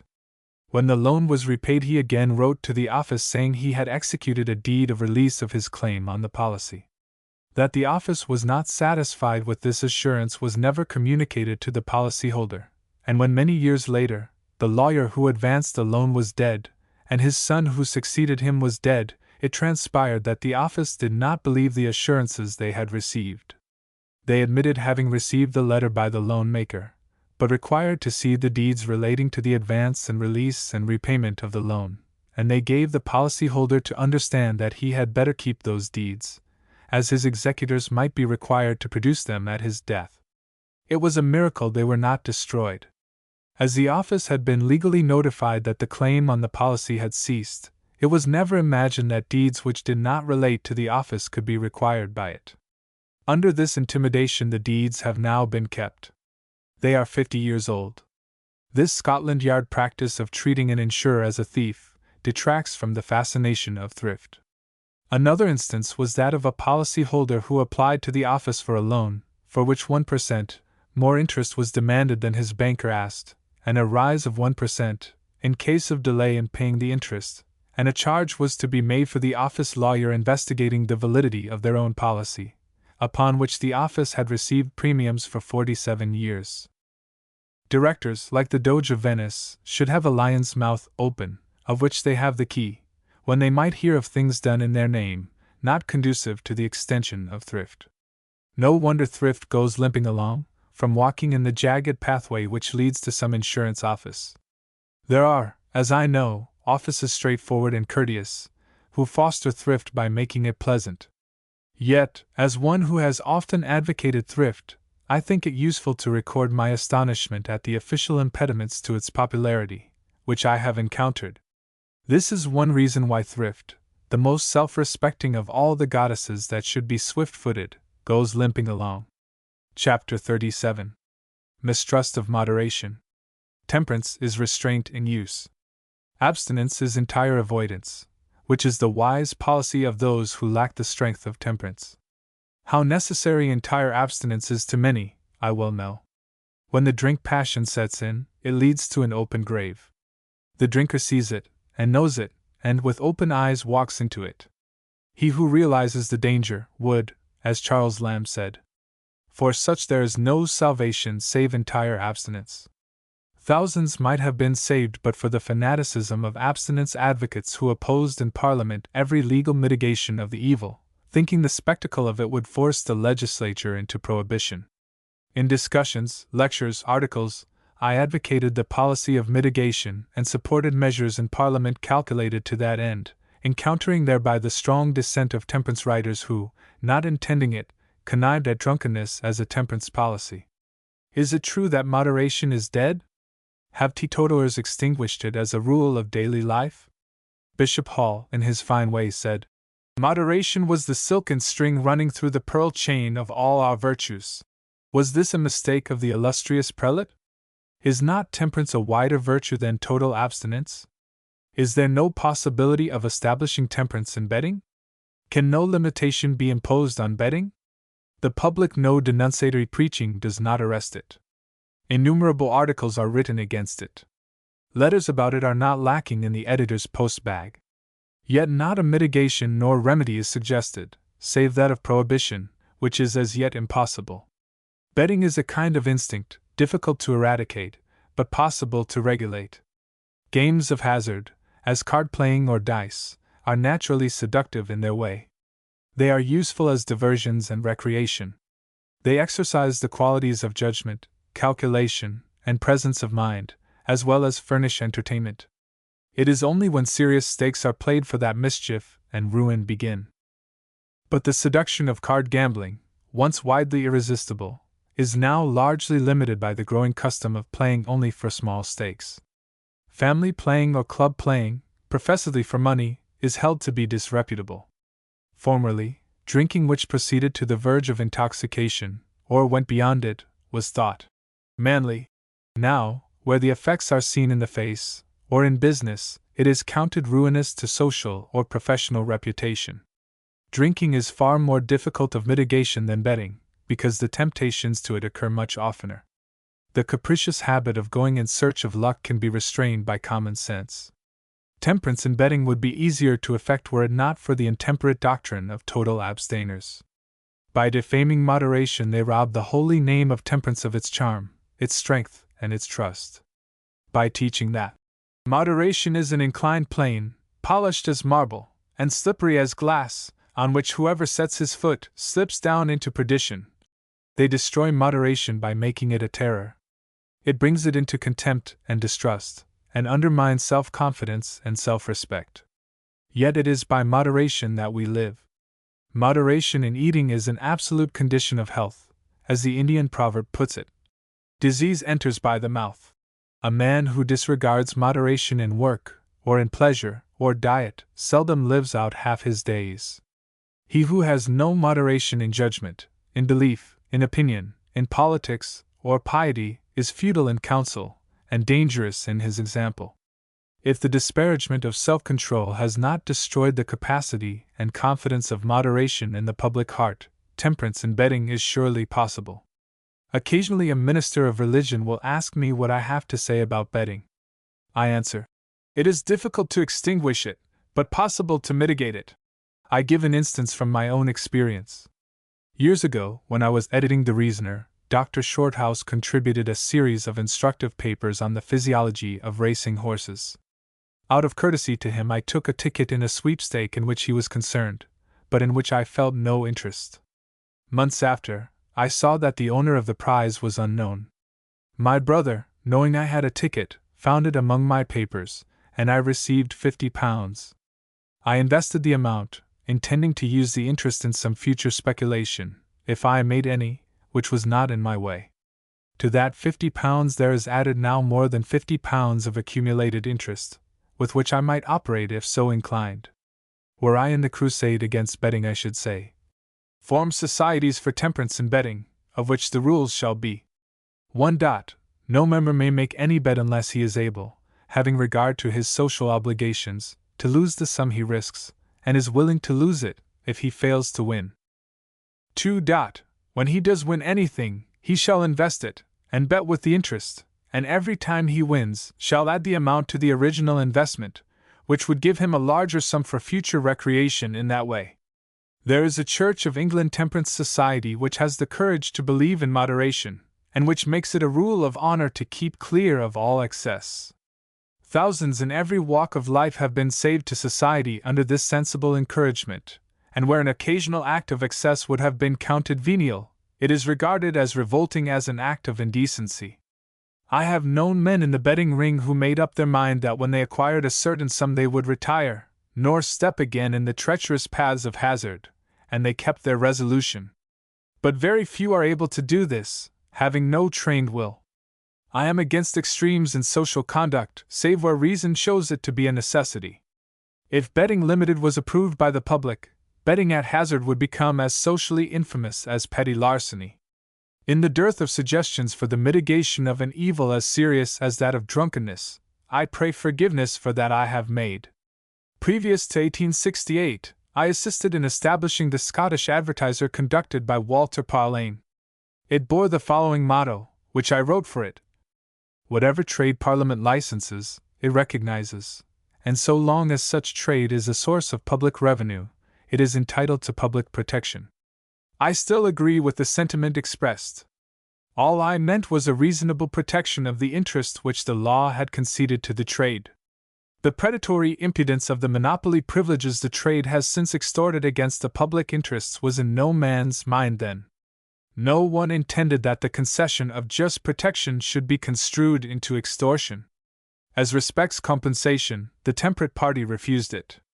I was not of their opinion. I agreed with them that the publicans had no logical claim for compensation, but I would have conceded it as the lesser of two evils, just as it was better to free the West Indian slaves by purchase than to continue their lawful subjection.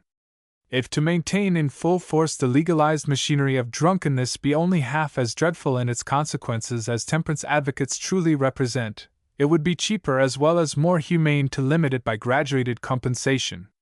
Chapter 38. Penal Christianity. Predatory Christianity would not be far from the mark. Christianity is of the nature of a penal settlement where independent-minded persons are made to expiate the sin of thinking for themselves. There can be no real goodwill in any one who is not for justice and equality. No cause can command respect, or can claim a hearing from others which is not based on absolute fairness. Many well-meaning Christians never inquire whether the great cause they have at heart fulfills this condition. In the past, this omission has been a lasting cause of alienation from their views. Between 1850 and 1860 there sat in St. Bride's Vestry, London, a group of Christian churchwardens who twice a year sent agents to seize property from my house in Fleet Street, because I refused to pay tithes. Yet there are people who tell us without tiring of the depravity of the French revolutionists and atheists who laid, or proposed to lay hands upon church property. Yet these Christian officers, acting under the eye of an opulent rector in the wealthiest capital in the world, seized clocks and bales of paper on the premises of heretics, in the name of the Church. Did not this disqualify the Church as ministers of consolation? The greatest consolation is justice. Is it not spiritual effrontery to despoil a man, then invite him to the communion table? In our day, by predatory acts, they confiscate nonconformist property to maintain church schools. Can it be that heaven recognized agents engaged in petty larceny? Are they entrusted with the keys of heaven? May the priest be a thief? Can a man expect to be admitted at the Golden Gate with a burglar's passport in his hand? There exist penal laws against all who do not stand on the side of faith, which nonconformists as well as churchmen connive at, profit by, and maintain. Is not this destructive of their spiritual pretensions? Can they preach of holiness and truth without a blush? No higher criticism can condemn Christianity, as it is self-condemned by resting on predatoriness. No person who does not stand on the Christian side can leave property for promoting his views, as a Christian can for promoting his. No Christian conscience is touched at this disadvantage imposed upon the independent thinker. No sermon is preached against it. No Christian petition is ever set up against it. Neither the church conscience nor the nonconformist conscience is stirred by the existence of this injustice. It would cease if they objected to it. But they do not object to it. There are prelates, priests, clergymen, and nonconformist ministers personally to be respected, who in human things I trust. But for their spiritual vocation, is it possible to have respect or trust? To tender consolation with one hand while they keep the other in my pocket is an act never absent from my mind. I belong to a secular party who seek improvement by material means, but were there any body of Christians upon whom that party imposed legal disadvantages in its own interests, and kept them there by silence or connivance, Parliament would hear from me pretty frequently until the insulting privileges were annulled. Any pretension to having principles worthy of acceptance, or regard, or even respect, would be impertinence in us so long as we were unfair to others. I caused to be brought into Parliament a bill in which Sir Philip Mansfield took the leading interest, entitled Civil and Religious Liberty Extension. A bill to secure the extension of civil and religious liberty. Prepared and brought in by Mr. Mansfield, Sir Henry Bosco, Sir G.O.B. Sidwell, Mr. Picton, Mr. Illingworth, Mr. W. Maclaren, Mr. H. P. Cobb, Mr. Howell, Mr. Chasfewick, Mr. Ben, Mr. Story, and Mr. Hunter. Ordered by the House of Commons, to be printed, November 7, 1893. Printed by Eyre and Spottiswoode, printers to the Queen's most excellent Majesty.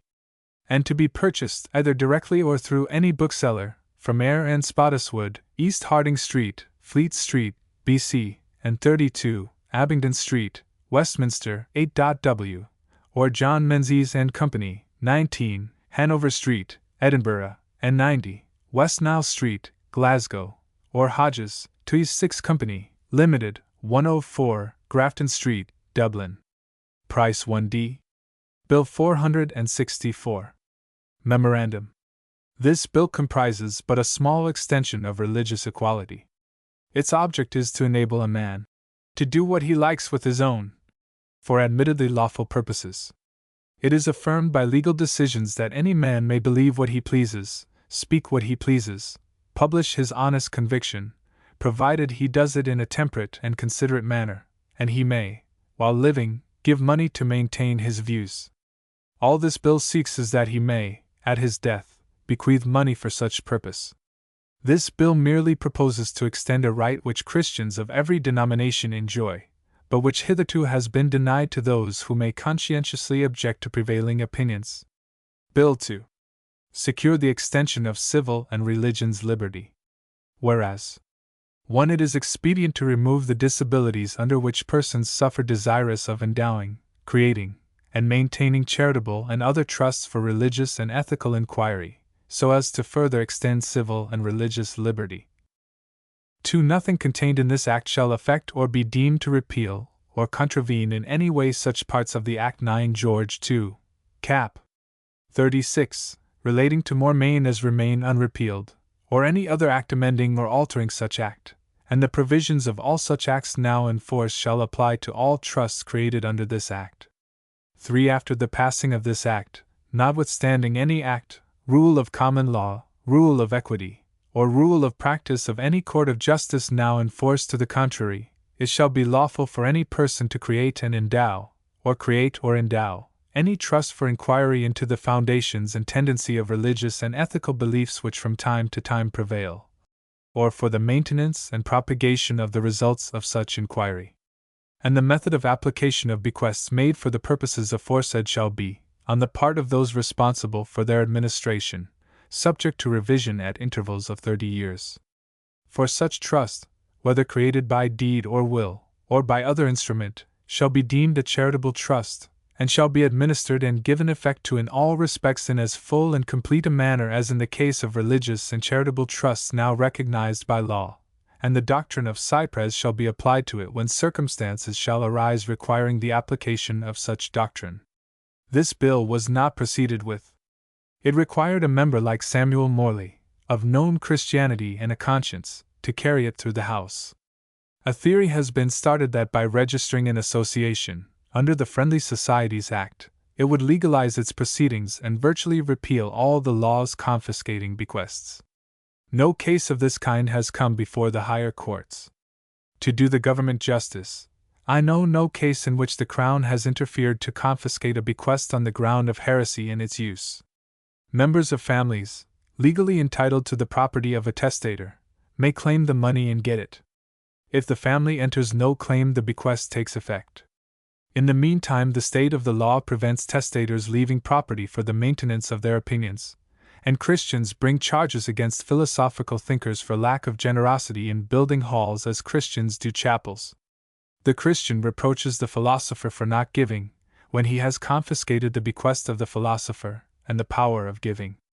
Priests often mourn at the disinclination to listen to the tenets they proclaim, and advertise in the newspapers the melancholy fact that only 1 person in 5 is found on Sunday in a place of worship, and do not remember how many persons remain away, not so much from dislike of the tenets preached, as from dislike of the injustice which they would have to share if they belonged to any Christian communion.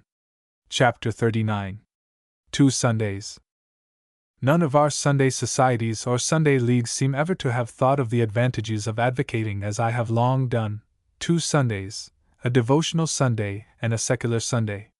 The advocacy of 2 Sundays would put an end to the fear or pretense that anybody wants to destroy the one we have. The policy of a second Sunday is a necessity. It would put an end to the belief that the working classes are mad, and not content with working 6 days want to work on the 7th. It would preserve the present Sunday as a day of real rest and devotion. The one Sunday we now have is neither one thing nor the other. Its insufficiency for rest prevents it being an honest day of devotion. Proper recreation is out of the question. There is too little time for excursions out of town on the Saturday half-day holiday. Imprisonment in town irritates rather than refreshes. Mere rest is not recreation. Those who would provide recreation in the country find it not worthwhile for the precarious chance of half-day visitors. On a secular Sunday, recreation would be organized and be more self-respecting than it now can be. 1. It would conduce to the public health. The manufacturing towns of England are mostly pandemoniums of smoke or blast furnace fumes. The winds of heaven cannot clear them away in one day. Less than 48 hours of cessation of fire and fume would not render the air breathable. 2. With 2 Sundays, one would be left undisturbed, devoted to repose, to piety, contemplation, and improvement of the mind. 3. It would give the preacher intelligent, fresh-minded, and fruitful-minded hearers, instead of the listless, wearied, barren-headed auditors, who lowered the standard of his own mind by forcing upon him the endeavor to speak to the level of theirs. 4. A second Sunday would give the people real rest when nobody would frown upon them, nor preach against them, nor pray against them. 5. It would be cheaper to mill owners to stop their works 2 clear days than run them on short days, and there need not be fears of claims of further reduction of 48 hours a week on the part of work people, who would have a real sense of freedom from unending toil with 2 days' rest and peace. Manufacturing towns would no longer be, as now, penal settlements of industry. Holiness would no longer be felt to be wearisomeness. But for Moses, the changes here sought would have existed long ago. 1 day's rest in the week was enough for Jews who were doing nothing when 1 Sunday was prescribed to them. Had Moses foreseen the manufacturing system, instead of saying, 6 days, he would have said, 5 days shalt thou labor. If he deserves well of mankind who makes 2 blades of wheat grow where only 1 grew before, he deserves better who causes 2 Sundays to exist where only 1 existed before, for corn merely feeds the body, whereas reasonable leisure feeds the mind. Chapter 40. Byways of Liberty. It is worth while recording the curious, not to say ignominious, ways from which justice to new thought has emerged. In the 5 and 6 Victoriae, cap. 38, 1842, the trial of 18 offences were removed from the jurisdiction of justices of the peace in quarter sessions and transferred to the assize court. Persons accused were often subject to magisterial intolerance, ignorance, and offensiveness. Among the transferred offences were forgery, bigamy, abductions of women, blasphemy, and offences against religion, often of doubtful and delicate interpretation, were 2 of the subjects taken out of magisterial hands and placed under the decision of better informed and more responsible judges. Blasphemy was the general title under which atheism, heresy, and other troubles of the questioning intellect were designated. Composing, printing, or publishing blasphemous libels were included in the list of subjects to be dealt with in higher courts. Thus, better chances of justice were secured to thinkers and disseminators of forbidden ideas. This new charter of thought, which conceded legal fairness to propagandism, was not the subject of a special statute, but was interpolated in a list, which read like an auctioneer's catalogue, eluded parliamentary prejudice, which might have been fatal had it been formally submitted to its notice. In the same manner, the Affirmation Act, which changed the status of the disbeliever in theology from that of an outlaw to that of a citizen, crept into the statute book through a criminal avenue. A bill to admit atheists, agnostics, or other conscientious objectors to the ecclesiastic oath, to make a responsible affirmation instead, was twice or thrice thrown out of the windows of Parliament. Sir John Trelawney used to say Mr. Gathorne Hardy, afterwards Lord Cranbrook, would rise up, as I have seen him, with a face as furiously red as one of his own blast furnaces at Lomoor, and move its rejection. It was passed at last by the friendly device of G. W. Hastings, MP., the founder of the Social Science Association, in a bill innocently purporting to better promote the discovery of truth by enabling persons charged with adultery to give evidence on their own behalf. Then and there a clause was introduced which had no relation to the extension of the right to give evidence, but upon the exemption of an entirely different class of persons from the obligation of making oath. Adulterers appear always to be Christians, since no case is recorded in which any party in an adultery action professed any scruple at taking the oath. Yet the bill set forth that Any person in a civil or criminal proceeding who shall object to make an oath shall make a declaration instead. When the bill became an act, secular affirmation became legalized. Thus, by a clause treading upon the heels of adultery, the witness having heretical and unecclesiastical convictions was enabled to be honest without peril. In 1842, as I witnessed at the Gloucester Assizes, no barrister would defend any one accused of dissent from Christianity, but apologized for him and proclaimed his contrition for his sin of thinking for himself. Slave thought of the mind, chained to custom, could be defended, but not free thought, which is independent of everything save the truth. By the Act of 1869 atheists ceased to be outlaws, and were henceforth enabled to give evidence in their own defense. Wide awake and vigilant as a rule, bigotry was asleep that day. Thus, by circuitous and furtive paths, the right of free thought has made its way to the front of the state. Chapter 41. Lawyer's License.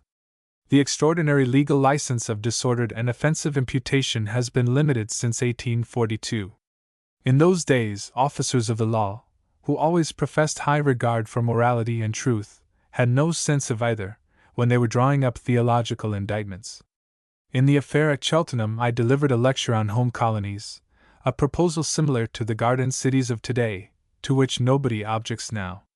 As I always held that discussion was the right of the audience, as self-defensive against the errors of lecturer or preacher, an auditor, availing himself of this concession, arose in the meeting and asked, since I had spoken of duty to man, why I had said nothing of duty to God.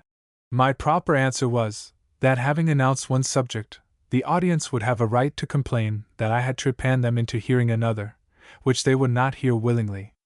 Such a reply would have been received without cries, and the Christian auditor would have said, I dare not answer the question, that I held opinions I was afraid to disclose. All the while the questioner knew that an honest answer might have penal consequences, which he intended to invoke. Christians in those days lacked winning ways. I gave a defiant answer, which caused my imprisonment. There was no imputation in my reply, which merely produced merriment.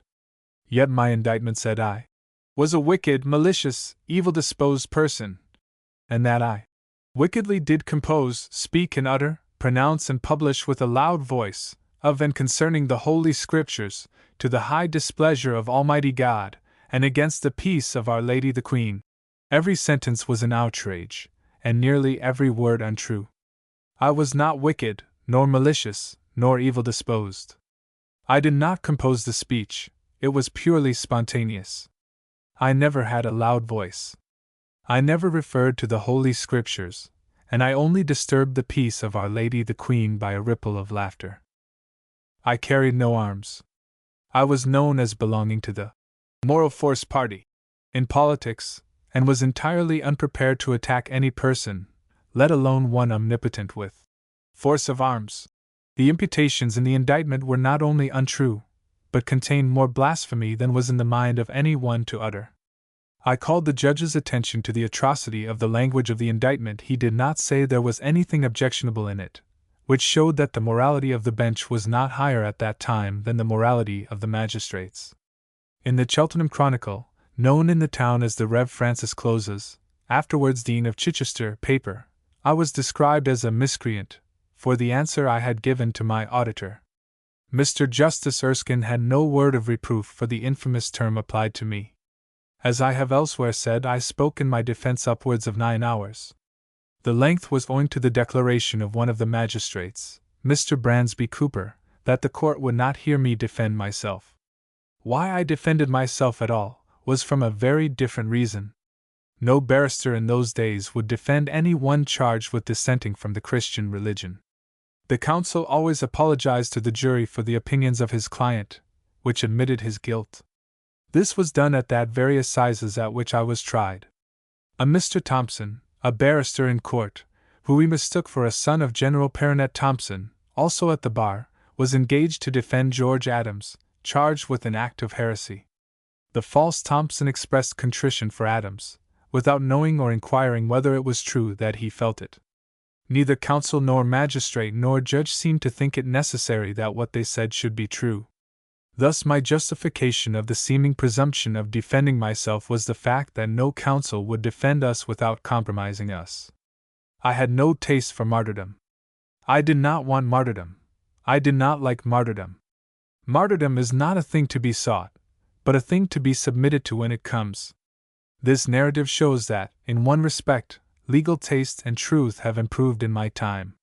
Chapter 42. Christian Days. Many religious thinkers, ecclesiastical and nonconformists, whose friendship I value, will expect from me in these autobiographic papers some account of the origin of opinions in which they have been interested. Sermons, speeches, pamphlets, even books have been devoted to criticism of my heresies. It is due to those who have taken so much trouble about me that I should explain, not what the opinions were, that would be irrelevant here, but how I came by them. That may be worth recounting, and to some serious people perhaps worth remembering. Confessions are not in my way.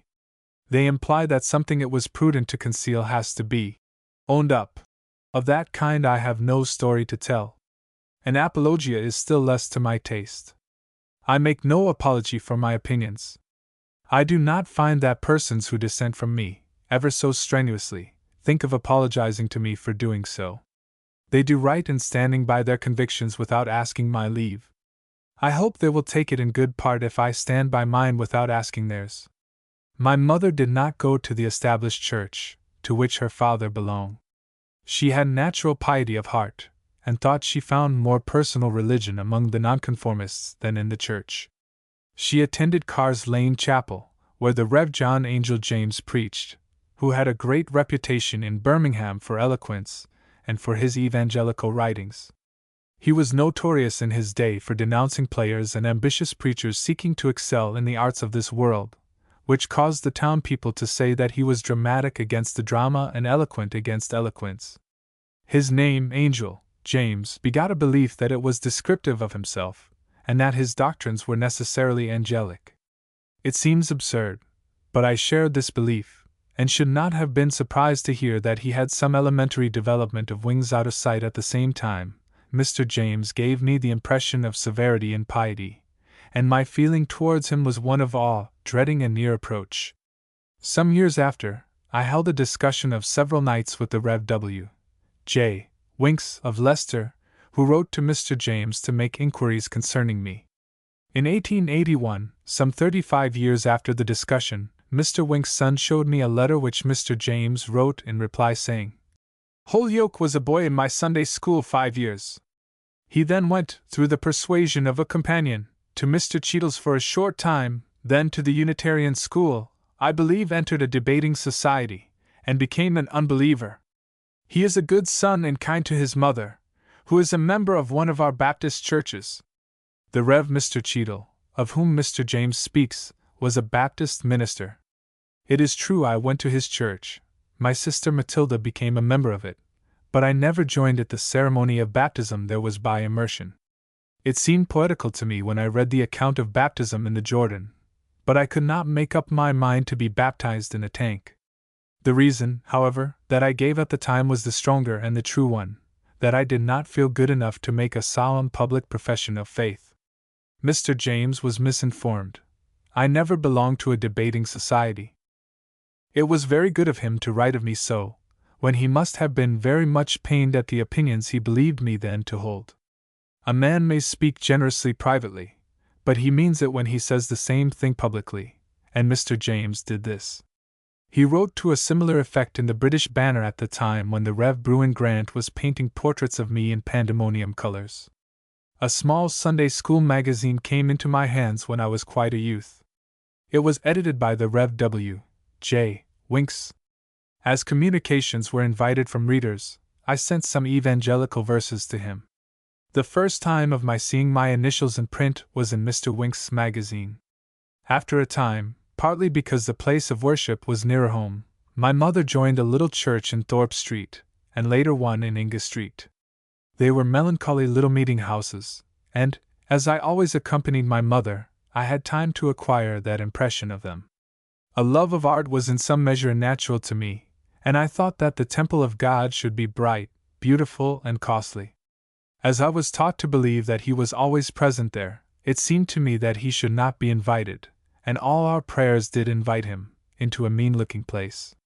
It was seeing how earnestly my mother prayed at home for the welfare of her family, how beautiful and patient was her trust in heaven, and how trouble and misery increased in the household notwithstanding, that unconsciously turned my heart to methods of secular deliverance. She had lost children. I remember the consternation with which she told us one Sunday night that her pastor, the Rev. Mr. James, had stated in his sermon his fearsome belief that there were children in hell not a span long. That Mr. James believed it seemed to us the same as its being in the Bible. Another time he preached about the sin against the Holy Ghost, which could never be forgiven either in this world or the world to come. My mother's distress at the thought made a great impression upon me. A silent terror of Christianity crept into my mind. That one so pure and devout as my mother, who was incapable of committing sin knowingly, should be liable to commit this, and none of us know what it was, nor how or when consequences so awful were incurred, seemed to me very dreadful. The first death at home of which I was conscious occurred at a time when church rates and Easter dues were enforced and augmented by a summons. None of us were old enough to take the money to the public office, and a little sister being ill, my mother, with reluctance, had to go. A small crowd of householders being there on the same errand, she was away some hours. When she returned, my sister was dead, and the thought that the money extorted by the church might have succored, if not saved the poor child, made the distress greater. My mother, always resigned, made no religious complaint, but I remember that, in our blind, helpless way, the church became to us a thing of ill omen. It was not disbelief, it was dislike, that was taking possession of our minds. A man in my father's employ, who was superintendent of a congregational chapel school at Harborne, a village some 3 or 4 miles from Birmingham, asked me to assist as monitor in one of his classes. I was so young that John Collins, who preached at times in the chapel, took me by the hand, and I walked by his side. The distance was too far for my little feet, and in winter the snow found its way through my shoes. Collins afterwards became known as a Chartist advocate, and was imprisoned in Warwick jail with William Lovett on the ground of political speeches. They jointly wrote the most intelligent scheme of Chartist advocacy made in their day. Elsewhere I have recounted incarcerations which befell many of my friends, proving that, within the memory of living men, the path of political and other pilgrims lay by the castles of giants who seized them by the way. In the Cars Lane Sunday School I was considered an attentive, devout-minded boy. All the hymns we sang I knew by heart, as well as most parts of the Bible. The only classic of a semi-secular nature my mother had in her house was Milton's Paradise Lost. We had besides a few works of ponderous nonconformist divines, of which Boston's Fourfold State was one, to which I added Baxter's Saints' Everlasting Rest. I devoured whatever came in my way that was religious. Being thought by this time capable of teaching the little that was deemed necessary in an evangelical Sunday school, I came to act as a small teacher at the Inga Street Chapel. These people were known as Pedo-Baptists. What that meant not a single worshipper knew. The point of doctrine which they did understand was that children should not be baptized when their small souls were in the jellyfish state and knew nothing. When their little minds had grown and had some backbone of sense in them, and some understanding of religious things, the congregation thought that sprinkling them into spiritual fellowship might do them good. Though my mother admitted that adult baptism was more reasonable, she never listened to the doctrine of baptism by immersion. She disliked innovation and piety. She had great tenacity in quiet belief, and thought public immersion a demonstration, very bad bathing of its kind, and might give you a cold. Few young believers showed more religious zeal than I did in those days. On Sunday morning there was a prayer on rising, and one before leaving home. At 7:30 the teachers were invited to meet at chapel to pray for a blessing on the work of the day. When school commenced at 9 o'clock the superintendent opened it with prayer, and closed it at 11 with another prayer. Then came the morning service of the chapel, at which I was present with my class. That included 3 prayers. At 2 o'clock school began again, opening and ending with prayers by the superintendent, or by some teacher who was asked to engage in it in his stead. At the close of the school, another prayer meeting of teachers was held, for a blessing on the work done that day. At 6:30 evening service took place, which included 3 more prayers. Afterwards, devout members of the congregation held a prayer meeting on behalf of the work of the church. At all these meetings I was present, so that, together with graces before and after meals 3 times a day, and evening prayers at time of rest, heaven heard from me pretty frequently on Sundays. Many times since I have wondered at the great patience of God towards my unconscious presumption in calling attention so often to my insignificant proceedings. Atonement ought to include the sin of prayers. Nor was this all.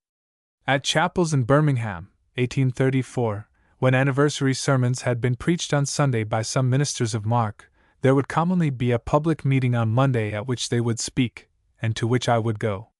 On Tuesday evening I went to the Cherry Street Chapel, where the best Wesleyan preachers in the town were to be heard. On Wednesday I often attended the Cars Lane sermon. Thursday would find me at the Bradford Street Chapel, where there usually sat before me a beautiful youth, whose sensuous grace of motion gave me as much pleasure as the sermon.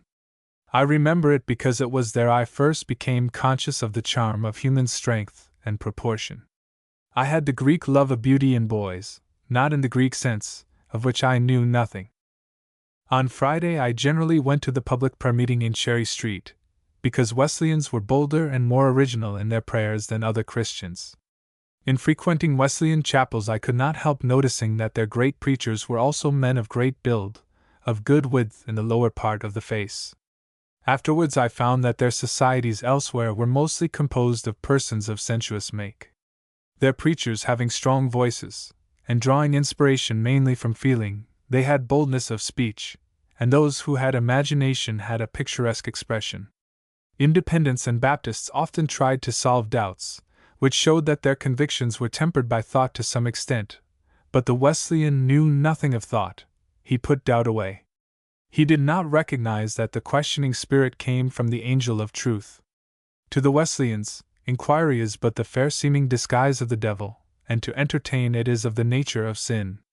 These preachers, therefore, knowing nothing of the other side, were under none of the restrictions imposed by intelligence, and they denounced the skeptics with a force which seemed wholly from its fervor, and with a ferocity which only ignorance could inspire. So long as I knew less than they, their influence over me continued. Yet it was not vigorous denunciation which first allured me to them, though it long detained me among them. It was the information I had received, that they believed in universal salvation, which had fascination for me. There was something generous in that idea beyond anything taught me, and my heart cleaved to the people who thought it true. This doctrine came to me with the force of a new idea, always enchanting to the young. Had I been reared among Roman Catholics, I should have worshipped at the Church of All Souls instead of the Church of One Soul. Any church whose name seemed least to exclude my neighbors would have most attracted me. All the fertility of attendance at chapels recounted did not, as the reader will suppose, produce any weariness in me, or make me tired of Christianity. The incessant Bible reading, hymns, prayer, and evangelical sermons of Cars Lane, Thorpe Street, and Inga Street did tire me. There was no human instruction in their spiritual monotony. My mind aches now when I think of those days. When I took courage to visit various chapels, the variety of thought gave me ideas. The deacons of the Inga Street Chapel bade me beware that the rolling stone gathered no moss. Yet I did gather moss. Though I was then hardly 15, the other teachers would gently ask me if I would engage in prayer in their meetings, which meant praying aloud among them. The idea made me tremble. I was very shy, and the sound of my own voice was as a thing apart from me, for which I was responsible, and which I could not control. Then, what should I say? To say what others said, to utter a few familiar scriptural phrases, diluted by ignorant earnestness, seemed to me, even at that time, an insipid offering of praise. Then it occurred to me to notice any newness of thought and expression I heard in weekday discourses, and with them I composed small prayers, which brought me some credit when I spoke them, as they were unlike any one else's. But only once, at a Friday night's church meeting, did I pray with natural freedom. Afterwards I avoided requests to pray, as I thought it unreal to be thinking more of the terms of the prayer than the simple spirit of it, and I hoped that one day fitting language would become natural to me. It is proof that my mind was as free from scientific inspiration as any saint's, since I had no misgiving as to the effect of prayer. If Christianity were preached for the first time now to well-to-do people, able to help themselves, it would be treated like Mormonism in America. But to the poor who have neither money nor reflection, Christianity, as a praying power, is a very real thing. People who have no idea that help will, or can, come in any other way, are glad to think that it may come from heaven. It had never been explained to me that low wages were caused by there being too many laborers in the market, or that ill health is caused by poor food and hard condition. It was my daily habit to pray for things most necessary and always deficient, not for myself alone, but for others to whom in their need I would give, at any cost to myself, to whom, if disinterested prayers were answered, any God of sympathy would give. Yet, though no prayer was answered, it did not strike me that that method of help failed. Prayer was no remedy, yet I did not see its futility.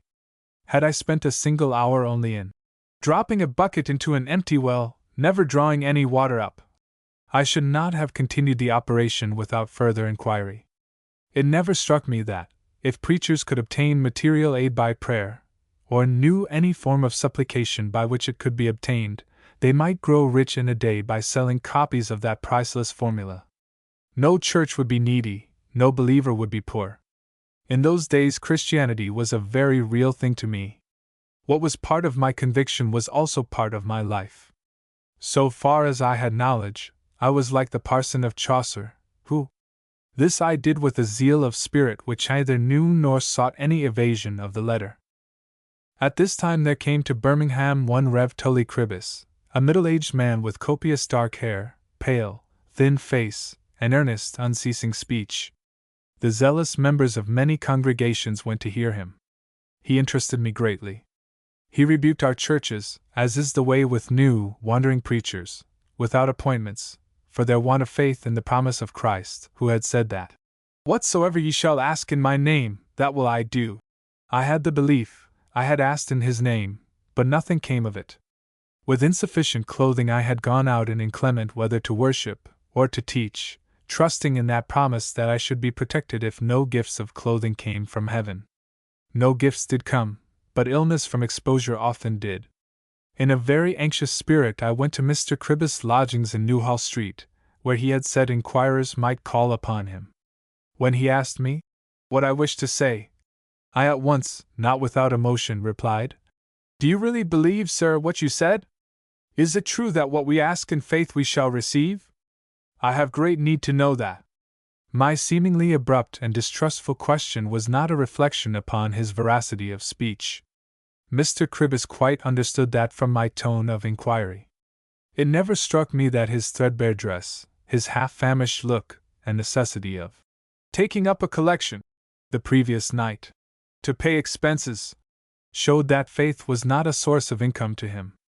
Yet he had told us that faith would be all that to us, and with a sincerity which never seemed to me more real on any human lips. He did not mistake the earnestness or purport of my question. He parried with his answer with many words, and at length said that the promise was to be taken with the provision that what we asked for would be given, if God thought it for our good. Christ did not think this. He did not say it. He did not suggest it. Knowing how many generations of men to the end of the world would imperil their lives on the truth of his words, he could not suffer treacherous ambiguity to creep into his meaning by omission. His words were, "If it were not so, I would have told you." There was no double meaning in Christ, no reticence, no half-statement, leaving the hearer to find out the half-concealed words which contradicted the half-revealed. All this I believed of him, and therefore I trusted Christ's sayings. St. Chrysostom, in the prayer of the Church Litany, does not stop, but keeps open the gap through which this evasion crawls. "Almighty God," he says, "who dost promise that when 2 or 3 are gathered together in thy name, thou wilt grant their requests. Fulfill now, O Lord, the desires and petitions of thy servants, as may be most expedient for them." Christ was no juggler like St. Chrysostom. A prayer is a deposit, the money of despair paid into a bank, but no one would pay money into a bank if they were told they would get back only as much as was good, or expedient for them. My heart sank within me as Mr. Cribbis spoke the words of evasion. There was nothing to be depended upon in prayer. The doctrine was a juggle of preachers. They might not mean it or think it straight out, but this is what it came to. Christ a second time repeated the words, "If ye shall ask anything in my name, I will do it." However it might be true in apostolic days, it was not true in ours, and the preachers knew it, and did not say so. Christ might as well be dead if the promise had passed away. Christianity had no material advantage to offer to the believer, whatever else it may have had. Mr. Cribbis spoke the truth now, I could see that. Never did that morning pass from my mind. That answer did not make me disbelieve, but I was never again the same Christian I had been before. The foundation on which every forlorn, helpless, uninformed, trusting believer rests had slipped away from under my feet. Whatever Christianity might be, it was no dependence in human need. The hard, material world was not touched by prayer. How else it could be moved I then knew not. For myself, I did not think about the terms of the Bible, but believed them. If there was an exception, it related to the saying of Christ that every idle word men should speak should be recorded against them. If idle words were to go down, then angry or wicked words would also be recorded. At night, as I made my last prayer, I tried to think over what I had said or done which might have been added to that serious catalogue, and thus I suffered more than my fair share of alarm. I did not know then that the rich have a much smaller account against them above than the poor, and that they fare better than the indigent in heaven, as they do on earth. A gentleman has his house and grounds, no one he dislikes can enter his home. His neighbor cannot much annoy him, he is at a distance from him. If he has a feud with his annoyer, he does not meet him above once a year, perhaps at a county ball, and there he can cut him, while a poor man lives in a house where he has several fellow lodgers, who have done him a shabby turn, and whom he meets 4 or 5 times a day on the stairs. Evil thoughts come into his heart, evil words escape his lips, and he himself employs a recording angel all his time in taking down his offenses, while the rich man has, peradventure, only a single note made against his name once a week. It was after I had been some time at the Mechanics' Institution, which was quite a new world of thought to me, that I was asked if I would conduct a class at the new meeting Unitarian Sunday School. The rooms in which the Mechanics' Institution was held were those of the Sunday School of the old meeting house, no other being obtainable. Since anything I knew had been taught me by these generous believers, it seemed to me natural that they should invite me to assist in one of their schools, and that I should comply. My consenting was not because I shared their tenets. The Rev. Mr. Crompton, whose sister subsequently became Mrs. George Dawson, asked me after a time what my view was as to the unity of deity. My answer was that I believed in 3 deities. I had never thought of the possibility of all this great world being managed by one being. My preference for the acquaintance of Unitarians was that there was so much more to be learned among them than among any other religious body I had known. My invitation to their school was to teach Euclid to one class, and the simpler elements of logic to another. These were subjects never thought of in the evangelical Sunday schools to which I had belonged. The need of human knowledge had become very clear to me. I could see that young men of my age trained in Unitarian schools were very superior to evangelical youths, who had merely spiritual information. Devoutness I knew to be goodness, but I could see it was not power. My personal piety did not conceal from me my inferiority to those better informed. This made me grateful to the Unitarians, who cared on Sundays for human as well as spiritual things, and I thought it a duty to help them, as far as my humble attainments might enable me. As soon as this was known in the English Street Church, to which I was considered to belong, the elders spake unto me thereupon. I was invited to a prayer meeting, which I readily consented to attend, when I found that all the prayers were directed against me, were mere solicitations to heaven to divert my heart from continuing to attend the Unitarian schools. It would be wronging my sincere and well-meaning friends of that time, to recount the deterrents they used and the fears they expressed. Religion refined by human intelligence was regarded then as a form of sin. At the end I did not dissent from their view, but I made no promise to do what they wished. It seemed to me a sin that any youth should be as ignorant as I had been, and I refused to give them such knowledge as I had acquired. In this matter of teaching, I said it was right to do as the Unitarians did, but wrong to believe as they believed. This opinion I held all the while I was a teacher in their Sunday school. Had these prayerful friends of mine succeeded in their object of persuading me from association with these larger believers, they would have shut the door of freedom, effort, and improvement for me. My lot would have been to spend my days inviting others, with much earnestness, to cherish like incapacity. Yet I have no word of disrespect for their honest-hearted endeavor to advise me, as they thought, for the best. It was the desire of knowledge which saved me from their dangerous temptation. The meeting house to whose Sunday school I went was the one where Dr. Priestley formerly preached. It was my duty on a Sunday to accompany my class into chapel during the morning service. The scholars' seats were near the gallery stairs. The other teachers sat at the end of the forms, farthest from the stairs. I always chose the end nearest the stairs. When invited to sit elsewhere, I never explained the reason why I did not. My reason was my belief that the wickedness of the preacher, in addressing only one deity, would one day be resented by heaven, and that the roof would fall in upon the congregation. As I did not share their faith, I thought I ought not to partake of their fate, and I thought that by being near the stairs I could escape. If I saw anything uncomfortable in the behavior of the ceiling, which I frequently watched, being the person who would first understand what was about to happen, I concluded that my descent would be unimpeded by the flying and unsuspecting congregation. It seems to me only yesterday that I sat calculating my chance of escape as Mr. Kentish's sonorous and instructive sermon was proceeding. Chapter 43. New convictions which came unsought. These singular instances of bygone experience of a religious student, of which few similar have ever been given, must be suggestive, perhaps instructive, to religious teachers in church and chapel, engaged in inculcating their views.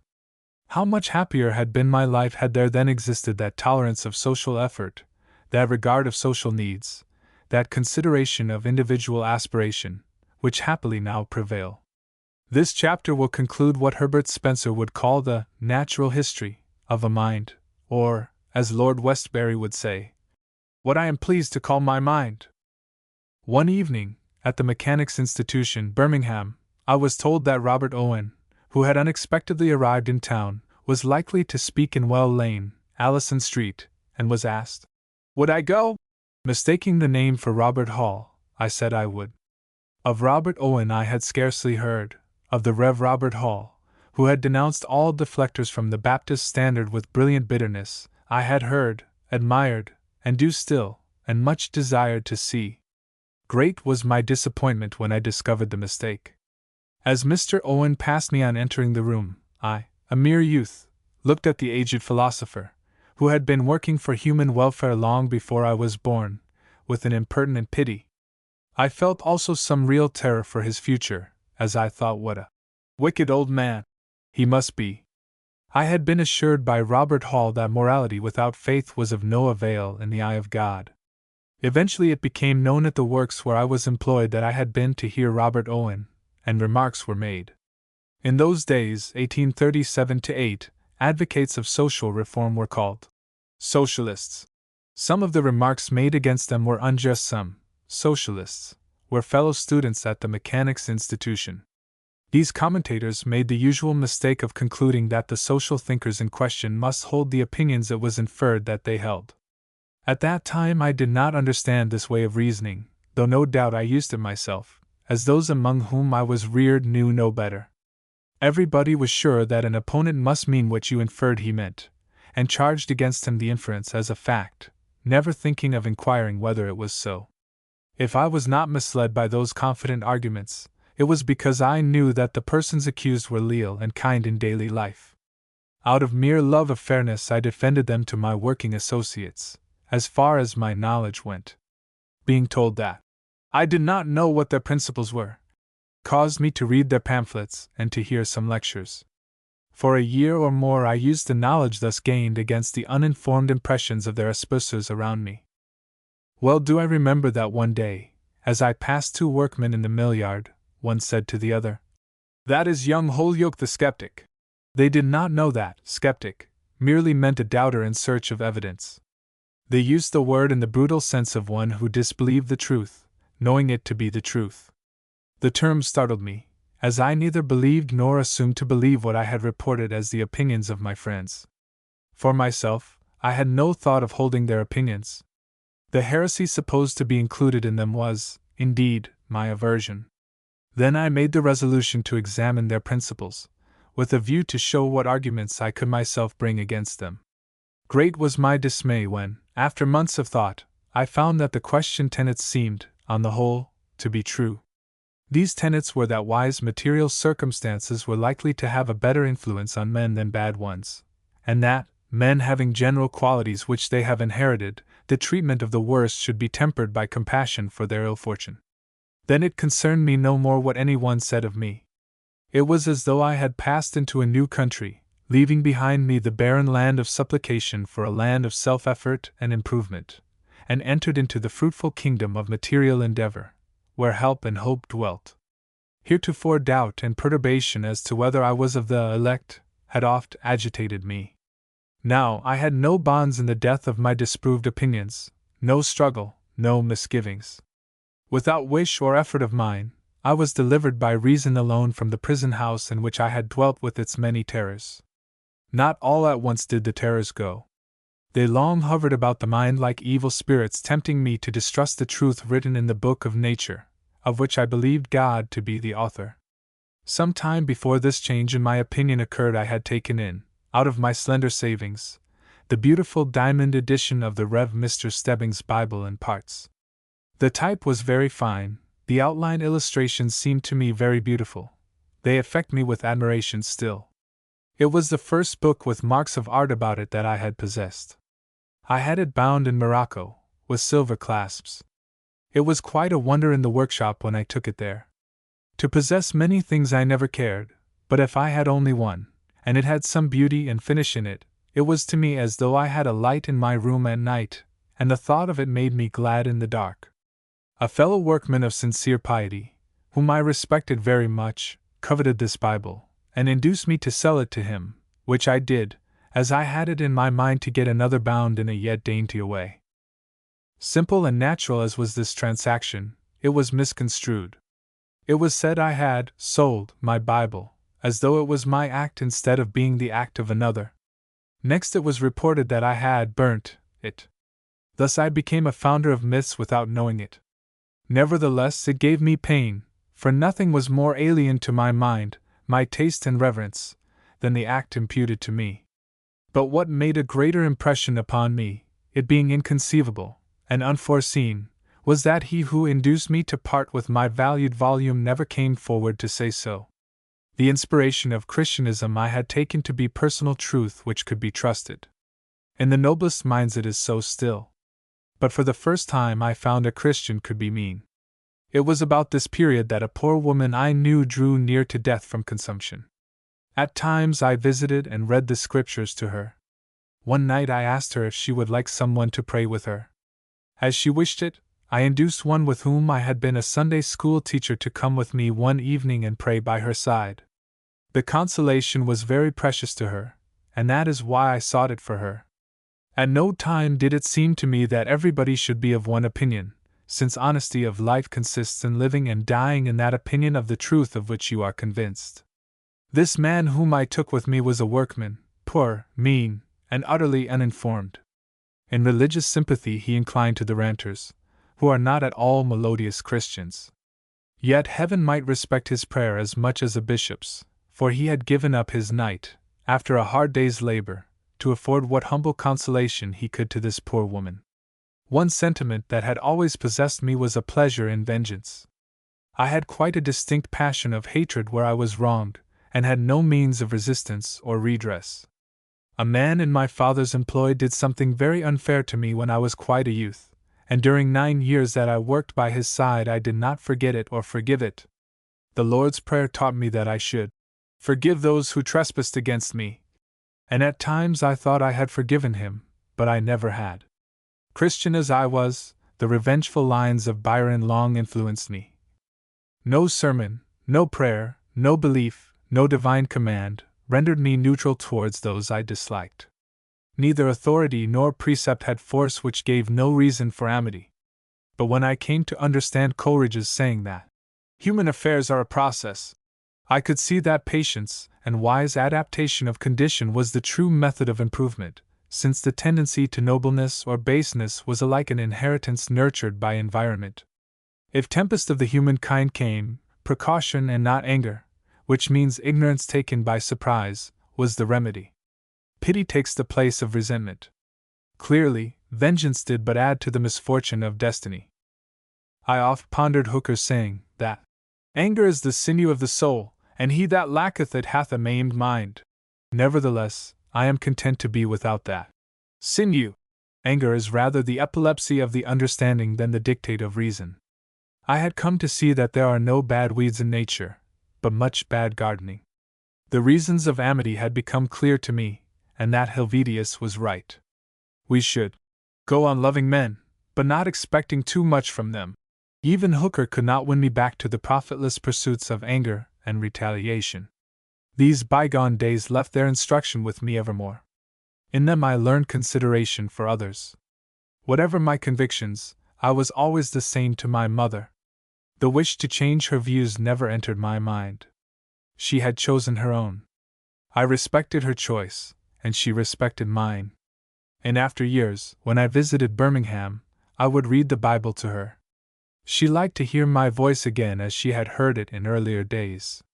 When her eyes became dim by time, I would send her large type editions of the New Testament, and of religious works which dwelt upon the human tenderness of Christ. The piety of parents should be sacred in the eyes of children. Convictions are the food of the soul, which perisheth on any other diet than that which can be assimilated by the conscience. One of the bygones which had popularity in my day was silence, where explicitness was needed. Nothing is more grateful to the young understanding than clear, definite outlines. The Spectator, July 23, 1891, said that Dean Stanley could not at any time have exactly defined what his own theology really was. George Dawson, who charmed so many audiences and was under no official restraint, never attempted it. Emerson, who criticized everybody who had an opinion, never disclosed his. Carlyle, who filled the air with adjurations to sincerity of conviction, carefully concealed his own. They who take credit for advising the public what to believe should avow their own belief. Otway, crossing the street to Dryden's house, wrote upon his door, "Here lives Dryden, a poet and a wit." Seeing these words as he came out, Dryden wrote under them, "Written by Otway opposite," which might mean, "This is but a partial and friendly estimate written by my neighbor who lives over the way, opposite to me." Or it might mean that, "It is written by Otway, the very opposite of a poet and a wit." Janus' sentences are the very grace of satire, because they offer a mitigating or a complementary construction. But in questions of conscience, ethics, or politics, uncertainty is an evil worth remembering where it can be avoided. Socialists were liable to indictment who officiated in a place not licensed as a place of worship. Such a license could be obtained on making a declaration on oath that their discourses were founded on belief in the cardinal tenets of the Church. 2 social speakers were summoned to swear this. One was the father of the late Robert Buchanan. He and his colleague did so swear to avoid penalties, though they swore the contrary of the truth. I joined with other colleagues in protesting against this humiliation and ignominy. And in another way imprisonment came to all of us. Silence or the oath was the alternative from which there was no escape. The question then arose, was the existence of deity so certainly known to men that inability to affirm it justified exclusion from citizenship? Thus it was of the first moment to inquire whether it was so or not, and what was regarded as an atheistical investigation became a political necessity in self-defense. Was there such conclusive knowledge of the unknowable as to warrant the law in making the possession of it a condition of justice and civil equality? Thus the refutation of theism became a form of self-defense, and without foreseeing it, or intending it, or wishing it, I was, without any act of my own, engaged in it. This narrative concerns those who deplore the rise and popularity of independent thinkers, alien to received doctrine. Few persons are aware how or why agnostic advocacy was welcomed and extended. Surely this is worth remembering. The tenet bore statute fruit, for the Affirmation Act came out of it. It will be a satisfaction to students of spiritual progress to know that the extension and legalization of the rights of conscience brought no irreverence with it. The sense that the nature of deity was beyond the capacity of dogmatism to define created a feeling of profound humility in the mind. The incapacity which disabled me from asserting the infinite premises of theism rendered denial unequal to temerity. What tongue can speak, what eye can see, what imagination can conceive the marvels of the inscrutable? I think of deity as I think of time, which is with us daily. Who can explain to us that mystery? Time, noiseless, impalpable, yet absolute, marshals the everlasting procession of nature. It touches us in the present with the hand of eternity, and we know it only by finding that we were changed as it passed by us. Chapter 44. Difficulty of knowing men. Events of the mind as well as of travel may be worth remembering. Columbus, high on a peak of Darien, saw an unexpected sight, never to be forgotten. Of another kind, as far as surprise was concerned, though infinitely less important in other respects, was my first reading of a passage of Pascal, which more than any other revealed to me a new world of human life. The passage was the well-known exclamation, "What an enigma is man! What a strange, chaotic, and contradictory being! Judge of all things, feeble earthworm, depository of the truth, mass of uncertainty, glory and but of the universe, incomprehensible monster! In truth, what is man in the midst of nature? A cipher in respect to the infinite, all, in comparison with nonentity, a mean betwixt nothing and all." Everybody knows that not only in different nations, but in the same nation, mankind present a strange variety of qualities and passions. The English are outspoken, the Scotch reticent, the Irish uncertain, the American alert, the French ceremonial. Even our English counties have their special ways of action. London is confident, Birmingham dogged, Manchester resolute, Newcastle-on-Tyne has greater modesty and greater pride than any other place. Yes, every one agrees with Pascal that man is a bewildering creature. He is proud and abject, generous and mean, defiant and craven, standing up for inflexible truth, and lying in his daily life. As Byron says, "Man is half dust, half deity." If we go far enough in our search we find people of all qualities. Everybody sees these characteristics of countries and classes. Everybody recognizes these conflicting elements of character in a race. But what amazed me was to perceive that they are to be found in each person in varying proportion and force. They are all there. The varieties of the race are to be found in the same individual. No man who understands this ever looks upon society as he did before. Not knowing this fact, not calculating upon it, error, distrust, disappointment, estrangement, grow up needlessly. Twice within the public recollection, 2 political parties in England have been formed, and made furious by a common ignorance. During the great slave war in America, the Southern planter was held up as a gentleman of polished manners, of cultivated tastes, a paternal master and courteous host. By others he was described as selfish, sensual, tyrannical, with whom any guest who betrayed sympathy with slaves had an unpleasant time. Both accounts were true. The same model gentleman who showered upon you courtly attentions would tar and feather you if he found you display emotion when you heard the shriek of the slave under the whip. Later, Parliament, the press, and the Church were divided upon the character of the Turk. One party said he was tolerant, picturesque, abounding in concessions and hospitality. The other party described him as subtle, evasive, treacherous, vicious, and cruel. No one seemed to recognize that all the while he was both these things. He was an adept in personal deference, generous in professions, evasive and treacherous, in short, Abdul the Damned. To those from whom the Sultan had anything to hope, his graciousness was superb. To those at his mercy he was rapacious and murderous. The Circassians will offer their daughters to the Turk. They send their virgin beauty into the market of lust, and then fight for the purchasers. The Hindus seem a gentle, unresisting, rice-minded people, yet have such capacity of heroic and vigilant reticence, that though we have been masters of India for 150 years, it is said by experienced officials, we do not know the real mind of a single man. The Zulus have savage instincts and habits, but they are honest, speak the truth, and despise a man who is angry or excited. Thiers, the great French statesman, had trust in individuals, but despised the masses. Yet the masses pulled down the Bastille, where only gentlemen were imprisoned and not themselves. The masses were moved by a generous dislike of oppression as strongly as Thiers himself. President Washington, looking only at the corruption of classes he came in contact with, predicted evil to the future of American society. Yet 100 years after, a latent nobleness of sentiment appeared, which gave 1,000,000 of lives in order that black men with large feet, as was scornfully said, should be free.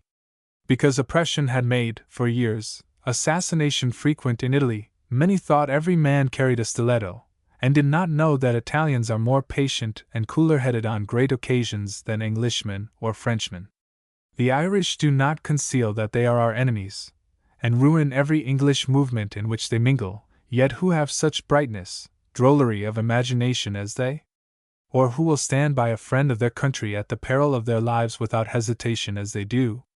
The Scotch display in contest a sort of divine ferocity, such as we read of in the Old Testament. Their battle song at Flodden ran thus: "The Irish could not excel this rage of hell."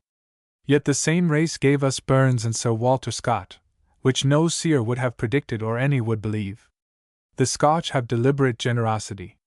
Though narrow in piety, they are broad in politics and have veracity in their bones.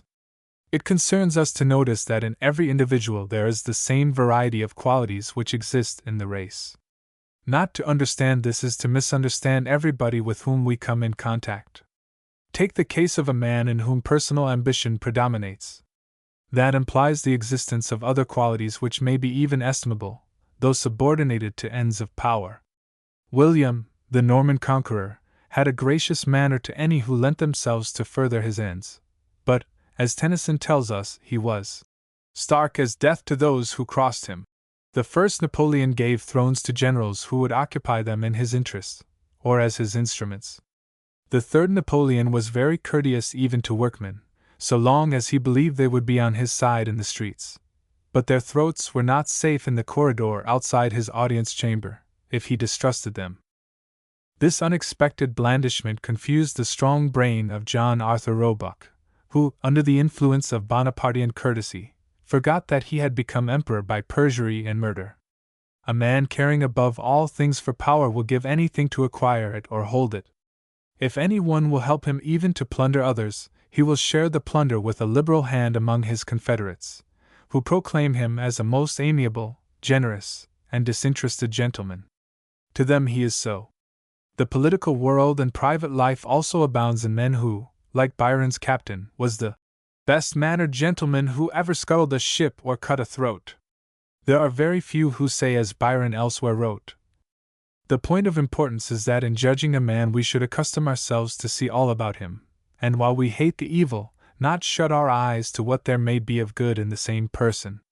For objects of popularity men will encounter peril in promoting measures of public utility, and though they care more for themselves than for the public profit by their ambition. Provided it is understood that these advocates are not to be depended upon any longer than it answers their purpose, nobody is discouraged when they take up with something else, which better serves their ends. Men like Mr. Gladstone have a passion for conscience in politics, or, like Mr. Bright, have a passion for justice in public affairs, or, like Mr. Mill, have a passion for truth, or, like Mr. Cobden, who had a passion for national prosperity founded on freedom and peace, will encounter labor and obloquy with courage, and regard applause only as a happy accident, caring mainly for the consciousness of duty done. However, this class of men are not numerous, but command honor when known. Men of the average sort very much resemble fishes, except that they are less quiet and not so graceful in their movements. There is the Pholos dactylus, which resembles a small, animated sausage with a pudding head. His plan of life is to bore a perfectly tubular passage in the soft sand rock on the seaside, and lie there with his cunning head at the mouth of his dwelling and snap up the smaller creatures who wander heedlessly by.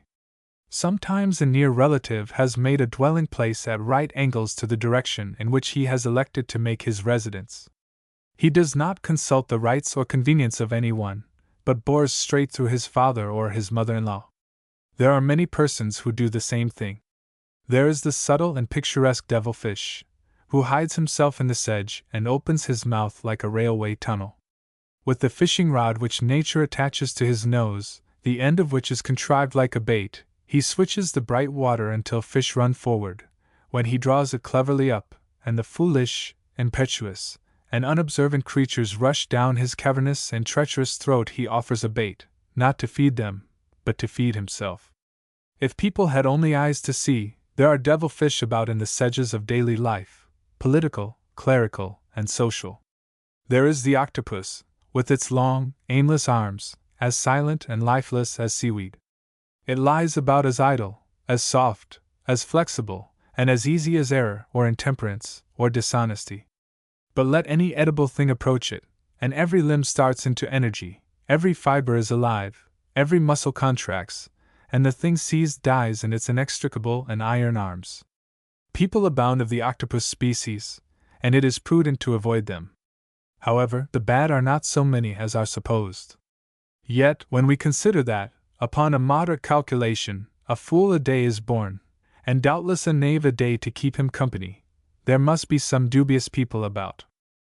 A common mistake is that of taking offense at some unpleasant quality, and never looking to see whether there be not others for which we may tolerate, and even respect a man.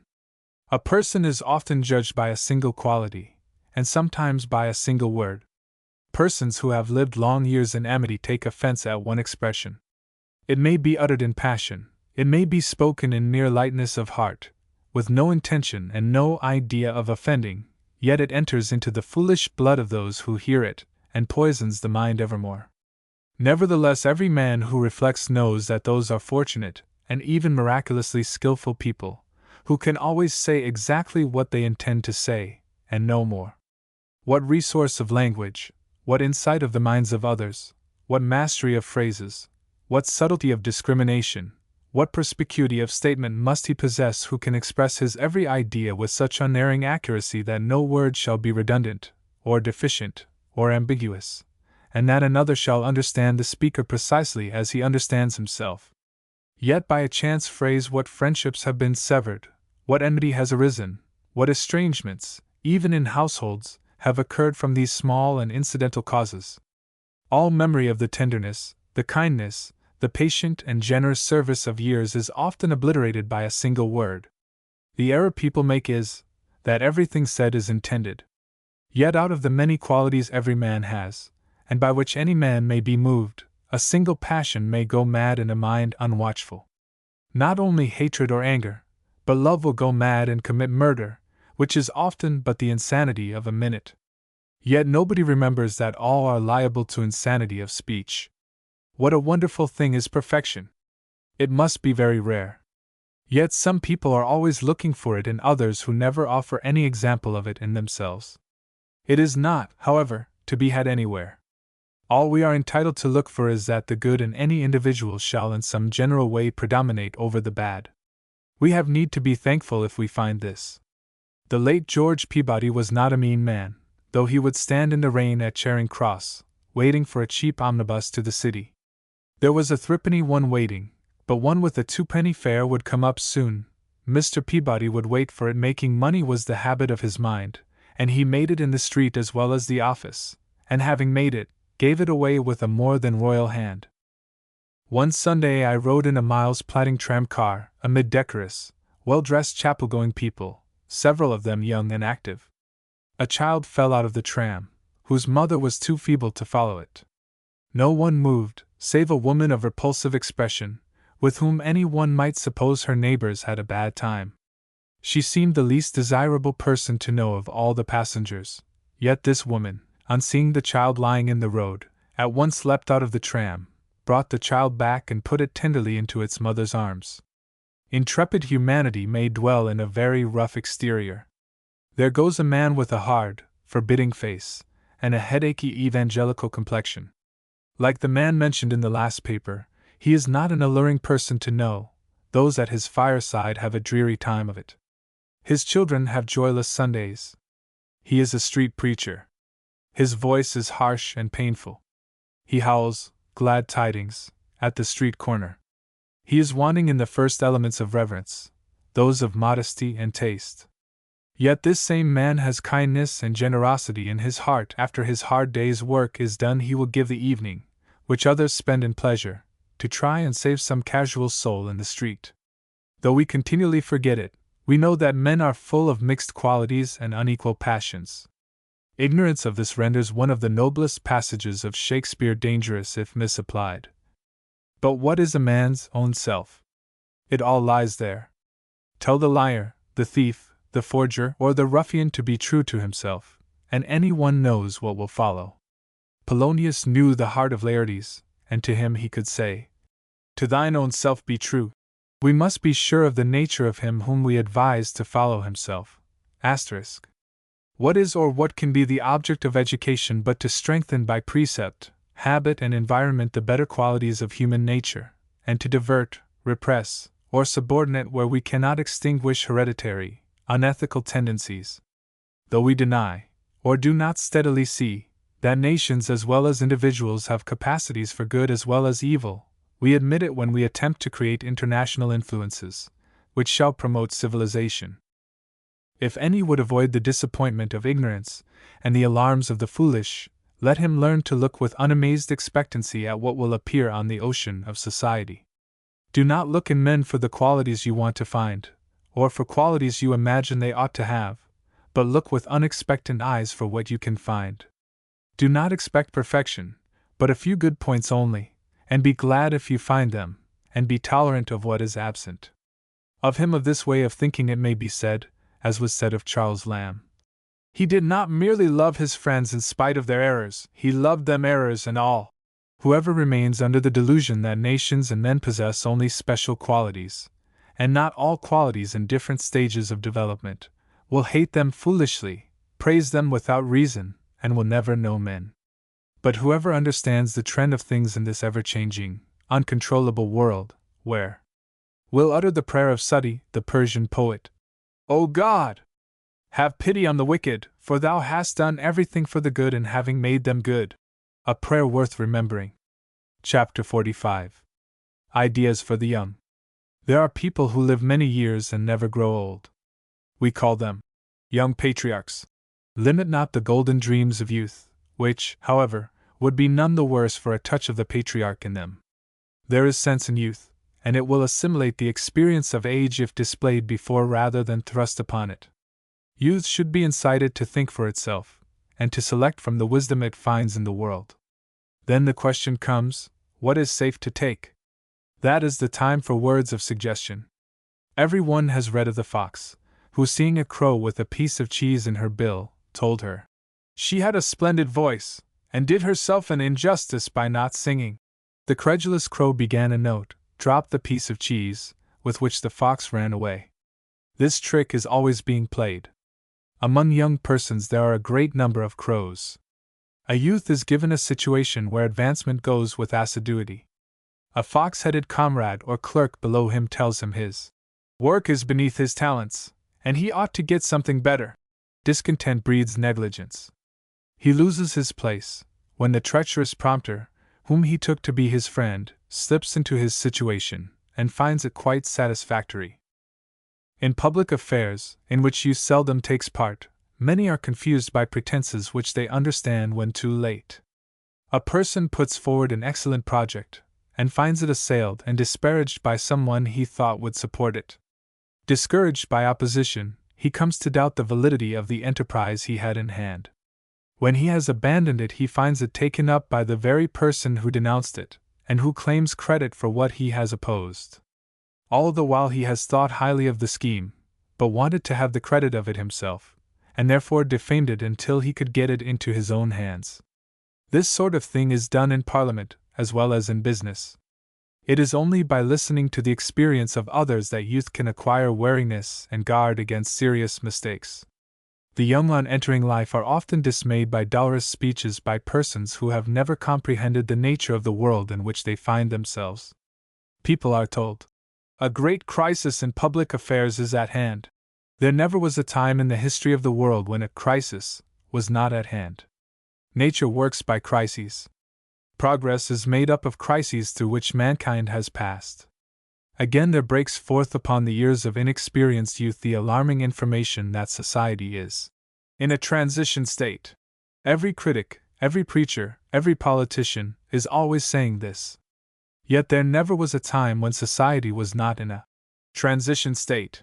According to the Genesean legend, Adam discovered this in his day, when, a few weeks after his advent, he found himself outside the gates of paradise, and all the world and all the creatures in it thrown into a state of unending perturbation and discomfort which has not ceased to this day. The eternal condition of human life is change, and he who is wise learns early to adapt himself to it. As Dr. Arnold said, there is nothing so dangerous as standing still when all the world is moving. The young are bewildered by being left under the impression that they should learn everything, whereas all they need is to know thoroughly what their line of duty in life requires them to know. No man can read all the books in the British Museum, or arrangements made for his sleeping there. No one is expected to eat all he finds in the market, but only so much as makes a reasonable meal. Lord Sherbrooke translated from the Greek guiding lines of Homer, who said of a learner of his day, "The conditions of personal advancement can only be learned by observing the steps of those who have succeeded." Disraeli, whose success was the wonder of his time, owed it to following the shrewd maxim that he who wants to advance must make himself necessary to those whom he has the opportunity of serving. This can be done in any station in life by skill, assiduity, and trustworthiness. Practical thoroughness is an essential quality which gives great advantage in life. Spurgeon had a great appreciation of it. A servant girl applied to him for a situation on the ground that she had got religion. "Yes," said the great pulpit orator, "that is a very good thing if it takes a useful turn, but do you sweep under the mats?"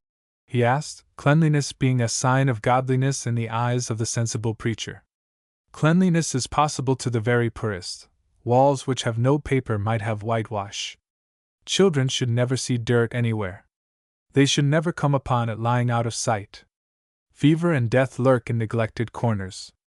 Children may be in rags, but if they are clean rags and the children are clean, they are, however poor, respectable. When I first went to speak in Glasgow, it was in a solemn old hall, up a wynd. The place was in the Candleriggs. Everybody knows what a dark, clammy, pasty, muddy, depressing thoroughfare is the Candleriggs in wintry weather. The passage leading to the lecture hall and the steps which had to be ascended were all murky and dirty, as in those days the passage leading to the publishing house of the Chambers Brothers was, as I have seen it, an incentive to sickness. My payment for lecturing was not much, but out of it I gave half-a-crown to an active woman I found in the wynd to wash down the stairs in the passage leading to the Candleriggs, and the space as wide as the passage along the causeway to the curbstone. People passing along might see signs of cleanliness leading to the hall. I never forget what the woman said to some of the assembly as they passed by her. "I don't know what this man or man is who you have to lecture to you today, but at least he has clean principles." That was precisely the impression I wanted to create. My tenets might be poor, my arguments badly clothed, but to present them in a clean state was in my power. Do not readily be deterred from a good cause because you will be told it isn't profitable, but take sides with it if need be. You will find persons born with a passion of putting the world to rights. A very good passion for the world, but now and then a very bad thing for him who is moved by it. They have no engagement to undertake that work, no salary is allotted for it, nor even any income coming in to pay expenses out of pocket, as the prudent, open-eyed lawyer puts it. Nevertheless, it may be well to follow the Jewish rule of giving a tithe of your time to the public service. There are a large amount of tithes contributed in other ways which are not half so beneficial to mankind. Many whose names now are luminous in history, whose fame is on every tongue, have been personally known to the old. The magical notes of great singers the living can never know, the triumphs of the great masters of speech in Parliament and on the platform, whom it was an education to hear, only the old can recount. What they looked like, and how they played their memorable parts, are the enchanting secrets of the old, who tell to the young what passed in a world unknown to them, and which has made them what they are. The purport of this chapter is to stimulate individuality and self-reliance. Disraeli's maxim of self-advancement was to make himself necessary by service in the sphere in which he found himself. In public affairs, committees are not, as a rule, suggestive. They can amend what is submitted to them. They originate nothing, and generally take the soul out of any proposal brought before them. If they advance business, it is when some individual provides a plan to which their consent may be of importance. Individual ideas have been the immemorial source of progress. A committee of 1 will often effect more than a committee of 10, but the committee of 10 will multiply the force of the 1, and lend to it influence and authority. Seeing that ideas come from individuals, a young person cannot do better in life than by considering himself a committee of 1, and ponder himself on every matter of importance. This gives a habit of resourceful thought, renders him cautious in action, and educates him in responsibility. In daily life, a man has continually to decide things for himself without the aid of a committee. It is thus that self-trust becomes his strength. If youth could see but a little with the eyes of their seniors, some pleasures would seem less alluring, and they would avoid doing some things which they will regret all their lives. Now and then some young eye will glance at a page of bygone lore and see a gleam of inspiration, like a torch in a forest, which reveals a bear in a bush which he had chosen for a picnic, or discovers a bog which he had taken to be solid ground. Proverbs come around the young observer, so fair seeming he trusts them on sight, and does not know they are only in part guiding and in part elusive, and have limitations which may betray him into confident and futile extremes. Even professors will beguile him with statements which he doubts not are true, and finds, all too late, that they are false. He will hear forebodings which fill him with alarm at some new undertaking, not knowing that they are but the sounds of the footfalls of progress, which every generation has heard, the ignorant with terror, and the wise with gladness. Only the relation of bygone experiences can save the young from perilous illusions. Of course, youth is always asked to look at things with the eyes of age, but they never do. They never can do it, because the eyes of the old look at things with the light of experience which, in the nature of things, youth is without. Nevertheless, the experience of others may be good reading for them. Chapter 46. Experiences on the Warpath. The late Archbishop of Canterbury spoke derisively of agitators. The Rev. Stuart Headlam asked whether Paul, and even our Lord himself, were not agitators. Mr. Headlam might have asked, where would the Archbishop be but for that superb, irrepressible agitator Luther? The agitator is a public advocate who speaks when others are silent. Mr. C. D. Colet, of whom I here write, was an agitator who understood his business. Agitation for the public welfare is a feature of civilization. In a despotic land it works by what means it can. In a free country it seeks its ends by agencies within the limits of law. The mastery of the means left open for procuring needful change, the right use, and the full use of these facilities, constitute the business of an agitator. For more than 50 years I was associated with Mr. Colet in public affairs, and I never knew any one more discerning than he in choosing a public cause, or on promoting it with greater plenitude of resource. Many a time he has come to my house at midnight to discuss some new point he thought important. A good secretary is the inspirer of the movement he represents. Mr. Colet habitually sought the opinion of those for whom he acted. Every letter and every document was laid before them. On points of policy or terms of expression he deferred to the views of others, not only with acquiescence, but willingness. During the more than 24 years in which I was chairman of the Traveling Tax Abolition Committee and he was secretary, I remember no instance to the contrary of his ready deference. His fertility of suggestion was a constant advantage. Mr. Bright and Mr. Cobden, who had an instinct of fitness, would select the most suitable for the purpose in hand. In early life Mr. Colet had studied for the law, and retained a passion for it which proved very useful where Acts of Parliament were the barricades which had to be stormed. Mr. Colet was educated at Bruce Castle School, conducted by the father of Sir Rowland Hill. Colet's political convictions were shown by his becoming secretary for the People's Charter Union, intended to restore the Chartist movement, then mainly under Irish influence, to English hands. In 1848, he and W. J. Linton were sent as deputies to Paris, as bearers of English congratulations on the establishment of the Republic. Afterwards he fell himself under the fascination of an Oriental-minded diplomat, David Urquhart, and became a romantic Privy Council loyalist. Mr. Urquhart was Irish, eloquent, dogmatic, and infallible. At least, he put down with ostentatious insolence anyone who ventured to demur to anything he said. If the astounded questioner pleaded that he was ignorant of the facts adduced, he was told his ignorance was a crime. Mr. Urquhart believed that all wisdom lay in treaties and blue books, and that the first duty of every politician was to insist on beheading Lord Palmerston, who had betrayed England to Russia.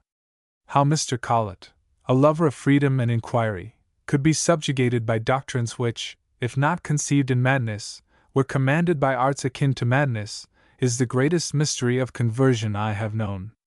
I have seen Mr. Bright come out of the House of Commons, and observing Mr. Colet, would advance and offer his hand, when Mr. Colet would put his hands behind him, saying, "He could not take the hand of a man who knew Lord Palmerston was an impostor and ought to know he was a traitor, and still maintain political relations with him."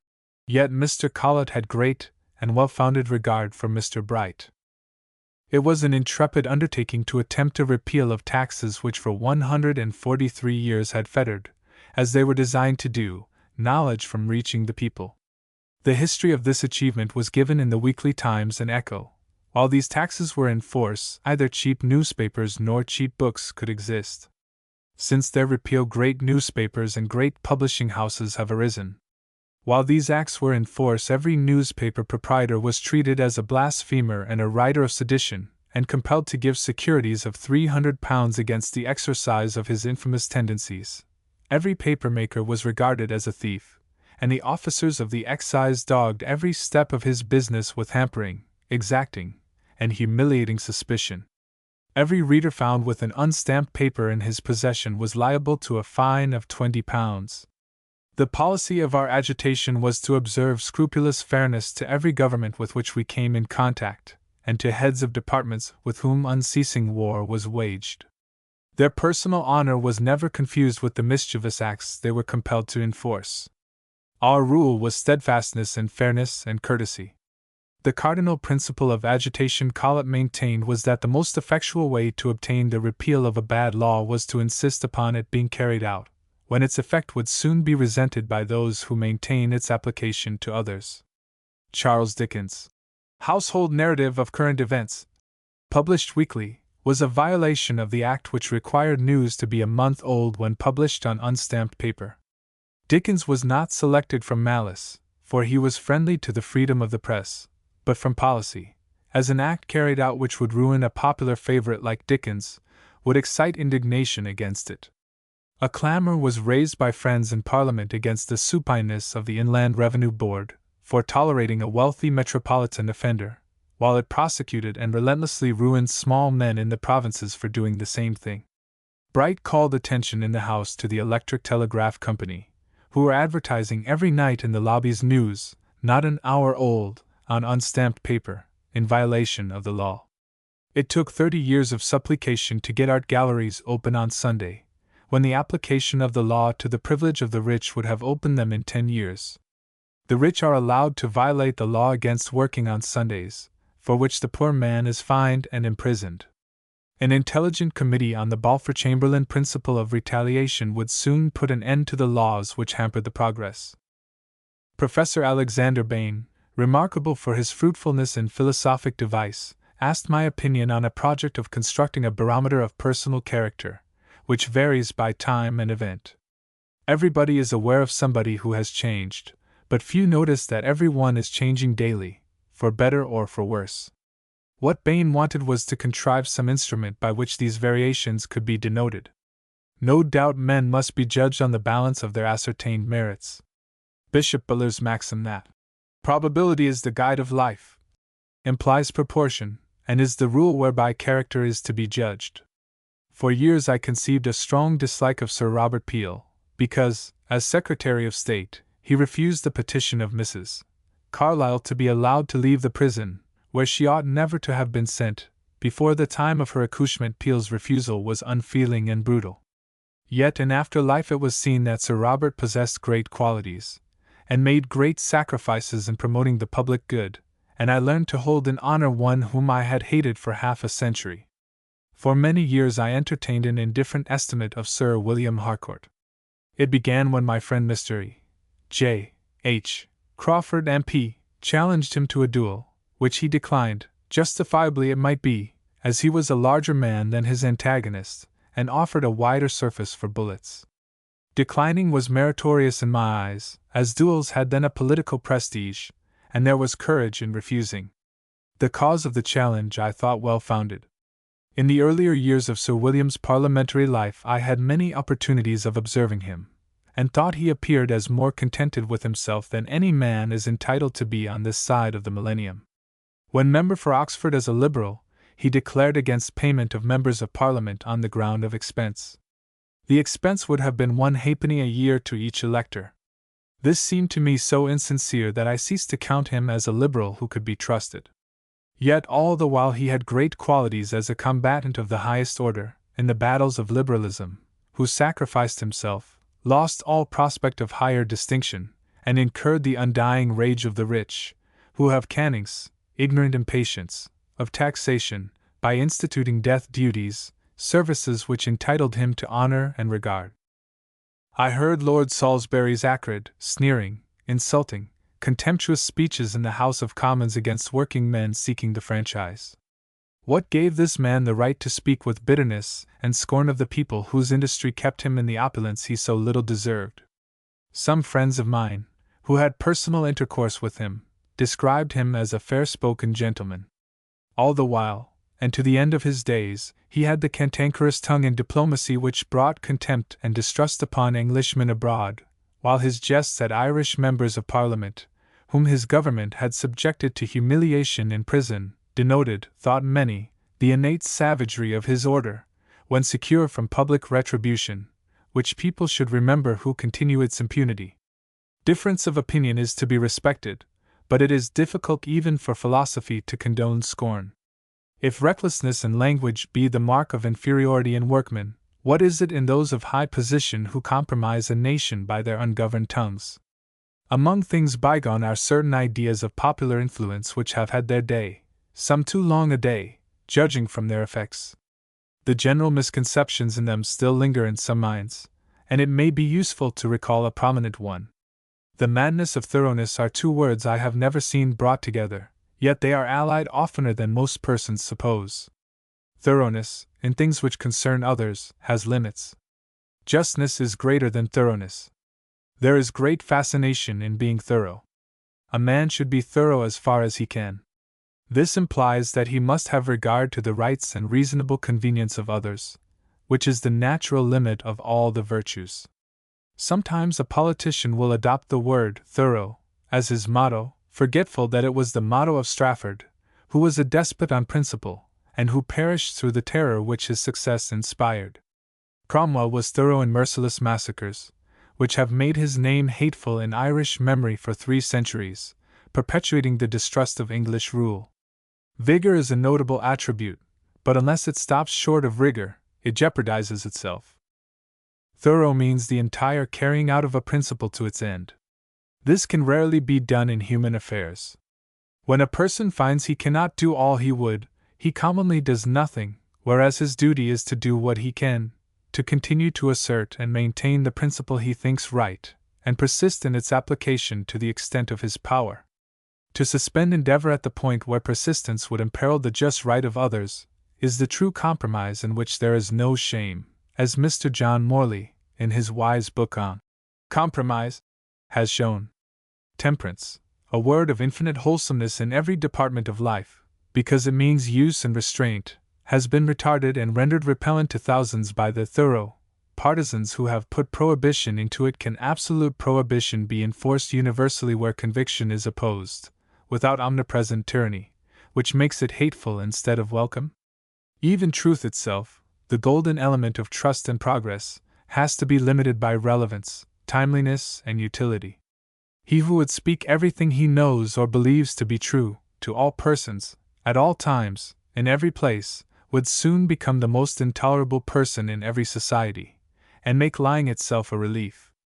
A man should stand by the truth and act upon it, wherever he can, and he should be known by his fidelity to it, but that is a very different thing from obtruding it in unseemly ways, in season and out of season, which has ruined many a noble cause. The law limits its exaction of truth to evidence necessary for justice.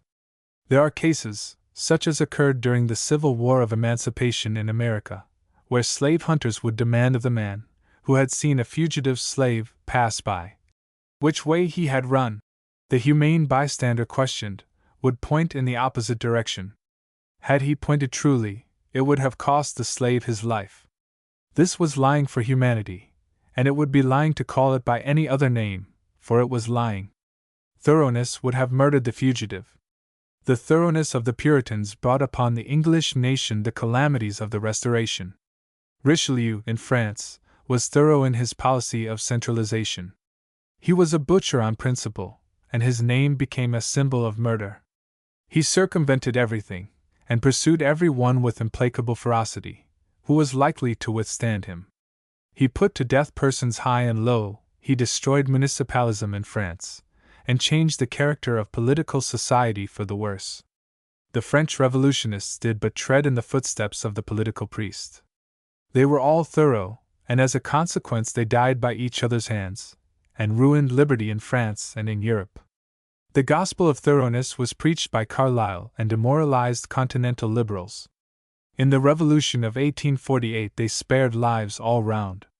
They even abolished the punishment of death.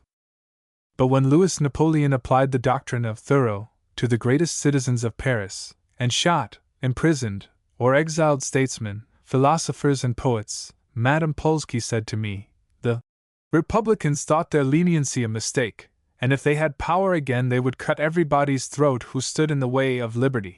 As usual, thoroughness had begotten ferocity.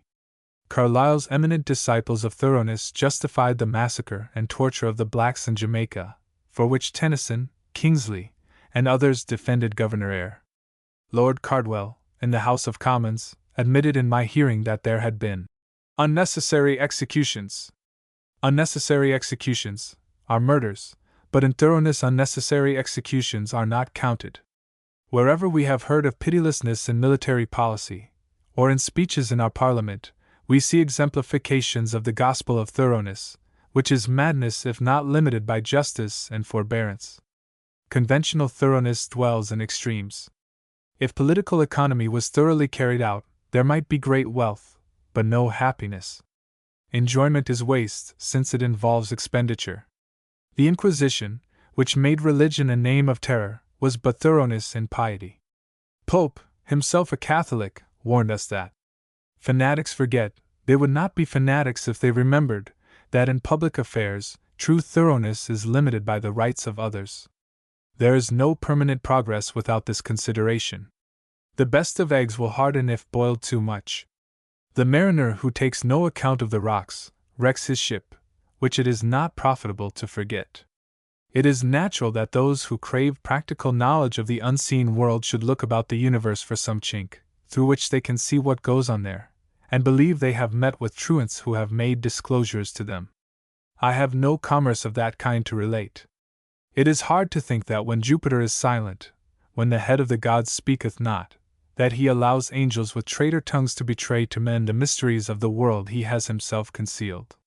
Can it be that he permits wayward ghosts to creep over the boundary of another world and babble his secrets at will?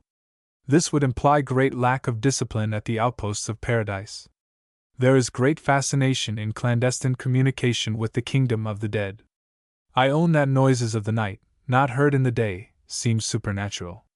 The wind sounds like the rush of the disembodied, hinges creak with human emotion, winds moan against window panes like persons in pain. Creatures of the air and earth flit or leap in pursuit of prey, like the shadows of ghosts or the furtive steps of murdered souls. Are they more than? For believing less where others believe more, for expressing decision of opinion which the reader may resent, I do but follow in the footsteps of Confucius, who, as stated by Allen Upward, declared that a principle of belief or even a rule of morality binding on himself need not bind a disciple whose own conscience did not enjoin it on him. Confucius, says his expositor, thus reached a height to which mankind have hardly yet lifted their eyes, and announced a freedom compared with which ours is an empty name. Chapter 47. Looking backwards. It seems to me that I cannot more appropriately conclude these chapters of bygone events within my own experience, than by a summary of those of the past condition of industry which suggest a tone of manly cheerfulness and confidence in the future, not yet common among the people. Changes of condition are not estimated as they pass, and when they have passed, many never look back to calculate their magnificence or insignificance. This chapter is an attempt to show the change of the environment of a great class of a character to decrease apprehension and augment hope. The question answered herein is, did things go better before our time? When this question is put to me, I answer, no. Things did not go better before my time, nor that of the working class who were contemporaries of my earlier years. My answer is given from the working class point of view, founded on a personal experience extending as far back as 1824, when I first became familiar with workshops. Many are still under the impression that things are as bad as they well can be, whereas they have been much worse than they are now. When I first took an interest in public affairs, agitators among the people were as despondent as frogs who were supposed to croak because they were neglected. They spoke in weeping tones. There were tears even in the songs of Ebenezer Eliot, the Corn Law Rhymer, and not without cause, for the angels would have been pessimists, had they been in the condition of the people in those days. I myself worked among men who had Unitarian masters, who were above the average of employers, even they were as sheepdogs who kept the wolf away, but bit the sheep if they turned aside. But trades unions have changed this now, and sometimes bite their masters, employers they are called now, which is not more commendable. Still, multitudes of working people, who ought to be in the front ranks as claimants for redress still needed, yet hang back with handkerchief to their eyes, oppressed with a feeling of hopelessness, because they are unaware of what has been won for them, of what has been conceded to them, and what the trend of progress is bringing nearer to them. Of course, if there has been no betterment in the condition of the people, despair is excusable, but if there has, despair is as unseemly as unnecessary. Every age has its needs and its improvements to make, but a knowledge of what has been accomplished should take despair out of workmen's minds. To this end I write of changes which have taken place in my time. I was born in tinderbox days. I remember having to strike a light in my grandfather's garden for his early pipe, when we arrived there at 5 o'clock in the morning. At times my fingers bled as I missed the steel with the jagged flint. Then the timber proved damp where the futile spark fell, and when ignition came a brimstone match filled the air with satanic fumes. He would have been thought as much a visionary as Joanna Southcott, who said the time would come when small, quick-lighting lucifers would be as plentiful and as cheap as blades of grass. How tardy was change in olden time! Flint and steel had been in use 400 years. Philip the Good put it into the collar of the Golden Fleece, 1429. It was not till 1833 that phosphorus matches were introduced. The safety match of the present day did not appear until 1845. The consumption of matches is now about 8 per day for each person. To produce 8 lights, by a tinder box, would take a quarter of an hour. With the lucifer match 8 lights can be had in 2 minutes, occupying only 12 hours a year, while the tinder box process consumes 90 hours. Thus the lucifer saves nearly 80 hours annually, which, to the workman, would mean an addition of nearly 8 working days to the year. In tinderbox days the nimble night burglar heard the flint and steel going, and had time to pack up his booty and reach the next parish, before the owner descended the stairs with his flickering candle. Does any one now fully appreciate the morality of light?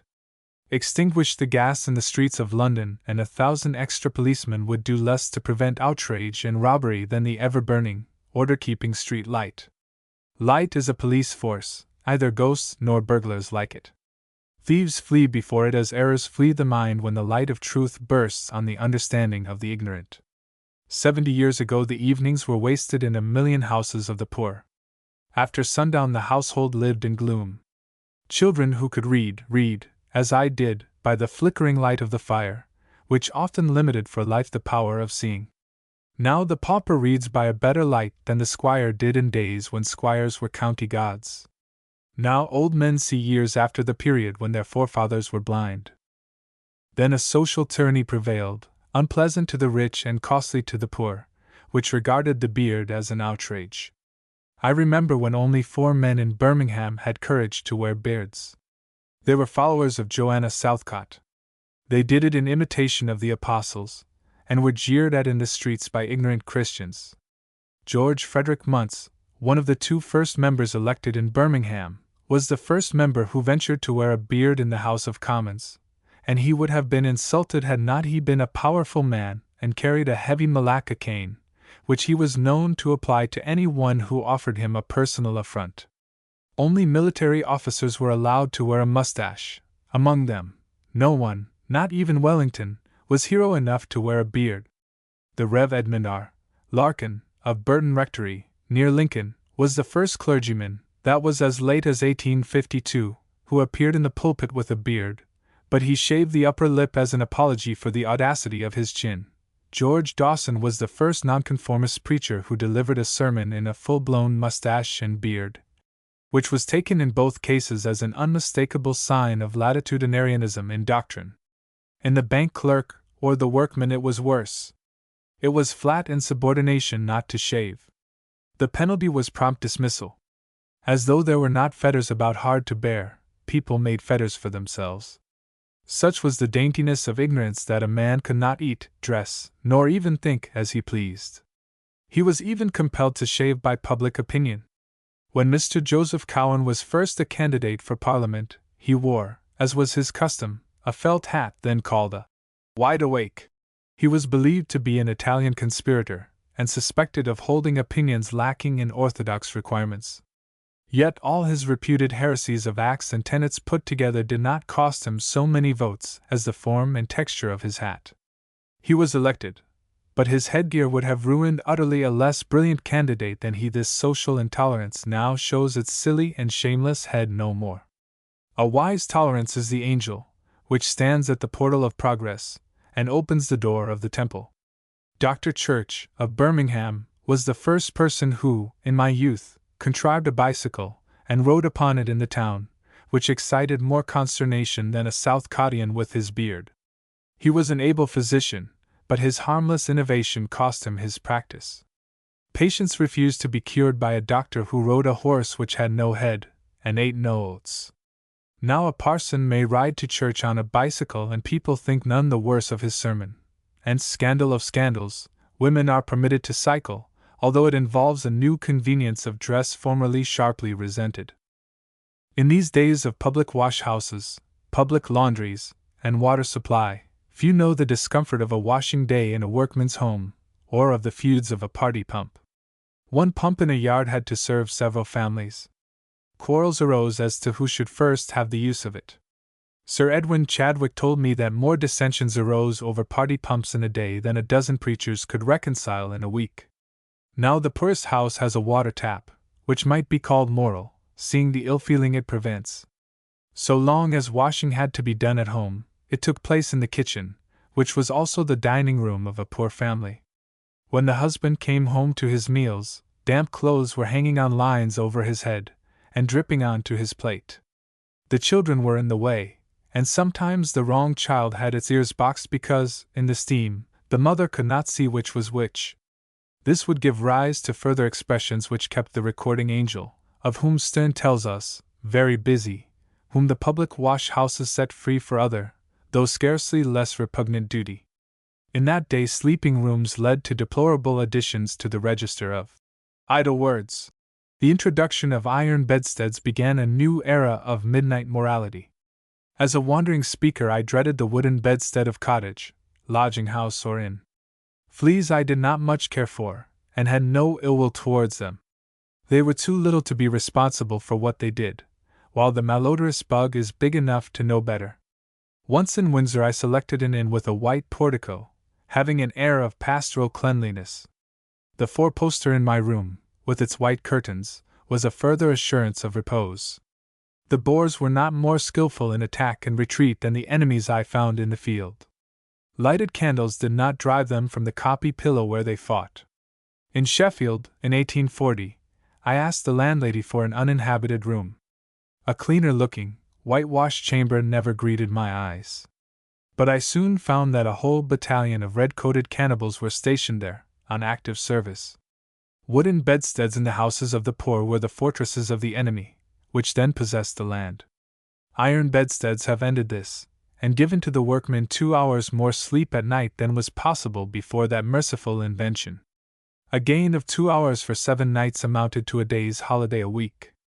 Besides, these nocturnal irritations were a fruitful source of tenemental sin, from which iron bedsteads have saved residents and wayfarers. Of all the benefits that have come to the working class in my time, those of travel are among the greatest. Transit by steam has changed the character of man, and the facilities of the world. Nothing brings toleration into the mind like seeing new lands, new people, new usages. They who travel soon discover that other people have genius, manners, and taste. The traveler loses on his way prejudices of which none could divest him at home, and he brings back in his luggage new ideas never contained in it before. Think what the sea-terror of the emigrant used to be, as he thought of the dreadful voyage over the tempestuous billows. The first emigrants to America were 6 months in the Mayflower. Now a workman can go from Manchester into the heart of America or Canada in a fortnight. The deadly depression which weighed on the heart of homesick emigrants occurs no more, since he can return almost at will. A mechanic can now travel farther than a king could a century ago. When I first went to Brighton, third-class passengers traveled in an open cattle truck, exposed to wind and rain. For years the London and North Western Railway shunted the third-class passengers at Blisworth for 2 hours, while the gentlemen's trains went by. Now workmen travel in better carriages than gentlemen did half a century ago. In Newcastle-on-Tyne I have entered a third-class carriage at 4:45 in the morning. It was like Noah's Ark. The windows were openings which in storm were closed by wooden shutters to keep out wind and rain, when all was darkness. It did not arrive in London till 9 o'clock in the evening, being 16 hours on the journey. Now the workman can leave Newcastle at 10 o'clock in the morning, and be in London in the afternoon. Does any one think what advantage has come to the poor by the extension of dentistry? Teeth are life-givers. They increase comeliness, comfort, health, and length of years, advantages now shared more or less by the poorer classes, once confined to the wealthy alone. Formerly the sight of dental instruments struck terror in the heart of the patient. Now, fear arises when few instruments are seen, as the more numerous they are and the more skillfully they are made, the assurance of less pain is given. The simple instruments which formerly alarmed give confidence now, which means that the patient is wiser than of yore. Within the days of this generation what shrieks were heard in the hospital, which have been silenced forever by a discovery of pain-arresting chloroform. No prayer could still the agony of the knife. The wise surgeon is greater than the priest.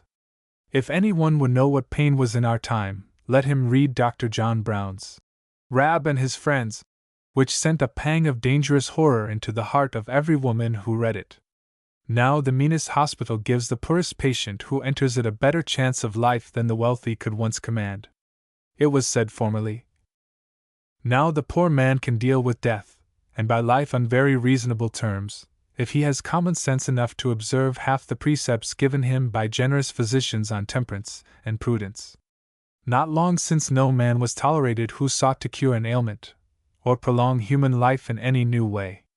Even persons so eminent as Harriet Martineau, Dr. Eliotson, and Sir Bulwer Lytton were subjected to public ridicule and resentment because they suffered themselves to be restored to health by mesmerism or hydropathy. But in these libertine and happier days any one who pleases may follow Mesmer, Presnitz, or even Hahnemann, and attain health by any means open to him, and is no longer expected to die according to the direction of antediluvian doctors. Until late years the poor man's stomach was regarded as the waste-paper basket of the state, into which anything might be thrown that did not agree with well-to-do digestion. Now, the Indian proverb is taken to be worth heeding, that disease enters by the mouth, and the health of the people is counted as part of the wealth of the nation. Pestilence is subjected to conditions. Diseases are checked at will, which formerly had an inscrutable power of defiance. The sanitation of towns is now a public care. True, officers of health have mostly only official noses, but they can be made sensible of nuisances by intelligent occupiers. Economists, less regarded than they ought to be, have proved that it is cheaper to prevent pestilence than bury the dead. Besides, disease, which has no manners, is apt to attack respectable people. What are workshops now to what they once were? Any hole or stifling room was thought good enough for a man to work in. They, indeed, abound still, but are now regarded as discreditable. Many mills and factories are palaces now compared with what they were. Considering how many millions of men and women are compelled to pass half their lives in some den of industry or other, it is of no mean importance that improvement has set in workshops. Cooperative factories have arisen, light, spacious, and clean, supplied with cool air in summer and warm air in winter. In my youth, men were paid late on Saturday night. Poor nailers trudged miles into Birmingham, with their week's work in bags on their backs, who were to be seen hanging about merchants' doors up to 10 and 11 o'clock to get payment for their goods. The markets were closing or closed when the poor workers reached them. It was midnight, or Sunday morning, before they arrived at home. 12 or more hours a day was the ordinary working period. Wages, piecework, and day work were cut down at will. I did not know then that these were the good old times, of which, in after years, I should hear so much. The great toil of other days in many trades is but exercise now, as exhaustion is limited by mechanical contrivances. A pressman in my employ has worked at a hand press 24 hours continuously, before publishing day. Now a gas engine does all the labor. Machinery is the deliverer which never tires and never grows pale. The humiliation of the farm laborer is over. He used to sing. There is nothing to be said against Mr. Smith, who was evidently a kindly farmer of his time. Yet to what incredible humiliation his pastors and masters had brought poor Hodge, who could sing these lines, as though he had reached the diamond jubilee of his life when he rode in somebody else's cart, and had cheese and beer. Now the farm workers of a cooperative way of thinking have learned how to ride in their own vans, to possess the crop with which they are loaded, and to provide themselves with the harvest supper. In my time the mechanic had no personal credit for his work, whatever might be his skill. Now in industrial exhibitions the name of the artificer is attached to his work, and he is part of the character of the firm which employs him. He has, also, now, if cooperation prevails, a prospect of participating in the profits of his own industry. Half a century ago employers were proud of showing their machinery to a visitor, never their men. Now they show their workpeople as well, whose condition and contentment is the first pride of great firms. Above all, knowledge is a supreme improvement, which has come to workmen. They never asked for it, the ignorant never do ask for knowledge, and do not like those who propose it to them. Brougham first turned aside their repugnance by telling them what Bacon knew, that knowledge is power. Now they realize the other half of the great saying Dr. Creighton, the late Bishop of London, supplied, that ignorance is impotence. They can see that the instructed son of the gentleman has power, brightness, confidence, and alertness, while the poor man's child, untrained, incapable, dull in comparison, often abject, is unconscious of his own powers which lie latent within him. If an educated and an ignorant child were sold by weight, the intelligent child would fetch more per pound avoirdupois than the ignorant one. Now education can be largely had for working men's children for nothing. Even scholarships and degrees are open to the clever sort. Moreover, how smooth science has made the early days of instruction, formerly made jagged with the rod. Sir Edwin Chadwick showed that the child mind could not profitably be kept learning more than an hour at a time, and recreation must intervene before a second hour can be usefully spent. What a mercy and advantage to thousands of poor children this has been! Even the dreary schoolroom of the last generation is disappearing. A schoolroom should be spacious and bright, and board schools are beginning to be made so now. I have seen a board school in a dismal court in Whitechapel which looked like an alley of hell. All thoughts for pleasant impressions in the child mind, which make learning alluring, were formerly uncared for. Happier now is the lot of poor children than any former generation knew. Within my time, no knowledge of public affairs was possible to the people, save in a second-hand way from sixpenny newspapers a month old. Now a workman can read in the morning telegrams from all parts of the world in a halfpenny paper, hours before his employer is out of bed. If a pestilence broke out in the next street to the man's dwelling, the law compelled him to wait a month for the penny paper, the only one he could afford to buy, before he became aware of his danger, and it often happened that some of his family never lived to read of their risk. The sons of working people are now welcomed in the army, and their record there has commanded the admiration of the onlooking world. But they are not flogged as they once were, at the will of any arrogant dandy who had bought his mastership over them. Intelligence has awakened manliness and self-respect in common men, and the recruiting sergeant has to go about without the lash under his coat. The working man further knows now that there is a better future for his sons in the public service, in army or navy, than ever existed before our time. Even the emigrant ship has regulations for the comfort of steerage passengers, unknown until recent years. People always professed great regard for poor Jack, but until Mr. Plimsoll arose, they left him to drown. Until a few years ago, millions of home-born Englishmen were kept without votes, like the Uitlanders of South Africa, and no one sent an army into the country to put down the corrupt oligarchy, as Mr. Chamberlain called those who withheld redress. But it has come, though in a limping, limited way.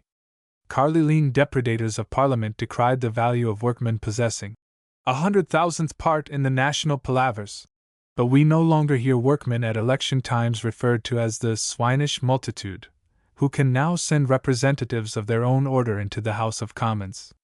If the claims of labor are not much considered, they are no longer contemned. It is always easier for the rider than the horse.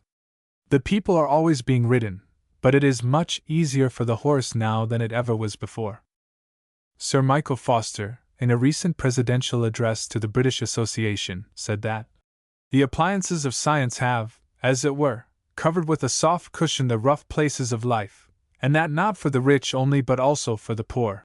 It is not, however, every kind of progress, everywhere, in every department of human knowledge, in which the reader is here concerned, but merely with such things as Esdras says, which have passed by us in daily life, and which every ordinary Englishman has observed or knows. If the question be asked whether the condition of the working class has improved in proportion to that of the middle and upper class of our time, the answer must be it has not. But that is not the question considered here. The question is, are the working class today better off than their fathers were? The answer already given is yes. Let the reader think what, in a general way, the new advantages are. The press is free, and articulate with a million voices, formerly dumb. Now a poor man can buy a better library for a few shillings than Solomon with all his gold and glory could in his day, or than the middle-class man possessed 50 years ago. Toleration, not only of ideas but of action, is enlarged, and that means much. Social freedom is greater, and that means more. The days of children are happier, schoolrooms are more cheerful, and one day they will be educated so as to fit them for self-dependence and the duties of daily life. Another change is that the pride in ignorance, which makes for impotence, is decreasing, is no longer much thought of among those whose ignorance was their only attainment. Not less have the material conditions of life improved. Food is pure, health is sure, life itself is safer and lasts longer. Comfort has crept into 1,000,000 houses where it never found its way before. Security can be better depended upon. The emigrant terror has gone. Instead of sailing out on hearsay to an unknown land and finding himself in the wrong one, or in the wrong part of the right country, as has happened to thousands, the emigrant can now obtain official information, which may guide him rightly. Towns are brighter, there are more public buildings which do the human eye good to look upon. Means of recreation are continually being multiplied. Opportunity of change from town to country, or coast, fall now to the poorest not in cattle trucks any more. Life is better worth living. Pain none could escape is evadable now. Parks are multiplied and given as possessions to the people. Paintings and sculpture are now to be seen on the Sunday by workmen, which their forefathers never saw, being barred from them on the only day when they could see them.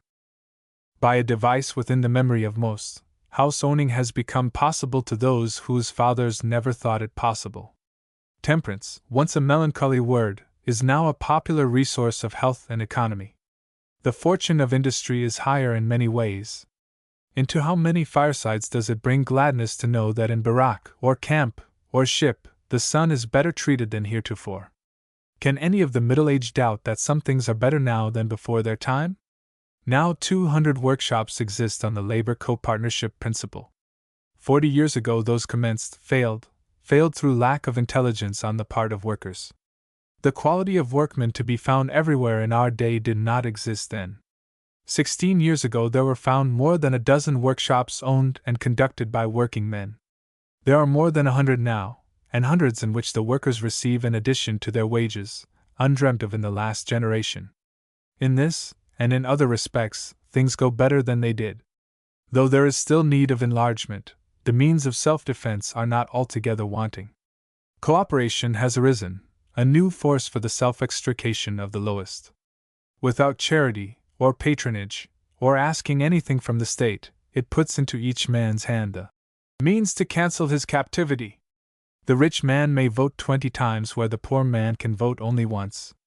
Still, the one voter counts for something where the unfranchised counted for nothing. Political as well as civil freedom has come in a measure to those who dwell in cottages and lodgings. For 1 minute every 7 years the workman is free. He can choose his political masters at the poll, and neither his neighbor, his employer, nor his priest has the knowledge to harm him on that account. 1 minute of liberty in 7 years is not much, but there is no free country in the world where that minute is so well secured as in England. If any one would measure the present by the past, let him recall the lines. They do it still, but not to the extent they did. The control of wisdom, when the drones have it, is all very well, but it is the other sort of control which is now happily to some extent controllable by the bees. The manners of the rich are better. Their sympathy with the people has increased. Their power of doing ill is no longer absolute. Employers think more of the condition of those who labor for them. The better sort still throw crumbs to Lazarus. But now Dives is expected to explain why it is that Lazarus cannot get crumbs himself. In ways still untold, the labor class is gradually attaining to social equality with the idle class and to that independence hitherto the privilege of those who do nothing. The workman's power of self-defense grows, his influence extends, his rights enlarge. Injuries suffered in industry is beginning to be compensated. Even old-age pensions are in the air, though not as yet anywhere else. Notwithstanding, John Brown's soul goes marching on, but it must be owned its shoes are a little down at the heels. Nevertheless, though there is yet much to be done, more liberty to win, more improvements to attain, and more than all, if it be possible, permanences of prosperity to secure, I agree with Sidney Smith. There is a foolish praise of the past and a foolish depreciation of the present. The past had its evils, the present has fewer. The past had its promise, the present great realizations. It is not assumed in what has been said that all the advantages recounted were originated and acquired by working men alone. Many came by the concessions of those who had the power of withholding them. More concessions will not lack acknowledgement, just gifts, to men who have honor in their hearts. Bind the recipients to the giver forever. The Chinese put the feet of children in a boot, and the foot never grows larger. There are boots of the mind as well as of the feet that are worn by the young of all nations, which have no expansion in them, and which cramp the understanding of those grown up. This prevents many from comprehending the changes by which they benefit, or realizing the facts of their daily life. Considering what the men of labor have done for themselves and what has been won for them by their advocates, and conceded to them from time to time by others, despair and the counsels of outrage which spring from it are unseemly, unnecessary, and ungrateful. This is the moral of this story. A doleful publicist should be superannuated. He is already obsolete. Whoever despairs of a cause in whose success he once exulted, should fall out of the ranks, where some ambulance waits to carry away the sick or dispirited. He has no business to utter his discouraging wail in the ears of the constant and confident, marching to the front, where the battle of progress is being fought. Since so much has been accomplished in half a century, when there were few advantages to begin with, what may not be gained in the next 50 years with the larger means now at command and the confidence great successes of the past should inspire? If working people adhere to the policy of advancing their own honest interests without destroying others as rightfully engaged in seeking theirs, the workers may make their own future what they will. They may then acquire power sufficient, as the Times once said, to turn a reform mill which would grind down an abuse a day. Note: the last chapter is reprinted from the Fortnightly Review by courtesy of the editor, and a similar acknowledgment is due to the editor of the Weekly Times and Echo, in whose pages several of the preceding chapters appeared.